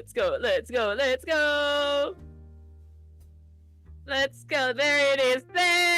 A love for Helenite. The love for Helenite. Let's go. There. Oh my god. Helen is making also a fucking fan sign for like Event Horizon, which is, you know, the name of the series of Astra and the TERRA. And I'm like, I want to get in. I have to send my thing, but I also have so many things, and the only way I can make a PDF is by making a whole ass comic. So hang in there, Helen. I'm flying to the thing. Hang in there. God, I'm sitting here. I'm just sitting here. I like signs, bro. I really fucking love signs. They are so good. Oh my god. Connor, I will die. For fucking perish! I'm sitting here. I'm going to apply. I just need to finish this goddamn comic because... Okay, here's the thing, right? In this computer, I realized I don't have any way of making, like, a PDF. I don't know why Hey, there you go. Even the streamer is applying to the site. Let's go. But yeah, like I don't know why I cannot. I have no tools of making a PDF in this computer. I don't know why it doesn't come with like Adobe PDF or whatever it's fucking called. So I was like, shit, how can I make a PDF? And I was like, well, I could either like open a Word document and save it as PDF, or I could open in Clip Studio and make like a multi-page like fucking fan sign fucking format that it has, because it has that option. And I was like, okay, let's do that. I'll just delete some of the pages and save it as PDF, and there you go. But then it said that the minimum amount of pages was 8, so I was like, oh, okay. God, I'm suffering. God, Lord, I hope they can file this. Make sure you can upload images. Let's go. You could like put it like so that they could give you a link to a Google Drive. Normally, that's what they do. Oh, I have no patience, so I can't. Oh no! Indeed! No! Oh my god. Oh my god, but yeah, oh like I'm excited. I really want to make a thing for the Event Horizon. I've never done this before. It's okay. I've been in many of them. I can help you. I did my best. You did your best. You know what? Base. You know what? We're proud of you that you did your best. We're very proud of you that you did your best. And honestly, pop off, Queen. Pop off. You're so cool and points. Let's go. Oh my god. Yeah, I love this fucking thing. I'm sitting here. God, it's okay. I'm sitting here. I'm so normal. Chat, are you normal? I'm normal. I am so incredibly normal. You have no idea how normal I am. I'm so normal. We are normal, so normal. Let's go. I have many full pieces of Event Horizon. I only have those. I mean, it's fine if you only have like. It doesn't have to be like strictly Event Horizon. It's just any piece that you have that like displays your style and whatnot. Like your stronger pieces. Like you wouldn't put like an incomplete thing, because that normally doesn't like fucking like that. Normally people in like fan signs look at that and go, I mean, it's not finished, and you get eliminated. But if you put like, even if it's not from this fandom, even if it's from a fandom before, but it has to be like your best piece, like 3 of your best pieces. And remake my application when I get back home. That is good. He's right. Yeah, put finished pieces. Yeah. Okay. You know what? Okay, I've been on around almost 20 signs now, so I'm gonna give a few tips. I don't know how good they are, but I'm gonna give a few general tips on what I do, so you guys can also like have a little bit of a scope on what goes down in making signs. Because like, I know only from the point of view of applying as a merch artist and an artist, as a contributor. I don't know many things of the inside of how to do a sign, but I've had friends that that actually made signs, and I've talked to people that are actually moderators and have been moderators for signs for a long time. So normally what happens is like, for your portfolio you want to have like a Google Drive with only like up to 10, like maximum 10 pieces of your work, like your best pieces. And I recommend that they are recent, because then they show more of how your art style is currently, right? They have to be colored and they have to be like complete, right? I recommend a lot that they have backgrounds, because like it just makes it better, right? Like it just shows that you can do backgrounds as long as characters, so you have a grasp on like a lot of things, like anatomy and colors and whatnot, right? When normally they ask you like 3 pieces, like they ask you like 3 pieces as an example. Grab your 3 like best artworks, like the best ones, the ones that you like the most that are recent, and put it in the order of like like pick which one is your favorite one, which one's your second favorite one, and which was your third favorite one. Put the third first, the first in the middle, and the second last in the application, because then it you hit them with the worst and it gets better, right? uh for it's better if you like get into like fan signs with like smaller fandoms, because then later on you can say that you have experience with a fan sign before, and that is good because that puts you like higher on the list of like contributors, because they say, hey, this motherfucker like worked in a sign before, that means they have experience, so the process will be easier and they choose you. Oh my god. Oh my god. Oh my god, the safeguard sign is. Oh, I'm in that one. Haha. Oh my god.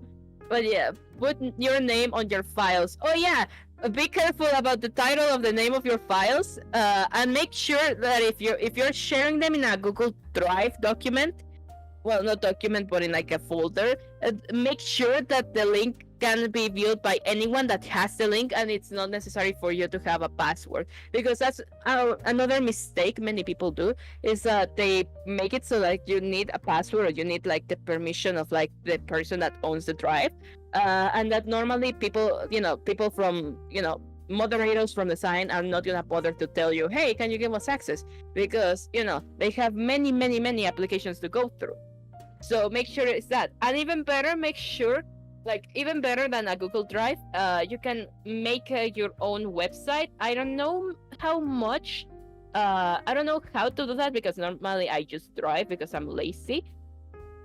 But if you use a website to display your portfolio, then that's even better.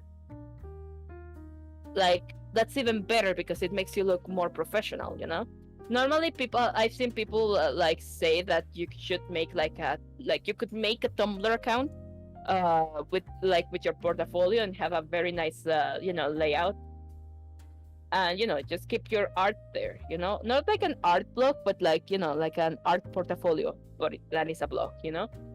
Some people, I've seen people that say that they don't recommend using card. I've never used card to do like a portfolio thing, but some people say that they don't recommend it because it looks a little bit unprofessional. But the option is still there. It's not the best, but it's still there. I just use Drive. It's just easier. But yeah, also when normally they ask you also, what do you think you're gonna do with your piece? Like if you're going to like if you have a general idea on on what you're going to do if you get accepted, put a lot of detail on what you're going to say. Like, but it's going to be this and this, not just like the vague idea of I don't know, something doing with this. No, like specify what you're going to do, and that'll make them like and speak clearly about it. That gives them a better scope that you have your shit together and be like, yeah, okay, this motherfucker, But yeah, but do if do try to get like a sign beforehand, or like a big bang also as well, like any sort of like experience in like creative working, like with like published magazines or whatever. It's good to get yourself also admitted in signs and whatnot. Also, beware, like take in mind what's the general, like what's it called, aesthetic that the sign is going for, and try to appeal to that. Because if you're going to like, I don't know, like for example that I've seen here, thanks to Asterly, I cannot say Aster right here, right? That they are in a Genlos sign, I think. No, wait, no, that was another person. Sorry, I saw someone in chat that said that they were in a Genlos sign. I think that's it was Aster. Oh yeah. Oh hi. Hi. Never mind. Hi, the server is here. Oh, fucking scattered. I will say, I've been listening to you talk for a bit, but People talk. Yeah. no, you're good. Another thing I think to keep in mind, always have more than one plan. This is not something that I realized, like, being in my first sign, I didn't realize I needed to do. Yeah. Always make sure that you have more than one idea for an illustration or for your prompt, because chances are that you may, like, with the main idea that you had, it may not go through, so they'll want other things and other prompts to fall back on. Yep. So make sure you have multiple ideas. Yeah, there you go. You see base knowledge from Mundalos Monday. So let's go. Yeah, let's go. Thank you for your lovely insight, Connor. Yeah, no problem, no problem. I'm here to help. Hey, I'm walking here, as you would say. Damn, I'm 4 hours late. Oh, hi, Sin. Hi, Sin. Hi. But thank you, Connor. Thank you, Yeah, Connor. no problem. Helen, if you want a more in-depth like thing of what I've heard happens on the inside of the sign, like not as a contributor, but as the moderator of the sign, then shoot me a DM and I'll tell you a thing or two. Because like you can, you can ask Sanolin. I fucking know Sanolin. They were a mod in one of my one of the signs that I've been before. Like I think on 3 signs that I've been before. So they have actual experience on this shit. So maybe I can like toss you to them. Yeah, there you go. All right. People talk. People talk. Wait a goddamn second. You What keep the people fuck? talking. I need water. I'm almost out. Okay. Fuck. Okay. So I keep on people talking, as one said. God, yeah, it's first when I have a thing soon. Okay, yeah. Oh my god, but yeah, okay, I keep on telling you. Yeah, make sure you appeal to what the general aesthetic of the sign is. So, like, say you have like Aster with a general sign. You're not going to apply to a general sign, but like a fluffy thing, a very pastel looking thing, because normally generals is it's horror media, so of course they want to see how you can handle dark themes and all that shit, like dark colors, dark themes, and stuff like that. So they probably won't choose you if you put like very harder stuff, unless you are very you're very good or somewhat well known. Fuck. So make sure to be like, this is about this, then I'll get into that general direction. It's fine if it's not exactly the theme that they're looking for, but if it's something along the lines of that, then that should be good. But also do make sure that most of your examples have a background, because that is like a huge thing that many like sign people really focus on, and it's the ability for you to make a background. So yeah, if you're not good with backgrounds, better start getting good, because a lot of signs ask you to be good at backgrounds. Yeah. I hate delays so much. Oh my god. Yeah. Yeah. Mobile viewer. Have point on that. No. I'm joking. No. We're not mean to mobile viewers here. Backgrounds might be low slash affectionate. Yeah, me too. Yeah, it's so they suck. I like making them now, but oh my god, it took a while for me to fucking get to like them. What's our mobile viewers? I know. That's why I said no pulling at the mobile viewers. God, gotta go real quick. Okay. I see you, Helen. I see you. See you soon, Helen. Oh my god, let's go. But yeah, it's like Just as I come back, Helen leaves. Yep. No, Helen. Wait.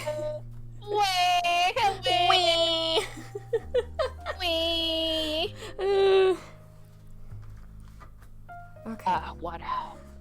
Yes, I have water now. Ooh, I also have water. Wow, we have so much in common. Wow, we're like this. We're like so in sync, fucking twinsies. Wow. Wow. God, bro, God. So how are you, Mondalos Mungazer, and what are you eating? Oh my, I'm eating chicken strips and fries. Fuck your chicken strips. Fuck you, chicken strip! Fuck your chicken strips. Hydrate or dihydrate? Yup. Hydrate or die straight. Yep. Oh my god, yeah. Oh my god. Applying for science is like nerve-wracking the first couple of times. Oh yeah. Fucking Damn, that's a good one!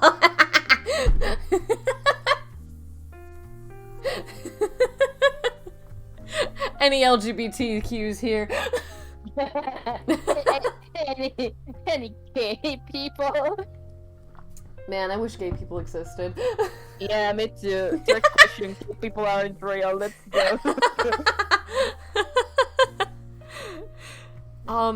But Yeah. I think Moon, you are gay. How do you know? Who told you? Who told you that? Who the fuck told you that? Come out. How did you know? And that's just cool. Wish gay people existed. Oh my god. My biggest secret.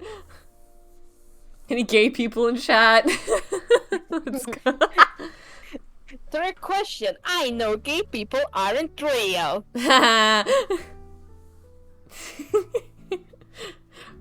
Okay, but Okay. I'ma get back into it. Thank you, Connor, for your lovely commentary. People talk a lot. Yes. And just very based opinions and insight all around. Thank you for distracting, entertaining chat. Yes. The Connor corner ends right now. This is so sad. Connor corner ends. Thank you, Connor. Yeah. What would you do without me? I am okay. And now that we've gotten rid of him, immediately your gay people are real. Yeah. All right.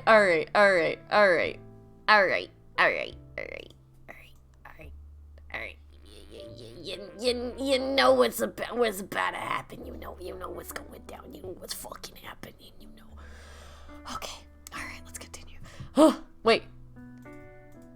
No more funky jazz. We're getting serious. Okay. All right. Good morning, Rainbow whispers, smiling when dark blue eyes crack open, hasten them gone after a few blinks. Corn is crinkling in an answering smile as Tubba mumbles, "Morning, birthday boy. Happy name day." He remembered. First thing out of his mouth on his mind.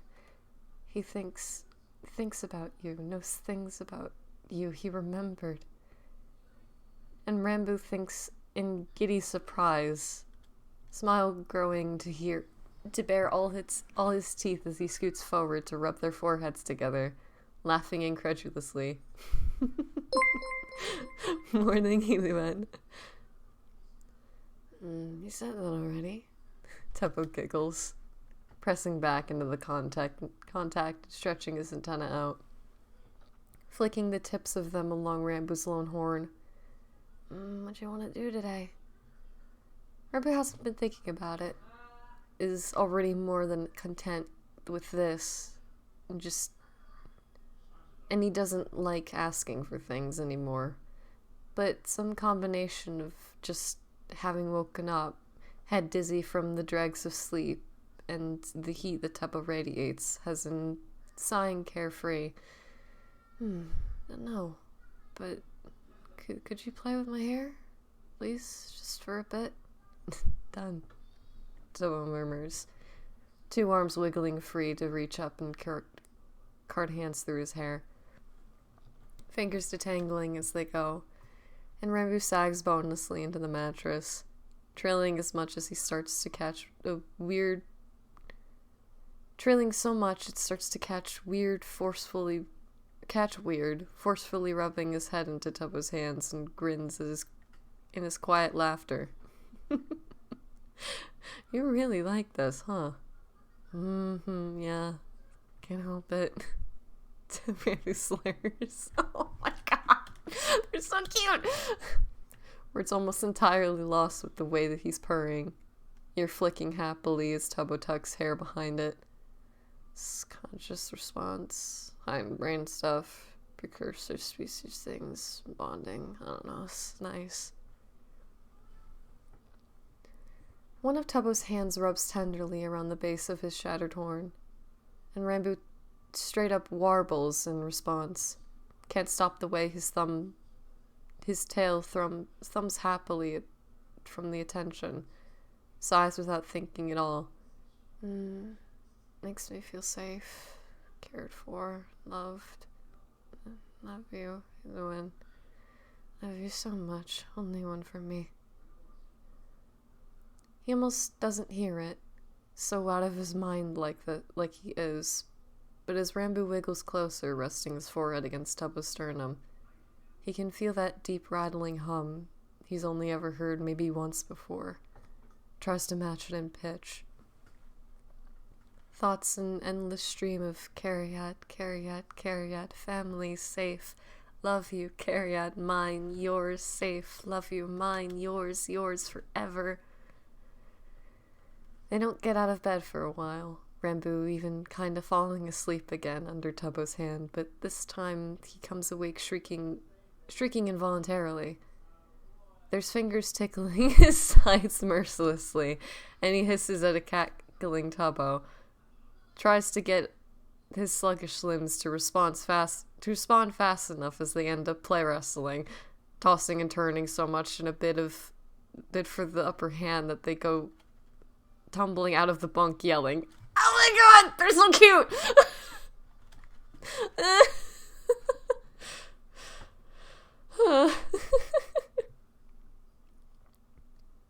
Rambo lays sprawled out on the floor, with Tubbo right next to him. The sheets tangling up around their legs in a mess. Laughing so hard his chest aches, abdomen jumping under his arm as he turns to look at him.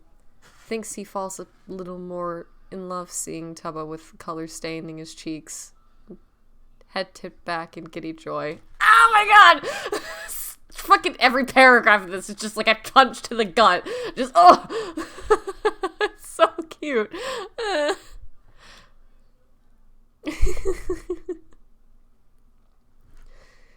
It's probably the laziest morning they've had in a while. Tubbo tries to get him to make his bed. Their bed. Like he does every morning. And Rambo whines the entire time, drags his feet, and does a pathetic job. Tubbo pushes him out of the way. Drags his feet and does such a pathetic job, Tubbo pushes him out of the way. But Rambo just hangs off his side and loves the way he smiles. Loves that he can make him smile. The party is planned for later in the day cycle, since some people are getting back from missions this afternoon, which leaves Rambo with a good chunk of time he doesn't know what to do with. Usually lets Tubbo make plans on their day off, but now he's got a pair of lovely eyes fixed on him, wondering what he wants to do. I don't know. Not acceptable answer. Brows drawn down, got that adorable little stubborn set to his face. Okay, no focus. Think of something. And Rambo shrugs, uncomfortable to be put in a spot like this, and ruffles a hand absent-mindedly through his hair. We could go to the range? He suggests it because they usually do target practice at least once a week. Knows they both missed their regular sessions for a while. His fault. Wasn't allowed to have a firearm until recently. But as Rambo's standing in front of the counter, ears pinned down by insulated headphones, changing power cells out quick and efficient, waiting for the light to come on, and he realizes he's excited. With the thick headphones covering his ears, any sound that came back are muffled and seemed to be 1,000 miles away, narrowing his focus down entirely to the range in front of him. comforting weight of the blaster in his hands. Anticipation curls hotly in his gut, makes his breath go all shivery with excitement. And when the lights blink on, Rambo doesn't hesitate and raises his arm and fires. Aftershock travel up his arms, reverberating around his skull and ground him in the moment as his eyes dart from target to target. Mind calculating almost too fast to follow, his arms moving in the coordinate in a fraction of a second. Find target, pinpoint where you want shot. We want shot to go. Don't blink, don't breathe. Depress trigger, recoil, shuddering, trembling, bright light flash. Hit it, hit it, hit it, hit it. Find the next target. Rambo doesn't have the space for any other thoughts, and as the targets whiz past, heart thundering loudly in his ears, arm tingling pleasantly with the numbing sensation of the continued blaster recoil. Nothing else exists right now.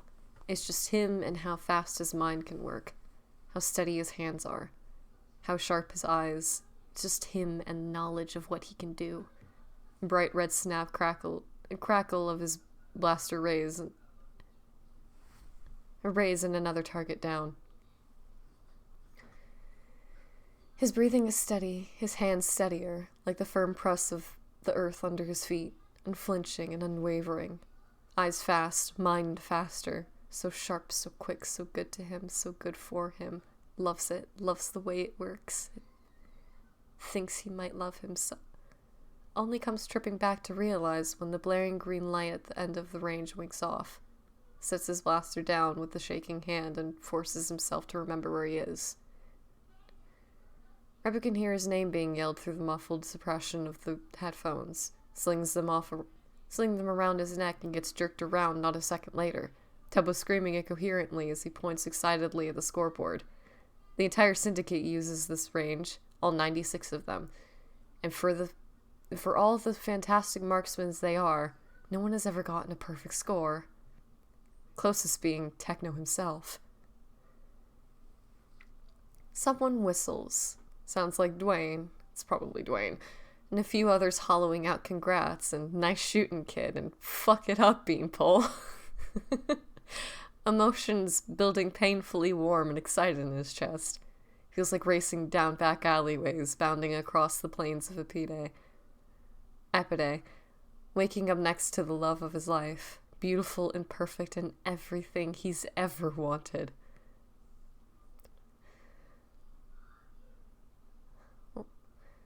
His breathing picks up sharply, elated smile tugging at his lips, spastic shaking trembling from his hands because that's his name. That's his name up there, sitting pretty right beside a beautiful 999. Next closest score about 1,000 away, and too loud laughter tumbles out of Rambo, euphoria making him feel punch drunk and stupid because that's him. That's his name. He did that. He's good. He's smart. He loves his brain. He loves himself. Boo! Stella Amonte! Look! Our queen's past love! Tubbo's yelling inarticulately, and Rambo swings around, scoops him up in a hug, and spins them both in a circle. Doesn't care if anyone's staring, knocks their foreheads together and screams happily with him. They go through a couple drills together, standing back to back while targets circle them. Rambo isn't paying attention to them, wraps his tail around Tubbo's legs and purrs, feeling him lean into the contact, rubbing his head in between Rambo's shoulder blades. It's the worst either one of them has ever done, but they leave the section of the range arm in arm, feet stepping into one another's personal space, making something like a game out of it as they awkwardly shuffle across the floor. Oh my god, they're so cute!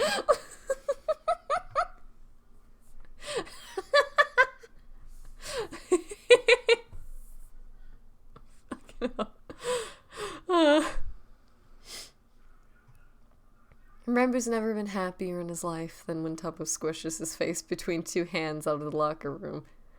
Other looping behind his back, drags him down to nuzzle their foreheads together, voice elated and soaring as he declares, "I'm so fucking proud of you. You're the most amazing person who's ever existed. I love you to the ends of time." Rambo makes some noise halfway between a laugh and a sob, slips his hands under Tubbo's wings and hugs him back, thumbs dragging gentle shapes across his jacket, right over where his wings connect, grins like a stupid, giddy idiot, hearing the way Tubbo quietly buzzes involuntarily, and hopes he pronounces it right when he says, hold on.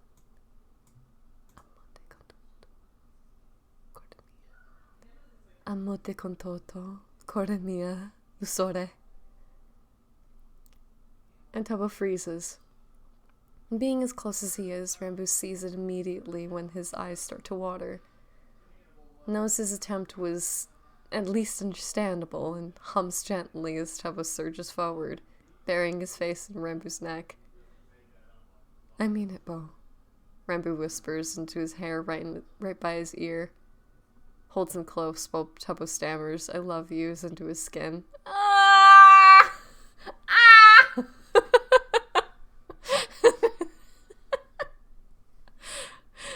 Like, that's the one thing that he was put in this galaxy to do. Lunch is a thing that needs to happen, and by now, word of his perfect score has spread. And on the way to the cafeteria, Rambo's assaulted with screaming congratulations and a variety of what he assumes to be celebratory noises in people's native cultures. There's so much attention. People smiling at him, telling him he did a good job, that they're impressed, that they're proud, and he doesn't know how to handle it. Shrinks down into his bomber collar and shyly tells them thank you. He's decently pleased with himself, but it's another thing entirely to hear that other people are. And Rambo wants to take joy in this so badly, but he's not sure if it's right. Afraid of being spoiled and self-centered and 100 other horrible things. A gentle touch on his jaw, drags him out of his cycling thoughts, and he looks down and sees Tubbo grinning at him, fingers warm under his chin. "Hey, chin up. You're now officially the coolest motherfucker here, own it." But it's not a big deal. Really, I just... Rambo trails off, shrugging his shoulders helplessly, and Tubbo moves his hand, fitting it more surely against his cheek, voice kind. "You can be proud of yourself, boo. You just did something really amazing. Asking it for a while, you've earned it." It's not really like Tubbo's giving him permission, more like he's showing his acceptance, letting Rambo know it's okay. It's okay to be happy, be proud, to hold his head high and feel warm and excited and stupid when people turn to him. And Rambo nods, squares his shoulders, doesn't hold himself rigid, but holds himself well, eyes slitting the next time someone offers him praise. By the time they get something to eat, Rambo's whining the entire time about how much he hates the replicator, all for the way it makes Tubbo laugh. It's not that much longer until 4. Tubbo's returning messages with only a right hand as they head back to their hall. Left hand's tied up, holding Rambo's or curled arm around his arm. Tells him absent-mindedly that they should probably hit the showers before the party. Are you insinuating I smell bad?" Rambo huffs indignantly, sticking his nose in the air, but it looks back down at the warm head that tips onto his shoulder, Tubbo grinning up at him impishly. "No, just looking out for your best interests, boss man. You've got frantically awful bedhead. You've got a fantastically awful bedhead." Rambo doesn't even need to check. has seen his hair in the mornings before he puts anything in it and shakes the whole mess in Tubbo's direction. Sticks his tongue out after Tubbo does the same. Pardon.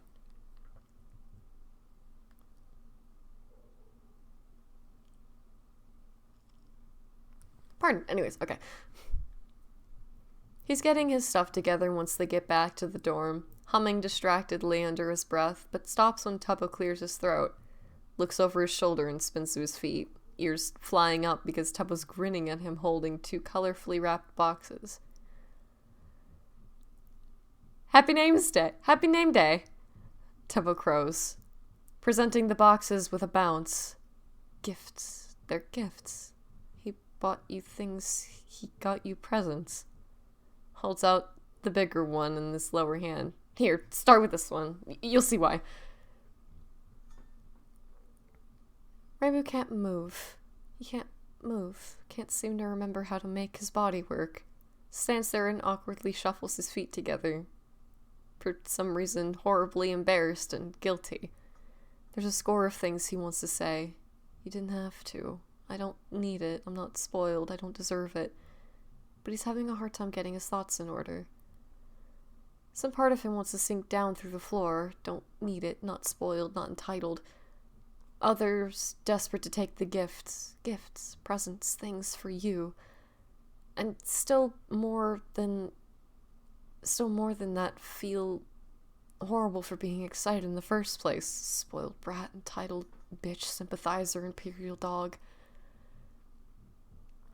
Tubbo's smile doesn't falter as the silence drags on. Instead, slips into something a little less exuberant, softer.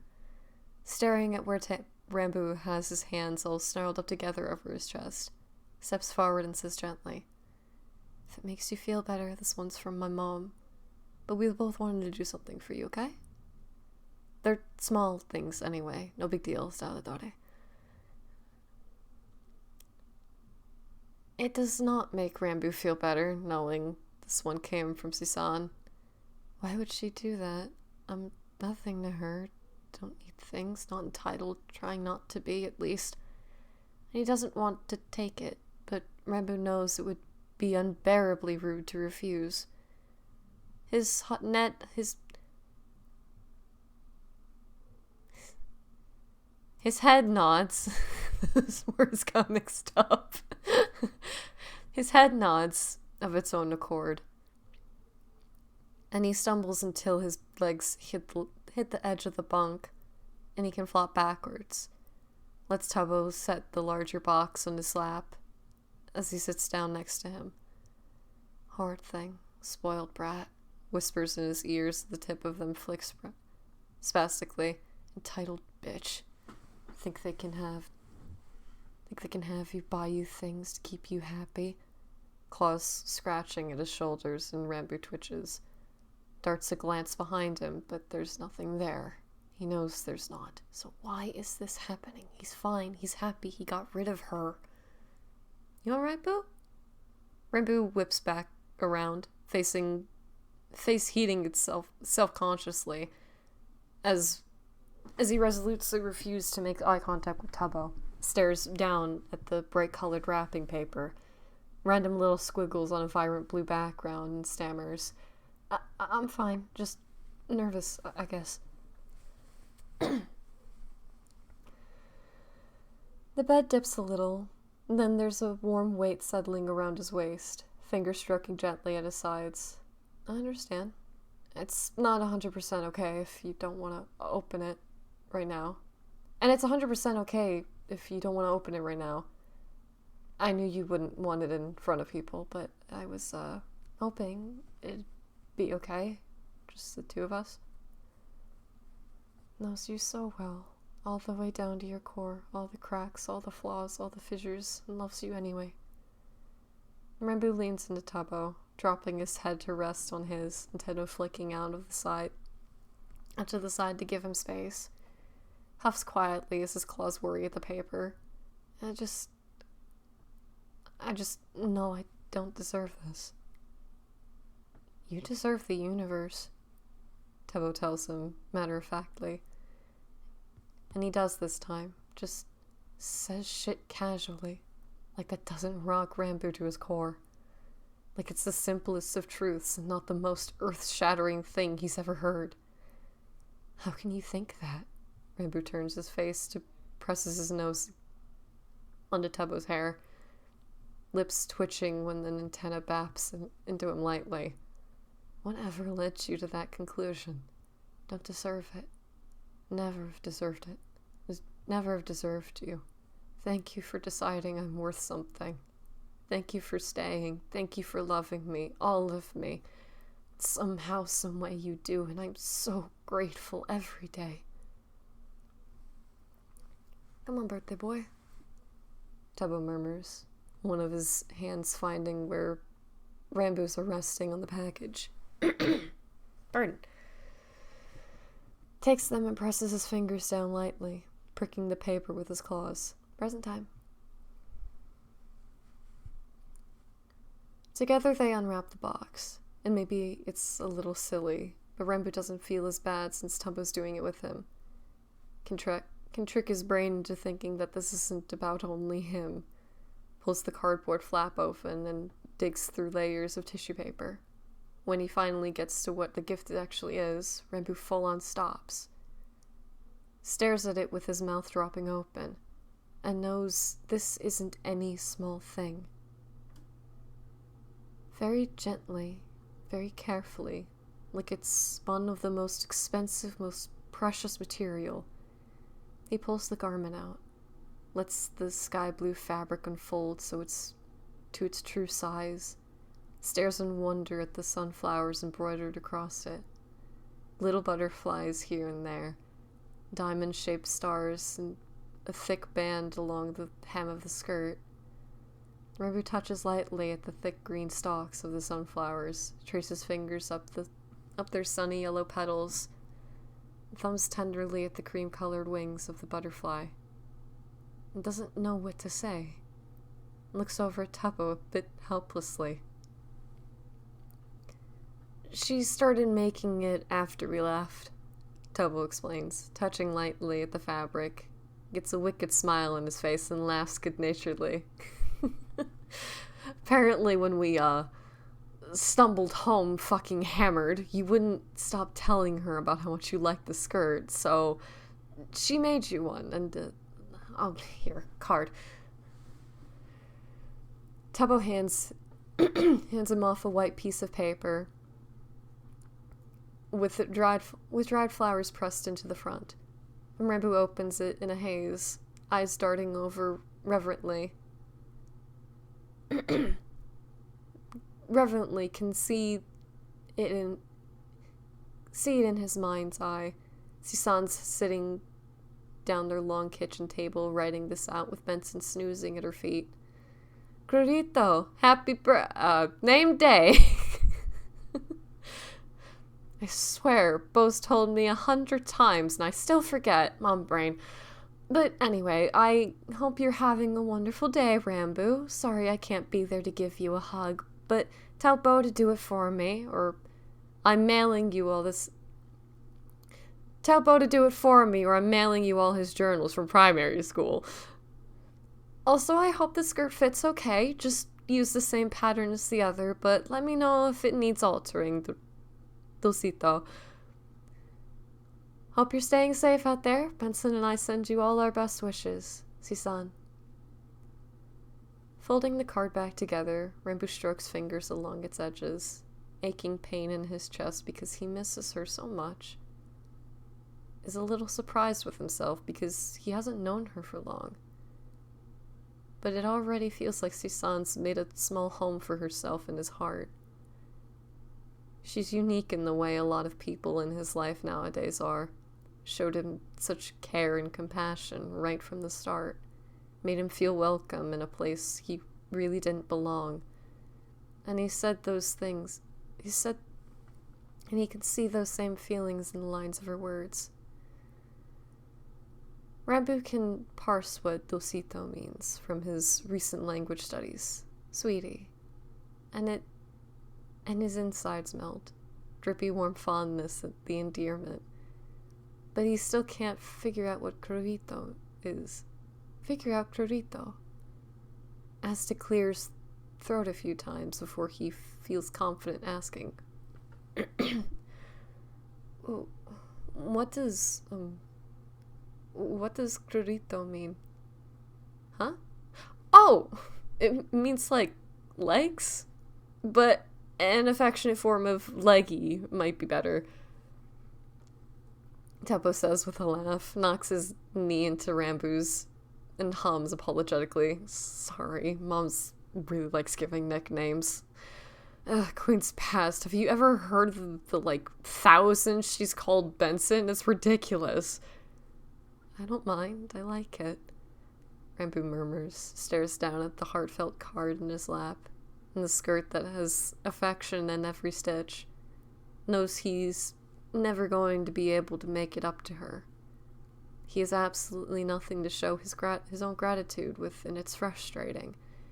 Makes his tail flicker in agitation, but colorful squiggles and fill Rambu's vision as Tubbo sets the smaller gift down in his lap, distracting him as fingertips drag off it slowly, his voice low and warm. My turn. Rambu unwraps this one by himself, hand staring at the sleek black case, has a lot of experience with jewelry boxes, and flicks a questioning look at Tubbo. But he won't meet his eyes. Color on his face as Rambu goes to flip the lid open. Sure, it's just a repurposed box until he sees what's nestled in satiny cloth. Curse him to the furthest ring and beyond. That little fucking liar. Rambu thinks in dismay, not even daring to touch the glittering hair comb. Gilded moonflowers and desert roses, sprays of tiny silvery gold beads worked into the shape of the endil. Graceful sweep of leaves and long golden threads that hang down the sides. So apparently obvious this costs a small fortune, and is not a small thing. Why? Rambu croaks, eyes catching on new details every time he rakes them over the comb, stunned by how intricate it is. The flowers worked so delicately from metal, and they seem real.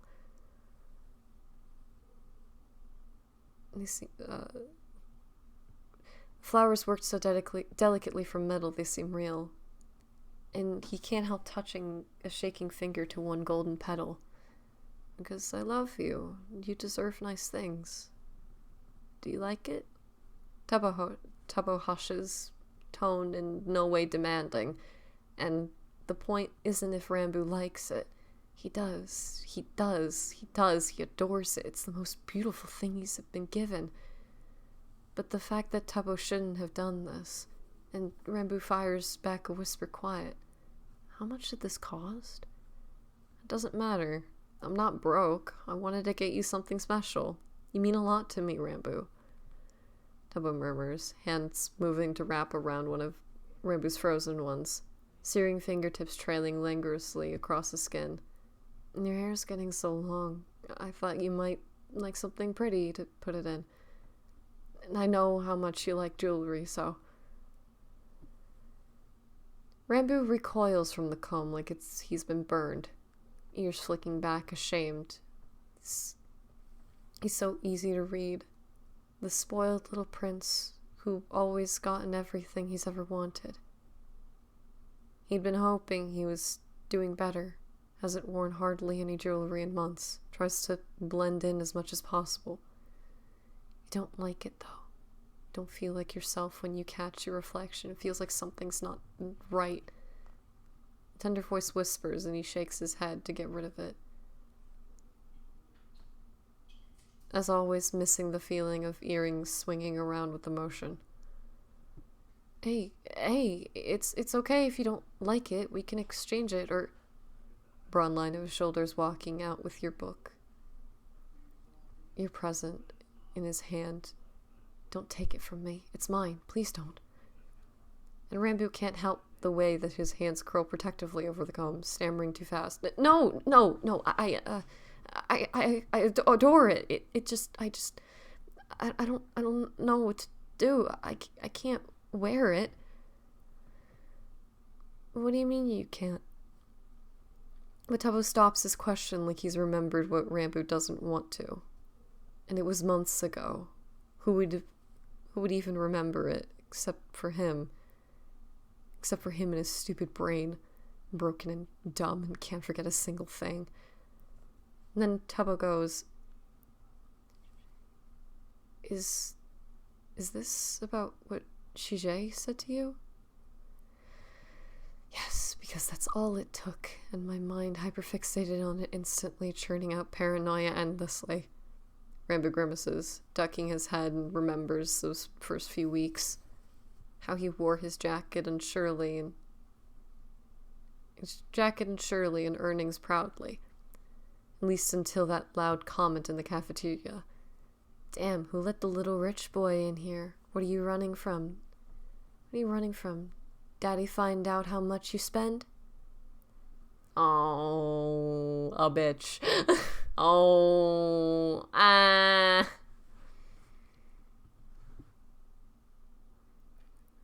And Rambo had to sit through rounds of laughter that echoed back long and terrible in his head.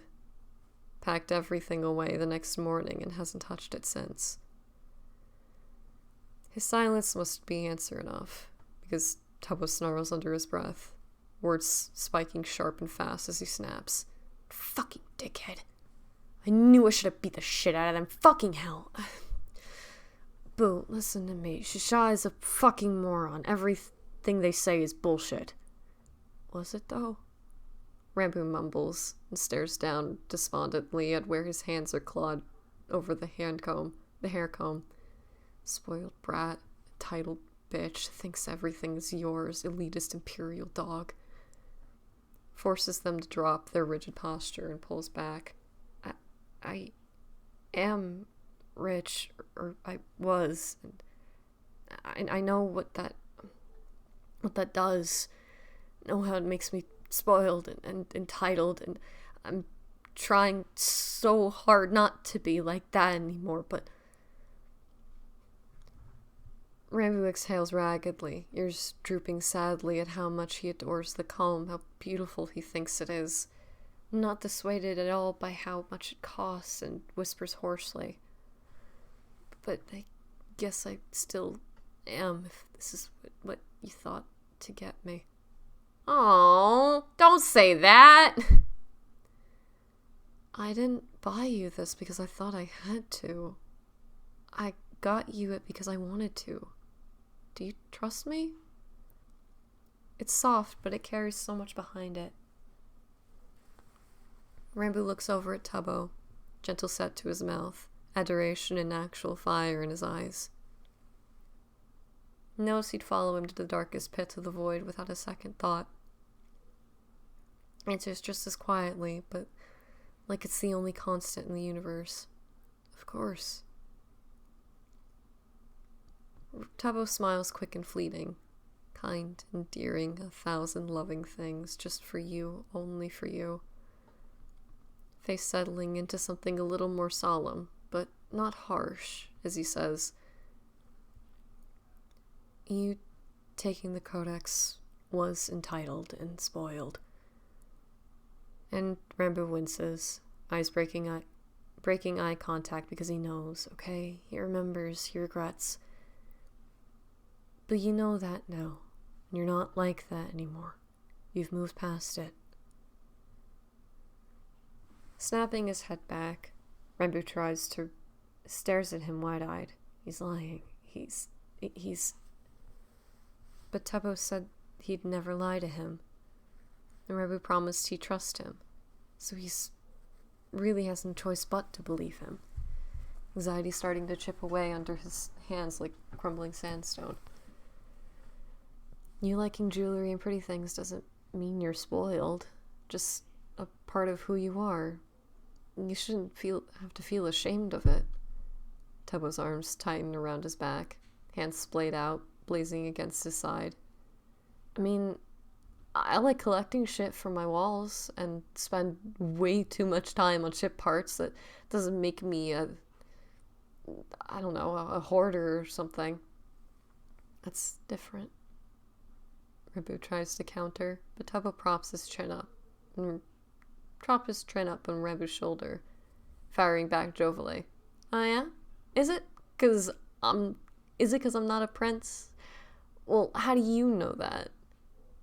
I could be Prince Tubbo the Eighth, kicker of asses and taker of names. He makes himself snort at his own joke, eyes crinkling up as he giggles. Okay, so maybe I'd make a bad prince. You'd make a wonderful prince, Rambu murmurs sincerely, and he really would. A good, proper one, like the ones in the books Rambu reads. Gentle and kind and caring. Yes? Oh, hold on.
Ow.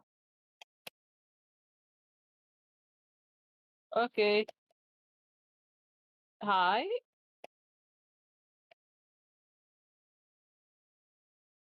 Wow. Oh, that's me. Oh wait, shit. You can hear me. Okay. Oh my god. Hi. Oh my god.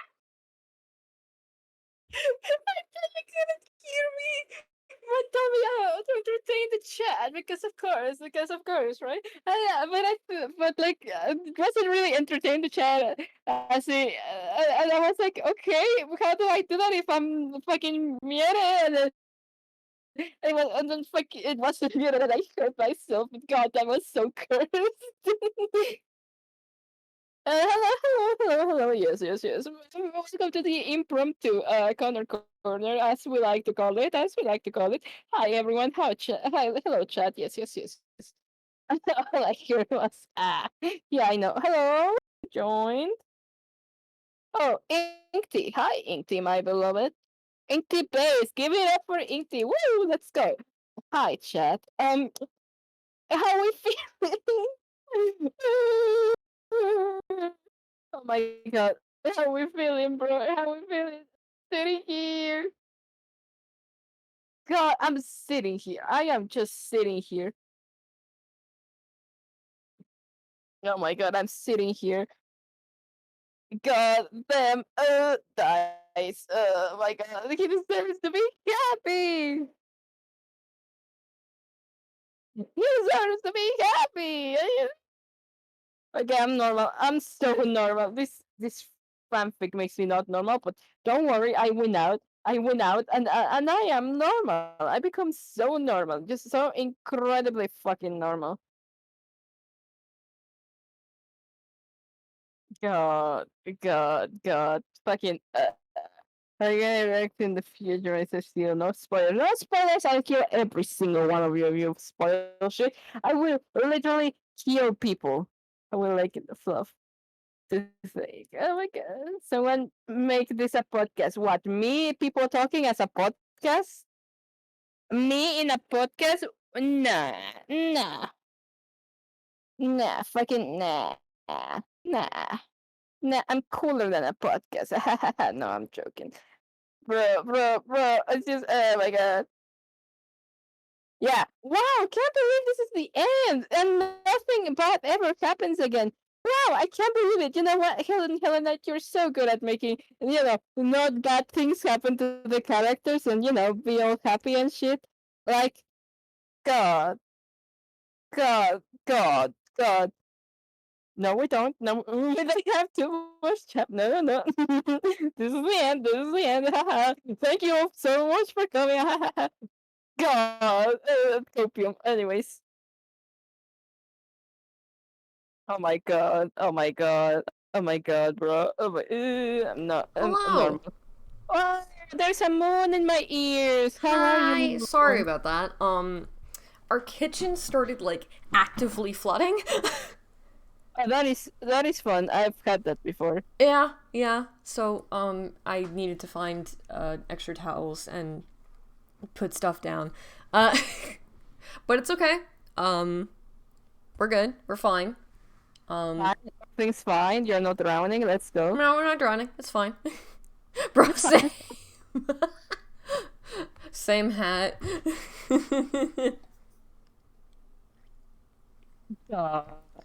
God, I'm crying.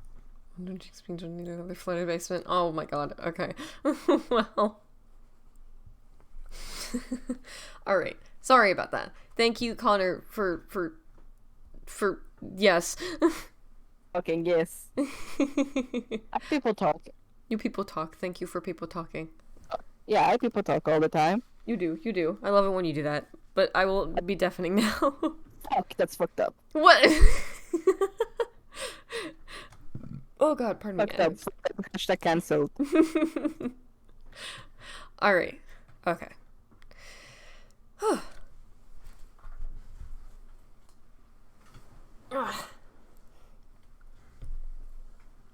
All right. Let's try this again. You'd be a wonderful prince. Remember murmurs sincerely, and he really would. A good, proper one, like the ones in the books Rambu reads, gentle and kind and caring. He's down to bring stuff words together. You'd make an even better king. This close, Rambu can actually feel the uptick in body heat as Tuppo flushes, red bleeding up over his cheeks and the tip of his nose.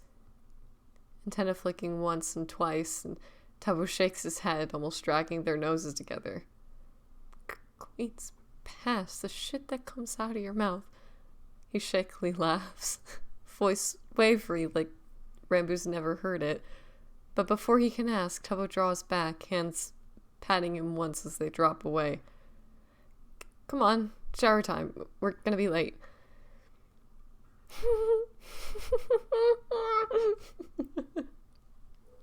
The whole ass implication behind that just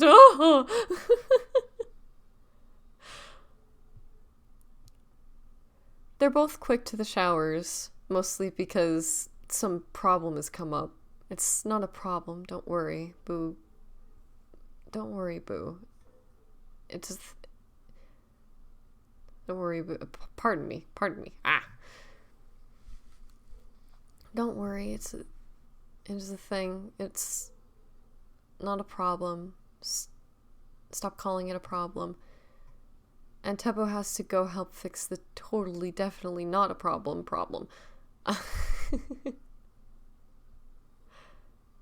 Rambo insists Tubbo take 5 minutes to sit down so they can redo their braids before he leaves.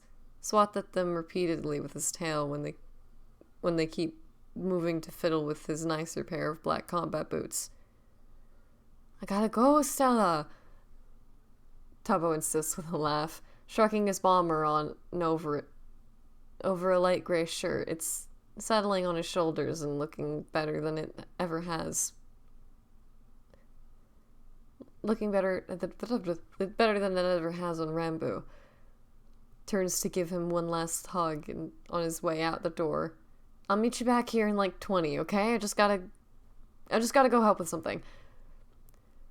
Rambu lets him go with one final swat from his tail. Goes about getting ready like he normally would.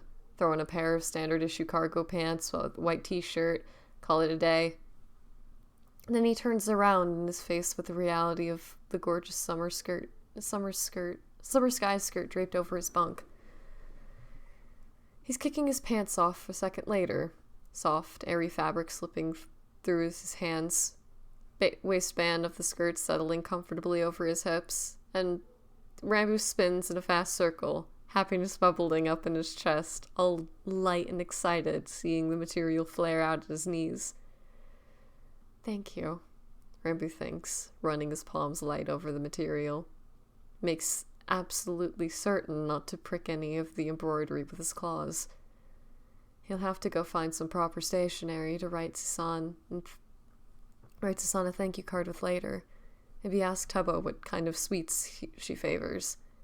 See if he can rope Dream into helping him figure out how to bake them. What he has on should be fine to wear out. The skirt is absolutely breathtakingly gorgeous, but he's not flashy. Won't turn heads like his jewelry does. But Rambu can't make his feet move towards the door, frozen in place, staring down at the little black box. Mind hyper aware of where his other one is stashed away and really wants to. Can't. Bad idea. They'll all look at you, whisper the same things. Spoiled brat, entitled bitch, snobby rich boy, doesn't deserve to be here.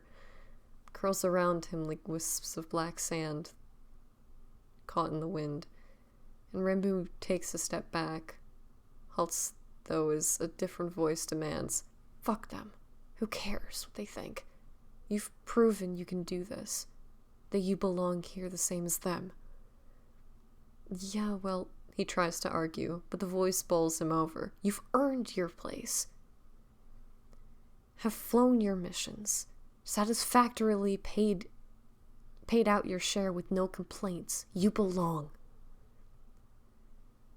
And Rambu shuffles his feet into a better stance, holds his shoulders steady. You support the organization. You follow their rules. It's your name at the top of the scoreboard in the range. Reaches forward and takes the jewelry box. Goes to find the other one. Goes to find the other one he's hidden away. You're just the same as You're just the same as any of them. Best shot in the entire syndicate. If they have a problem, fuck them. He swaps out his t-shirt for something he hasn't looked at in months. The soft white top with a high collar, long sleeves ending in tight cuffs at the wrists, teardrop-shaped cutout edged with a green brocade, I believe, brocade at the shoulders, and in the back it feels surreal and yet so very familiar. Hooking all his earrings back in, ears comfortably heavy as they get reaccustomed to the weight. Feels like something he's almost forgotten. Standing in front of a small mirror in their room to fix his hair, Rambu pulls a section of it back and fits the comb in place. Leaves his braid free and a few shorter pieces of his bangs that tumble down into his eyes. Turns his head to check and see if everything looks alright. For the first time in a long time, he feels okay meeting his eyes in the mirror. Tips his head and loves seeing warm gold shining against his dark hair. Adores the way all of his earrings swing in the movement. High collar of his top, hiding the scarring on his neck, and grins, elated as it scrunches his eyes up. I look nice, he thinks, rotating his hand back and forth, admiring his reflection, stops mid-motion, and watches his eyes go wide. Thought he saw something he's only seen in paintings before, as he twists his face back into a 3/4 profile. His hair's almost down and to his shoulders now, half pulled up and half pulled back like this. Something about the slope of his nose, the shape of his lips, upturned edge to his eyes. It's eerie. It's comforting. He knows it.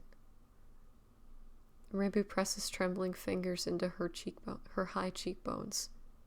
Realizes a bit helplessly. I look like my mother. And the thought unwinds what feels like years of tension out of him. Nightmares of father, but with Rambu's face replaced with the knowledge that he favors his mother. Meets his eyes again and doesn't know how he's ever seen her in them. I care for you, he whispers to the reflection of his mother's slanted gaze. His own eyes. Him. It's him. Care for you. Reaches up and thumbs gently at her bead capped at the end of his braid. Feels a hesitant touch of his right shoulder. The door swishes open then, and Rambu turns automatically, earrings wobbling back and forth. And Ancients, he missed this. Missed it so much. What is he thinking? Why did he ever deny himself something so small? Tail whipping behind him happily as Tubbo steps in. Hey, sorry about bailing. I just had to... Rambu trails off, completely frozen in place, staring wide at it. Rambu, throat bobbing as he swallows once, voice rough when he mumbles. Oh my god. Hold on, I can do this.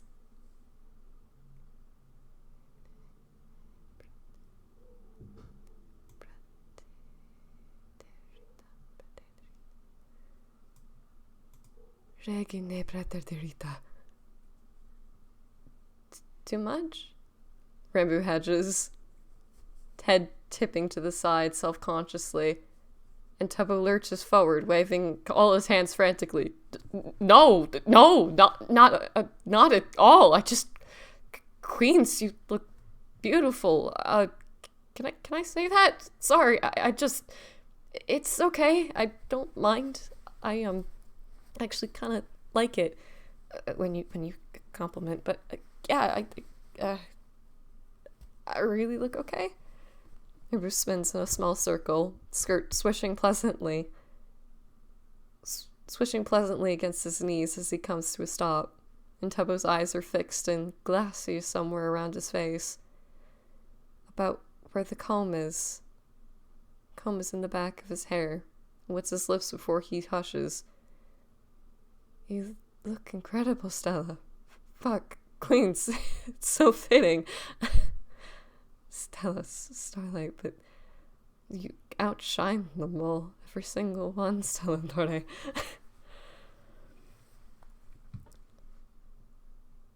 It sends warmth curling all through Rambu like the sweet summer breeze on Epide. And he stands up a little straighter, eyes slitting in pleasure with his tail swishing so long. And long sweeps behind him, tone equally subdued as he murmurs, "That's so." Finally unsticking his feet from the floor, Tubbo edges closer, hesitantly reaches out with a set of hands, but halts before actually touching Rambu. Won't until Rambu steps forward into his arms. Lower pair going around his waist, upper around the back of his neck. Fingers tug and play with the long strands of his hair, and roll the hanging golden threads of the comb between them. And Tubbo stares directly into Rambu's eyes as he whispers, "You're the most beautiful thing I've ever seen." Oh, as I just fucking die. As I just fucking die.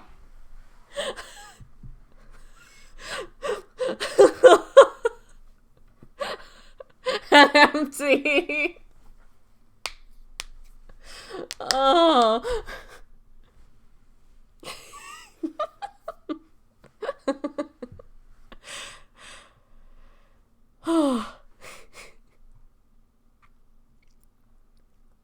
They head out the door hand in hand, and Rambo worries he might be running a fever for a while, head dizzy and unfocused, face tingly warm with a pleased flush.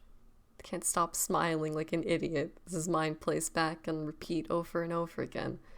Most beautiful, outshine them all. Look incredible, outshine every single one, beautiful. Oh. Tubbo must think Rambo won't notice him sneaking furtive glances every now and then. But he should know better. Rambo's been trained since birth on the art of looking and seeing without ever having to turn his head. Can tell what he's doing immediately and takes pride in the lingering looks. Only worries, though, after Tubbo starts fiddling around with the edge of his shirt. You look very handsome, Rambo says lowly with the idea of what might be bothering him. Knows he guessed it right as Tubbo snaps his head up, unsure light in his eyes as his mouth is pushed to the side, stubborn set to his face, going to argue, shouldn't bother, you're right. And Rambo tugs him closer. I mean it, Helen. Those boots are stylish and your pants are cut well.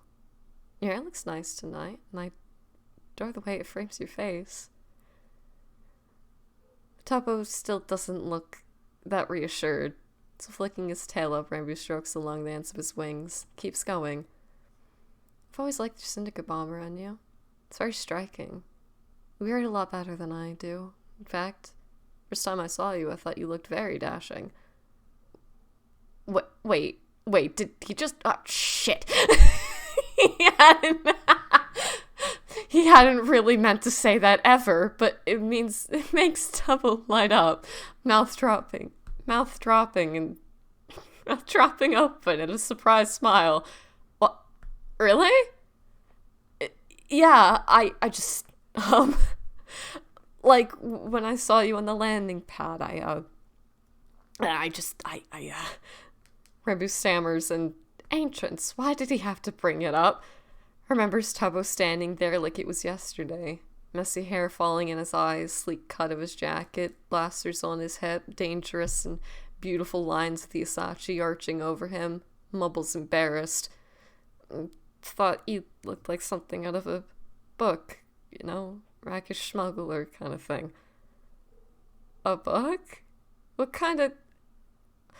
Rambo, please tell me you're talking about one of those goofy Rambo's romance books, like Mom reads?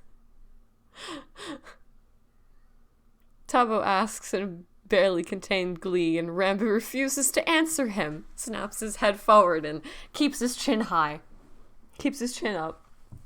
Furious blush on his face as Tubbo cackles like a madman.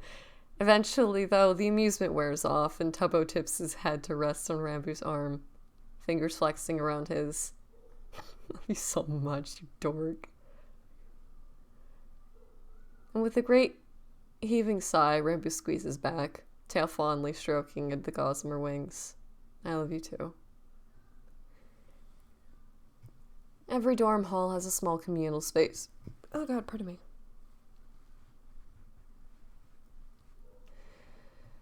Every dorm has a small communal space at the end, where people can go and hang out, get away from their rooms for a little bit. But Tubbo's apparently commandeered an entire space for tonight. Big paper stars hanging down from the ceiling, spinning idly in the recycled air system. Long stripes of yellow streamers are taped to the walls. Glittering sprays of some kind of decoration standing on the tables. And it's nothing grand, but Rambo gets choked up anyways because they did this. They did all this for him. There's a couple people hanging around already. Dream animatedly telling some story with George stuck to his side. Sapnap laughing so hard he accidentally sets a nearby star on fire. Ozzy and their partner Monto fiddling with something at the front of the room. A couple other Rambu knows Tubbo's close with from the hall. And they all look up when he and Tubbo walk in, loudly greeting disjointedly, "Happy Names Day!" Hi, thanks. Rambu stutters awkwardly. Not really used to being the center of attention like this, but thankfully nobody stands up to mob them like he worried they would. Only thing that comes speeding at him is like a photon blast who he was expecting. Kotska! Ozzy! Ozzy!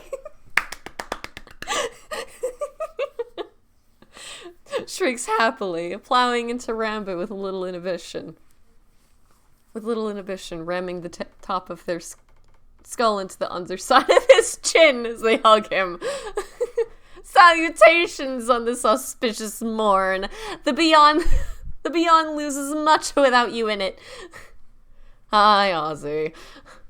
Rambo grimaces, using his free arm to hug them back. Works his jaw because, ow, that kind of hurt. And they pull back with a chittering laugh, orange eyes splitting and flickering in the dark sockets of their skull. You look spiffy tonight, guy. I like it. And, ooh, congratulations on the high score. You want a drink? I'm making drinks. Sure? Rambo answers and is immediately yanked forward, goes tripping after Ozzy as they haul him across the room to a table covered in shimmering navy cloth. Various bottles set up on top. Mismatch of glasses that look more homey than anything. As it turns out, Ozzy is actually a really good bartender. Flips bottles and shakers easily. Doesn't need to look to catch them on their hands or skull. Can pour out multiple drinks at a time with steady hands and an endless stream of chatter. The drink they hand Rambo is faintly pink and fizzy, and he takes a hesitant sip of it, sweet floral taste coating the inside of his mouth that tingles from the bubbles, and he makes a delighted noise, immediately going back for more. Like it? Ozzy asks, practically bouncing on their toes, shadow ears flickering wildly, and Rambo shrugs, humming around the rim of the glass. That's alright. They sock him in the arm, but Ozzy's laughing high and yippy, and Rambo grins, hanging on his glass as he's coaxed to play games with Tubbo and the others. There's not enough controllers, so he and Tubbo play on a team, swap off every other round. And Rambo doesn't play a lot of video games, but it's easy enough to pick up. And it's nice, sitting wedged between the searing heat of Tubbo and then Ozzy's stupid pointy elbows, passing controllers back and forth. There's too many people crammed on the couch, elbows and asses and faces, as people get up and bring back more drinks or snacks. Gross, greasy, wonderful bar food from the dozen planets spread out on the table in the back. Has Rambo's mouth watering any time he gets up to grab some more. Totally not biased in his love for the mushrooms packed pastries Tubbo made. It almost reminds him of his freshman year at the academy, when he thought he had friends. But Rambo thinks it might be real this time. Laughing with everyone else as Dream loses horribly and slides off the couch wailing. Doesn't flinch when hands touch him lightly on the shoulders. People bending down to congratulate him on his shooting score, or to offer their well wishes. Accepts drinks and food refills that are brought back over. Everyone seeming to have some idea of what he likes. They know me. I thought I was the only one paying attention, but they were too. Rambo thinks dumbfounded, sipping on another one of Ozzy's cocktails. Package of his favorite spicy crackers wedged between him and Tubbo. Turns when George asks him something about this new quasar of the Sunfleet's been getting readings on. laughs deep in his chest watching Monto try and fail to vault over the back of the couch. Rambo feels like there's stardust in his lungs, lighting up his veins, clouding his eyes, making everything hazy and wonderful. Somehow he fits onto the couch like he's always belonged. Knows it more than anything when two arms go around his shoulders, pulling him closer, and tips of head to rest against Tubbo's. The racing game gets old after a while, and Monto ping-pongs them around between various party games until a few hours in, when everyone's a little more reasonably tipsy, and someone, Rambo, is not sure who, demands they put on karaoke and is met with uproarious approval. Oh, that's cute!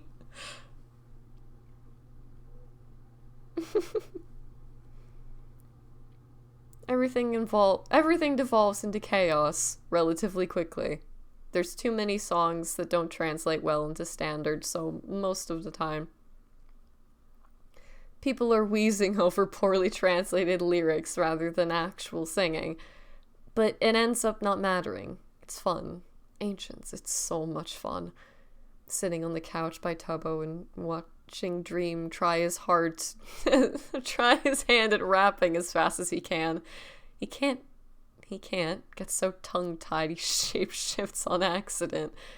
Zephyr and their partner doing a rendition of some song that has the horribly translated line, never has, going to, and also making that makes the entire room lose it. And Rambo's not drunk, but he's certainly not sober. And the room spins a little as he laughs too loud. Lets Ozzy drag him loose-limbed from up front and press a microphone in his hand. Sings cheesy duets from secondary school rom-coms with them, both of them laughing so hard they're on the verge of crying. Hot and slightly dehydrated, Rambo's up getting something that's not alcohol after that last turn. Sapnap screams singing some love song in the background to a dying George, when arms go around his waist, pointed chin digging into his shoulder blades, and he turns back to look, grinning broad at Tubbo's flushed face. Hey, having fun? Tubbo drawls. Sounds a little over tipsy, but it's nowhere close to how they both were during the solstice. Rambo turns into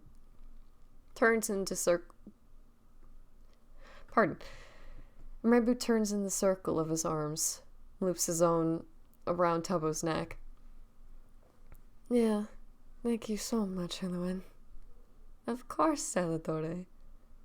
Tubbo murmurs, stepping closer and propping his head up to Rambo's sternum, beseeching look in his eyes. Wanna dance? To this? Rambo snorts, jerking his head up to the front of the room, glances over, bursts out laughing at the sight of Sapnap on his knees in front of George, laughing through some gooey lyrics that make George groan and sets Dream off wheezing desperately. Why not? Tubbo asks with a big grin, shuffling back to take Rambo with him, and fuck it. Rambo can't really think of a reason not to. Takes Tubbo's hands and leads them both into a dance. He twirls them around like he would at court. Takes immense pleasure in thinking about what his father would look like watching them. Giddily spins Tubbo under one of his arms. Probably it'd have that subtle little I'm really pissed off and trying not to show it expression. You know, the one that makes him look constipated. And Rambo laughs mean-spirited and elated, eyes easily finding Tubbo's braid nestled in his hair. Little bead shining at the end, and trills in sight. What would he say if he knew you married a commoner, that you'd married outside of your race? It's easy to imagine disgrace, disappointment, black mark. He'd be furious, livid, might actually prompt him to lose that emotionless mask he wears. Rattle him enough that he lets something through besides bland disinterest. Pulling Tubbo closer, Rainbow wishes for half a second that he was back in Fordfall, just so he can rub it in his father's face how happy he is, how well he's doing. Dips Tubbo for the hell of it, because he loves him, because it makes him laugh loud and bright. It doesn't register until later, as Rainbow's sitting at the table, everyone crowded close, hoarsely singing the worst rendition of Happy Birthday he's ever heard. Tubbo sliding in a purple, misshapen cake in front of him, sloppy icing all over it. His name a little more than looping smears on the top, and that he is happy. Rambu stares at it all, the people gathered here, the ones that all cheered to end at the end of their song. Wait for him to blow the candles out. None of them seeming to have realized no one lit the candles in the first place. And Rambu cares for them so much, laughs so hard at their frantic scramble to fix it. He has to prop himself up. Zeph, don't set the table on fire this time, Trim jokingly orders as Zephyr lines up all the candles in their sight line. Wings flaring as they lean down, and wicked grin curls in their lips, voice lilting and sing-song. No promises, dreamy. Dweemy. They get the candles in one go. Blue flames only end up melting them about halfway down, covering the entire top of the cake in colorful wax. Rambo can't stop laughing, shakily blows them out as everyone screams at him to make a wish. And he wishes for this night not to end, for the light, soaring feeling in his chest to never fade. He wants to stay transfixed in this moment for as long as possible. Rambo thought that the cake was just dyed to mimic the ones back home, but the fork clatters out from his fingers after he shoves a bite in his mouth, ears rocketing up as he whips up to boggle at Tubbo, hastily swallow what's in his mouth. Heady flavor of cloves and rich floral coating his tongue, as he stammers, "Where in the hell did you get chorus fruit?" Grinning around his own fork, Tubbo shrugs, swaggers up to Rambu and hip checks him lightly, tips his head to the side and winks. Let's just say I know a guy. We brought them back from Manual yesterday, Monto yells from across the room. Tubbo rounds on him, fork brandished like it's a blaster. Shut the fuck up, Monto. I'm trying to woo my partner by being fucking cool and mysterious. That sets off a round of miraculous laughter, and Tubbo preemptively tells everyone to shut the fuck up, and at least twice before any of them listen. But he's still grumbling under his breath as he shuffles Cora's cake into his mouth, licking icing off his fork. Rambo goes to slouch against the wall next to him, nudges his shoulder to get his attention, and says lowly, "Hey, I was plenty wooed. You're the best wooer of them all. The wooiest." Oh, shut up. Tubbo laughs fondly, knocking into him back as they stand all pressed against one another as they finish their cake. The party winding down since people still have missions and things to do tomorrow. Rambo offers once to help clean up and get shoved unceremoniously on the couch, Ozzy clambering over the side after him, sits cross-legged with their pointy as fuck knees, digging into Rambu's legs as they place solidum on their handhelds, bitching and slapping at each other at their regular intervals. Fuck. Sorry. Hey, Tubbo said not to bring this up, but fuck him affectionately. I am my own sentient bag of bones.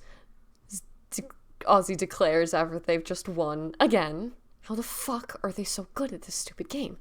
Fishes around the pocket of their bomber and holds out a closed fist to Rambo. Opens it to drop a small object into his waiting hands. It looks like a bracelet of some kind. Maroon red coloring wrapped around the thin piece of off-white material, and Rambo runs a claw over it. The intricate design has half a thought. It kind of looks like bone, and then freezes because it kind of looks like bone. Ancients of the Deep, Ozzy, this better not be. He's cut off by a loud peal of echoing laughter, Ozzy's jaws wagging back and forth as their eyes sputter in mirth, and their hands jump up, fingers all fanned out. Intentional smile. Departed ones! Departed ones! That's amazing! But no, it's not from an animal on my planet, or, how do you say, banner, binger, boner? Doesn't matter, and it doesn't translate. Anyways, but yeah, we take their bones and carve jewelry from them and give it to friends and family, so there you go. Now, a lot less concerned, Rambo flips the little bracelet around, picking out all the strange looping designs carved into the bone shard. Wide grin of ominous looking animals, rectangles nested inside one another, hair-thin lines filling up empty space, a skeletal finger wreathed in shadow pokes at his, and Rambo looks up at the sharp angle of Ozzy's muzzle, razor-sharp fangs perpetually bared into a macabre smile. Flashing eyes that have never looked at him with anything besides kindness. Happy name's day, Koska. I'd mourn for you long into the night. And it's a little eerie and off-putting if you don't know them. But Rambo thinks he understands what he means in the context of their culture. Care for you always, cared for you. Care for you, always cared for you. Sucks in a shaky breath and reaches forward to drag Ozzy into a hug, tucking his chin under over their shoulders as he whispers back, I'd mourn for you too, Ozzy. He fits the bracelet around his right wrist, likes how the maroon cord contrasts nicely with the green brocade at the end of his sleeve. Settles closer to Ozzy as they go through short video clips on their handheld. Ozzy desperately trying to impart how hilarious they are on a squinting Rambo, laughs more at his expressions than whatever's playing. I am cared for. I am actually cared for this time. Eddies back and forth gently in Rambo's mind like the tides out in the sands as they all head back to their rooms. In one big clump, people talking with him, joking with him, like they like him. And he almost can't believe it, that this is his life. He thanks everyone profusely for tonight, and gets many hugs in return. A jolting one from Dream that makes all his hair stand up, a brief pat on the arm from George, wincing as Zephyr nearly cracks his spine in two, another from Ozzy as they bound to head after Monto. Leave him and Tubbo alone at their door with the final wave. Their room is pleasantly dim and quiet when they stumble inside. Rambo beyond worn out, but in a wonderful way, flops down onto their bunk and grins like a doofus up at the stars of the ceiling. Hey, Tubbo calls out, only warning Rambo gets before he's flopped down across him.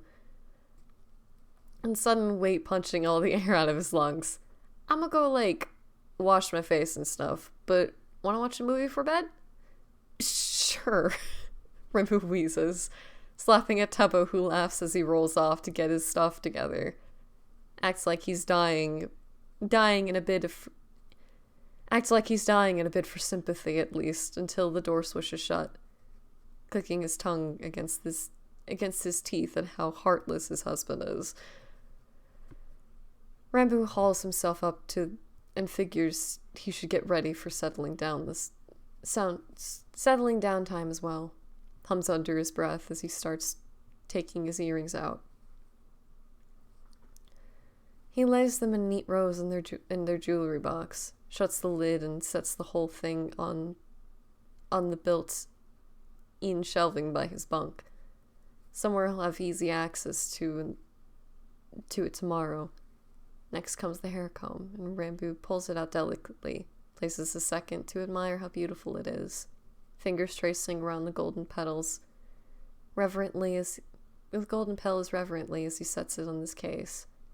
Stores this one in the dresser because it's not really a day-to-day piece. Today has been absolutely unreal. The best named day Rambu's can ever remember having, even counting those when his mother was still alive. And he presses a hand to his face, unsurprised to find a soft smile there. Muscles protesting after so much use. Perhaps for the first time in his entire life, Rambu's not really worried about tomorrow. He knows he's going to wake up in his husband's arms, and they'll probably grab breakfast with their friends, pick a mission together, fly out of their ship, and see some new corner of the galaxy. That makes me nervous. Sorry, I just see like a wall of text and I'm like, oh no, what's about to happen?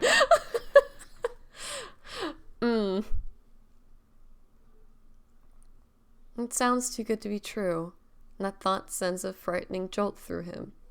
But it's okay. It's fine. He's okay now. Yeah, but for how long? Rambu wets his lips, tries to remind himself not to panic, but it's bubbling up suddenly. Desperate clawing fear of how long is this going to last?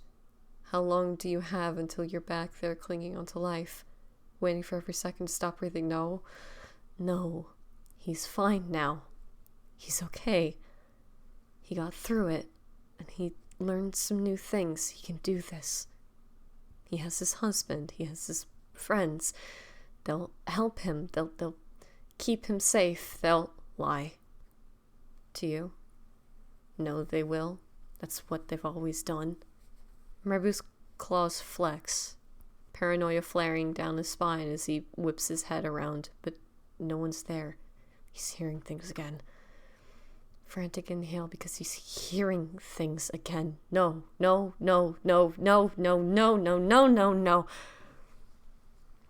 Did you really think we left? Stupid boy. You've never listened a day in your life. I don't know why you would have started now, snarling under his breath. Rambu whips his tail back and forth, eyes narrowing as he looks for the hem of her dress. A swift line of a crop striking her palm. Spits back. You're not real. Leave me alone. Of course I'm not real.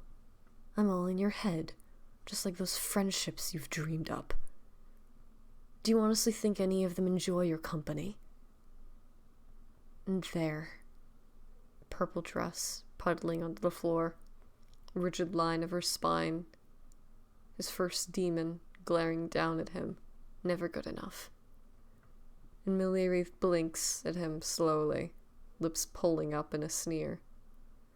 What was lesson number 1, Your Highness? Don't you remember? Of course he remembers. He remembers every fucking thing, every fucked up thing she ever taught him. All 100 lessons drilled into his head from the time that he could walk, forced to stand bolt upright for hours at a time. Snaps his teeth at her and yells, I said go away! I don't need you anymore. Don't need me. Miliri scoffs, advances like the unstoppable sweep of a storm.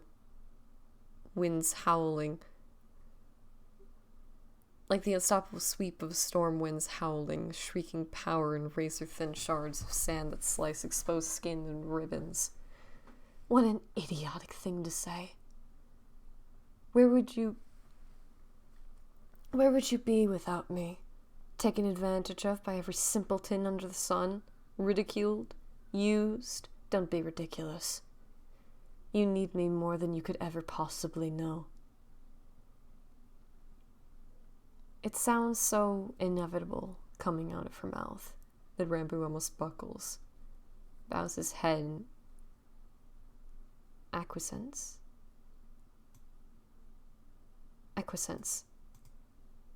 and bows his head in acquiescence.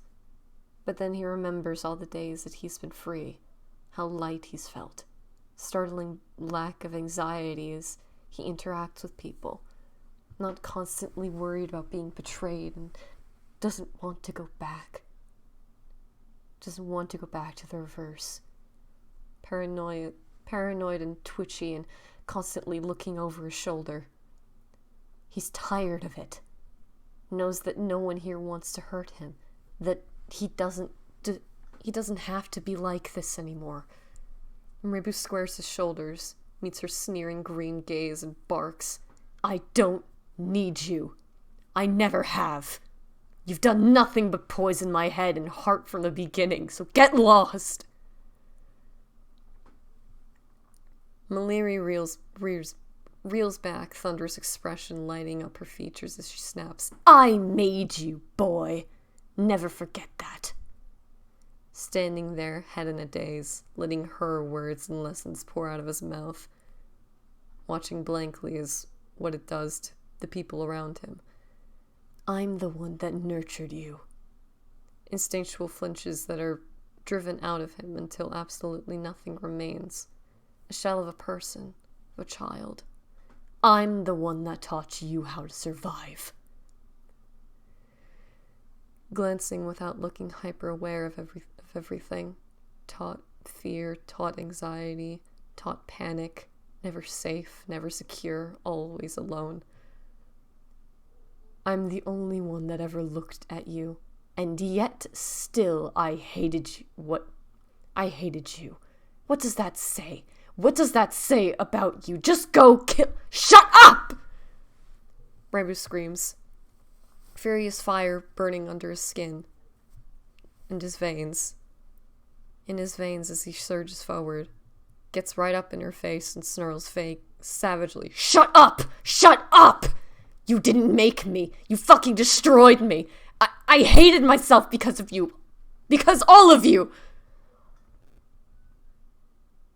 "Ungrateful little heathen," she hisses, but Rambo tosses his head to the side, voice low and rough as he growls, "Get out. Now." "You can't get rid of me. You need me. Don't have the gall, the spine, the wretched little thing." And he snaps, fist flying back, ready to smash through her face, but she's gone. Appears, wavering off to the side. And he rounds in on her, shrieking, "I said get out! I never needed you. Never. All you've ever done is hurt me and taught me. And taught me how to hurt others. How to hate. I'm sick of it. I kept you safe. I made sure you survived. You made sure I was alone." Rambo screams, years of pent-up anger and frustration boiling to the surface. Long, endless nights huddled in his bed, thinking that he's best he was ever going to get, solitude yawning before him like the drop of the parapets. "You made sure I had no one else to rely on. You can't trust anyone. You have to know that." And it's standing outside his study room, the world dropping out from under him. It's scrambling back away from the person you think you love, swinging fists at you. It's the fear that everyone crowded around singing has a knife hidden behind their backs. And Rambo swallows harsh, insistent shaking starting in his limbs, and Millie relatches her claws and yanks.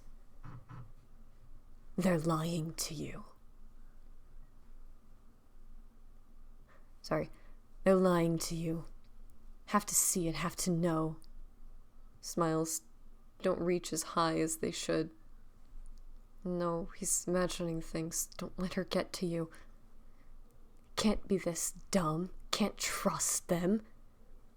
Whispers conversations he wasn't part of on purpose. No. Calm down. Don't let her. Can't trust anyone.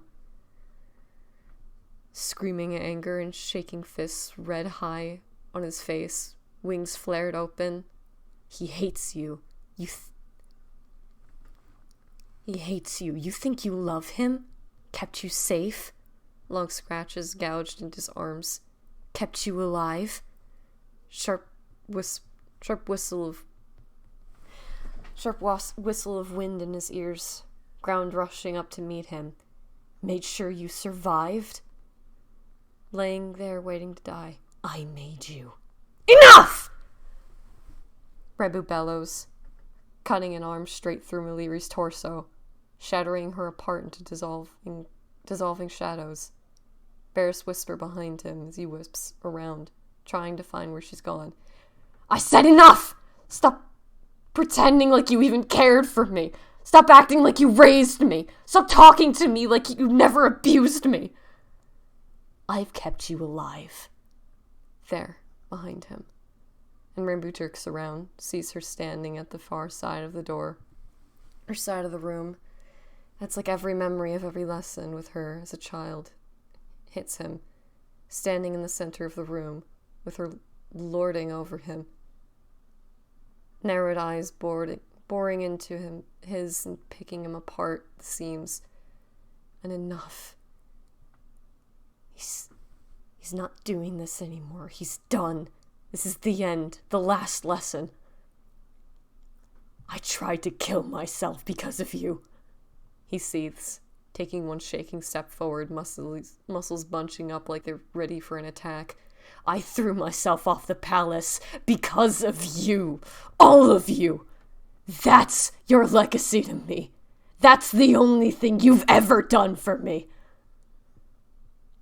Rambu takes another step, and it's more sure. He doesn't shake, but she starts to.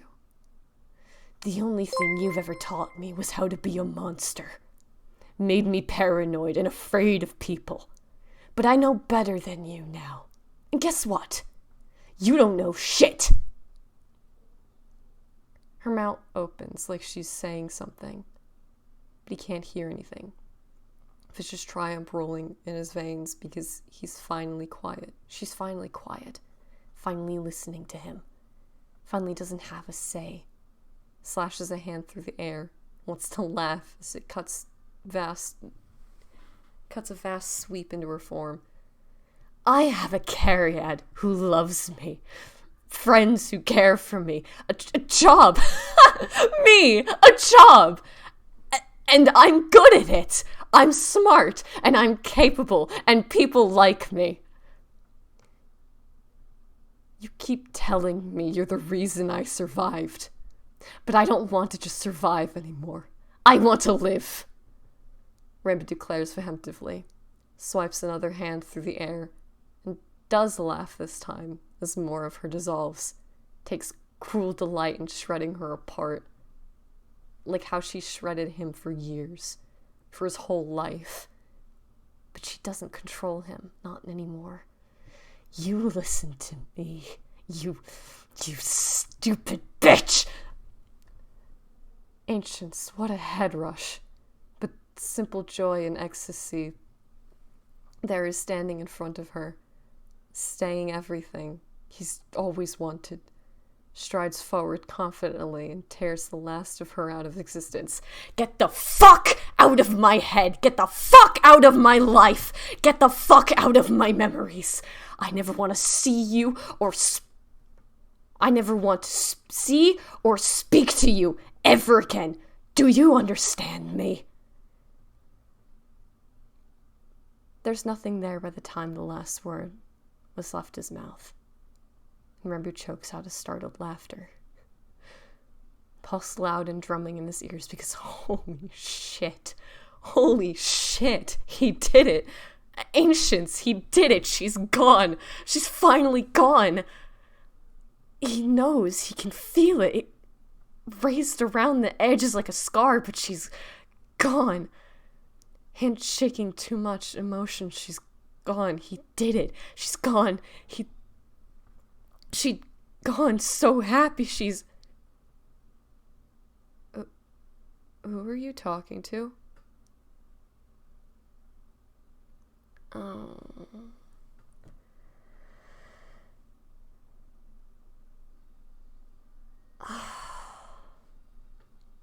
and everything freezes over.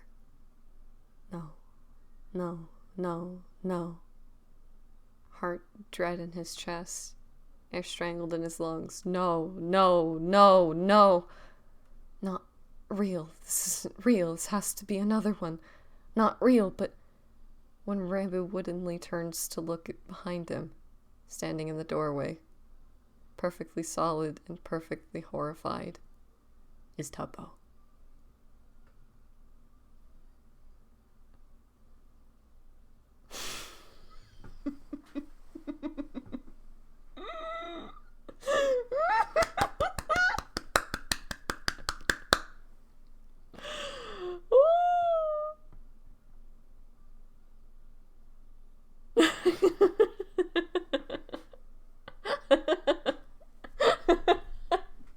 Ooh, end of chapter 2. I'm lost. Listen, that's so good. God, I broke streamer? No, I'm living. That was oh. Oh, it's so good. And I can't read more. Oh.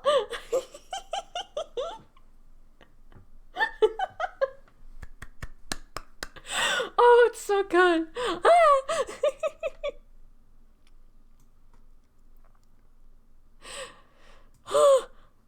Oh my god. Oh. Why can't you? Because, yeah.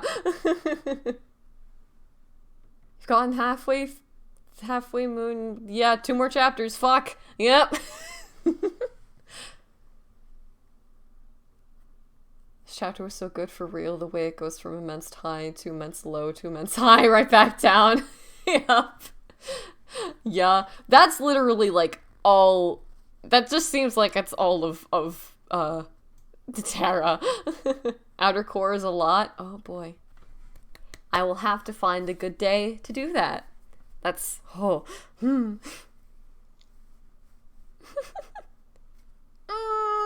Okay.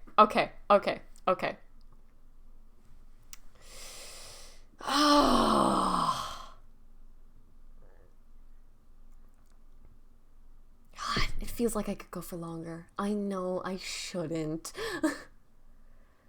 But I have no self-control, and I want to read at least 1 paragraph. Next part is long. Next part is...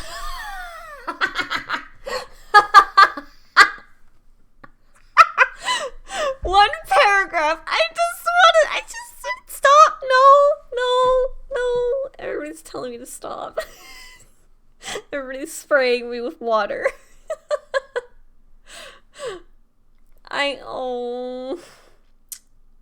Okay.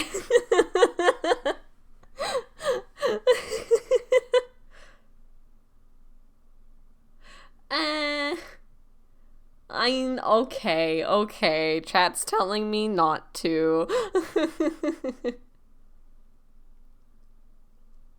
It's impossible to read only 1. Yeah. No self-control. I know. I will be responsible. I will not give in to temptation. I won't even read a paragraph. I will practice self-control as much as I really want to read the rest of it, but, you know, that's fine. Because that cliffhanger, though.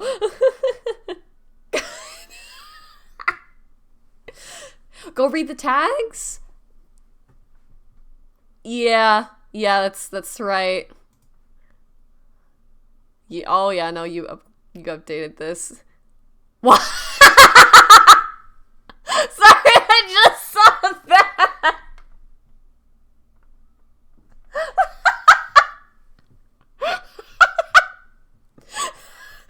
You know what? As she should.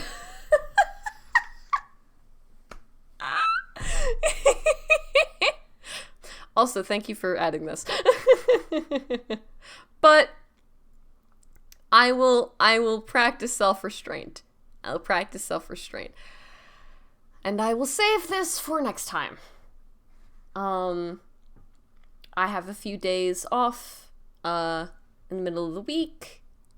Well, no, I don't think I can stream much this week. I don't think I will. But I will let you guys know when I can hop back on this, because dear lord, what?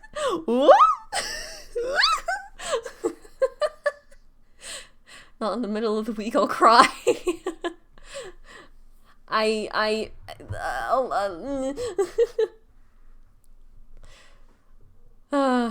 But alright, let's Connor's still in mod chat. Hold on. Hi, Connor. Connor? Oh, Connor's walked away. Oh.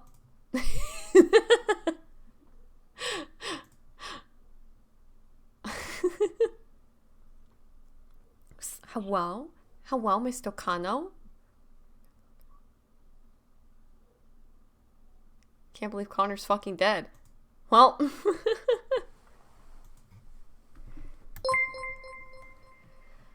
And that reminds me, thank you guys for the that's the wrong thing. Thank you guys for the follows and everything, and the shit and the stuff, and the subs even. Like, holy fucking Christ, my dudes. Y'all are awesome. Y'all are cool as shit.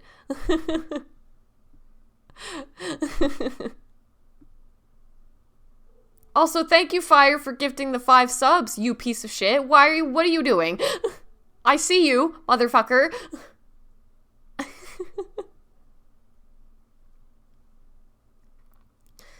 Oh, okay. But no. Oh wait, are you back? Hello? Yeah! Oh my god, you're here!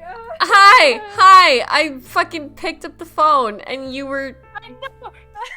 Why you didn't die on me? No! I didn't get to hear the rest Oh, I'm so sorry. of the chat. Oh.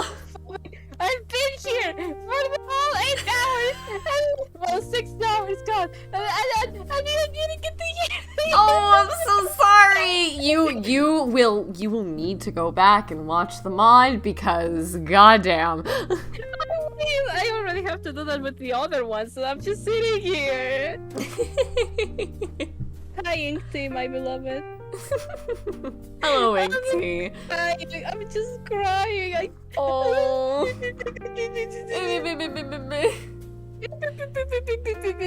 I was going nuts. God, I know, but I didn't see It's okay. You know what? I'm about to wrap up stream right here, so we can go back and listen to the VOD together if you want. God, I'm crying. Yeah, we can do that. Yes, we can do it. Okay. Then, alright. Okay. Every chat, say goodbye to mods, or single mod. I'm gonna be wrapping up. Inkty is also here. Yes, Do say not good. undermine Inkty. Yes, say goodbye to Inkty. Say goodbye. Oh my god. But, oh boy. Thank you all for joining me. Thank you all for listening. And I don't know when I'll be coming back to this. I'm not sure when I'll be coming back to this soon, but I want to. I want to so... Oh my god. But thank you for joining. I will be seeing you guys next time. Be sure to check out the fix. Check out my Twitter, and enjoyed my stay. Thank you. Be sure to check out these fics. Be sure to read them yourself. The last chapter got dropped like recently, so y'all should check that out. Give the author your kudos, give the author your love. Claps for Helen. Claps for Helen always. Sub to Moon, oh god. Or that, I guess. Follow me on Tumblr if you'd like. I'm gonna try to be posting there as well.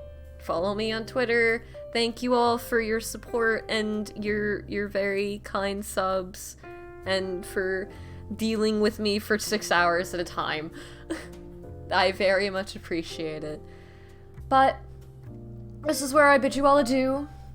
Have a lovely rest of your night, evening, morning, whatever it may be, and I will see you next time. Bye-bye! Nope. There we go. I will leave you with the jazz. Have a good night.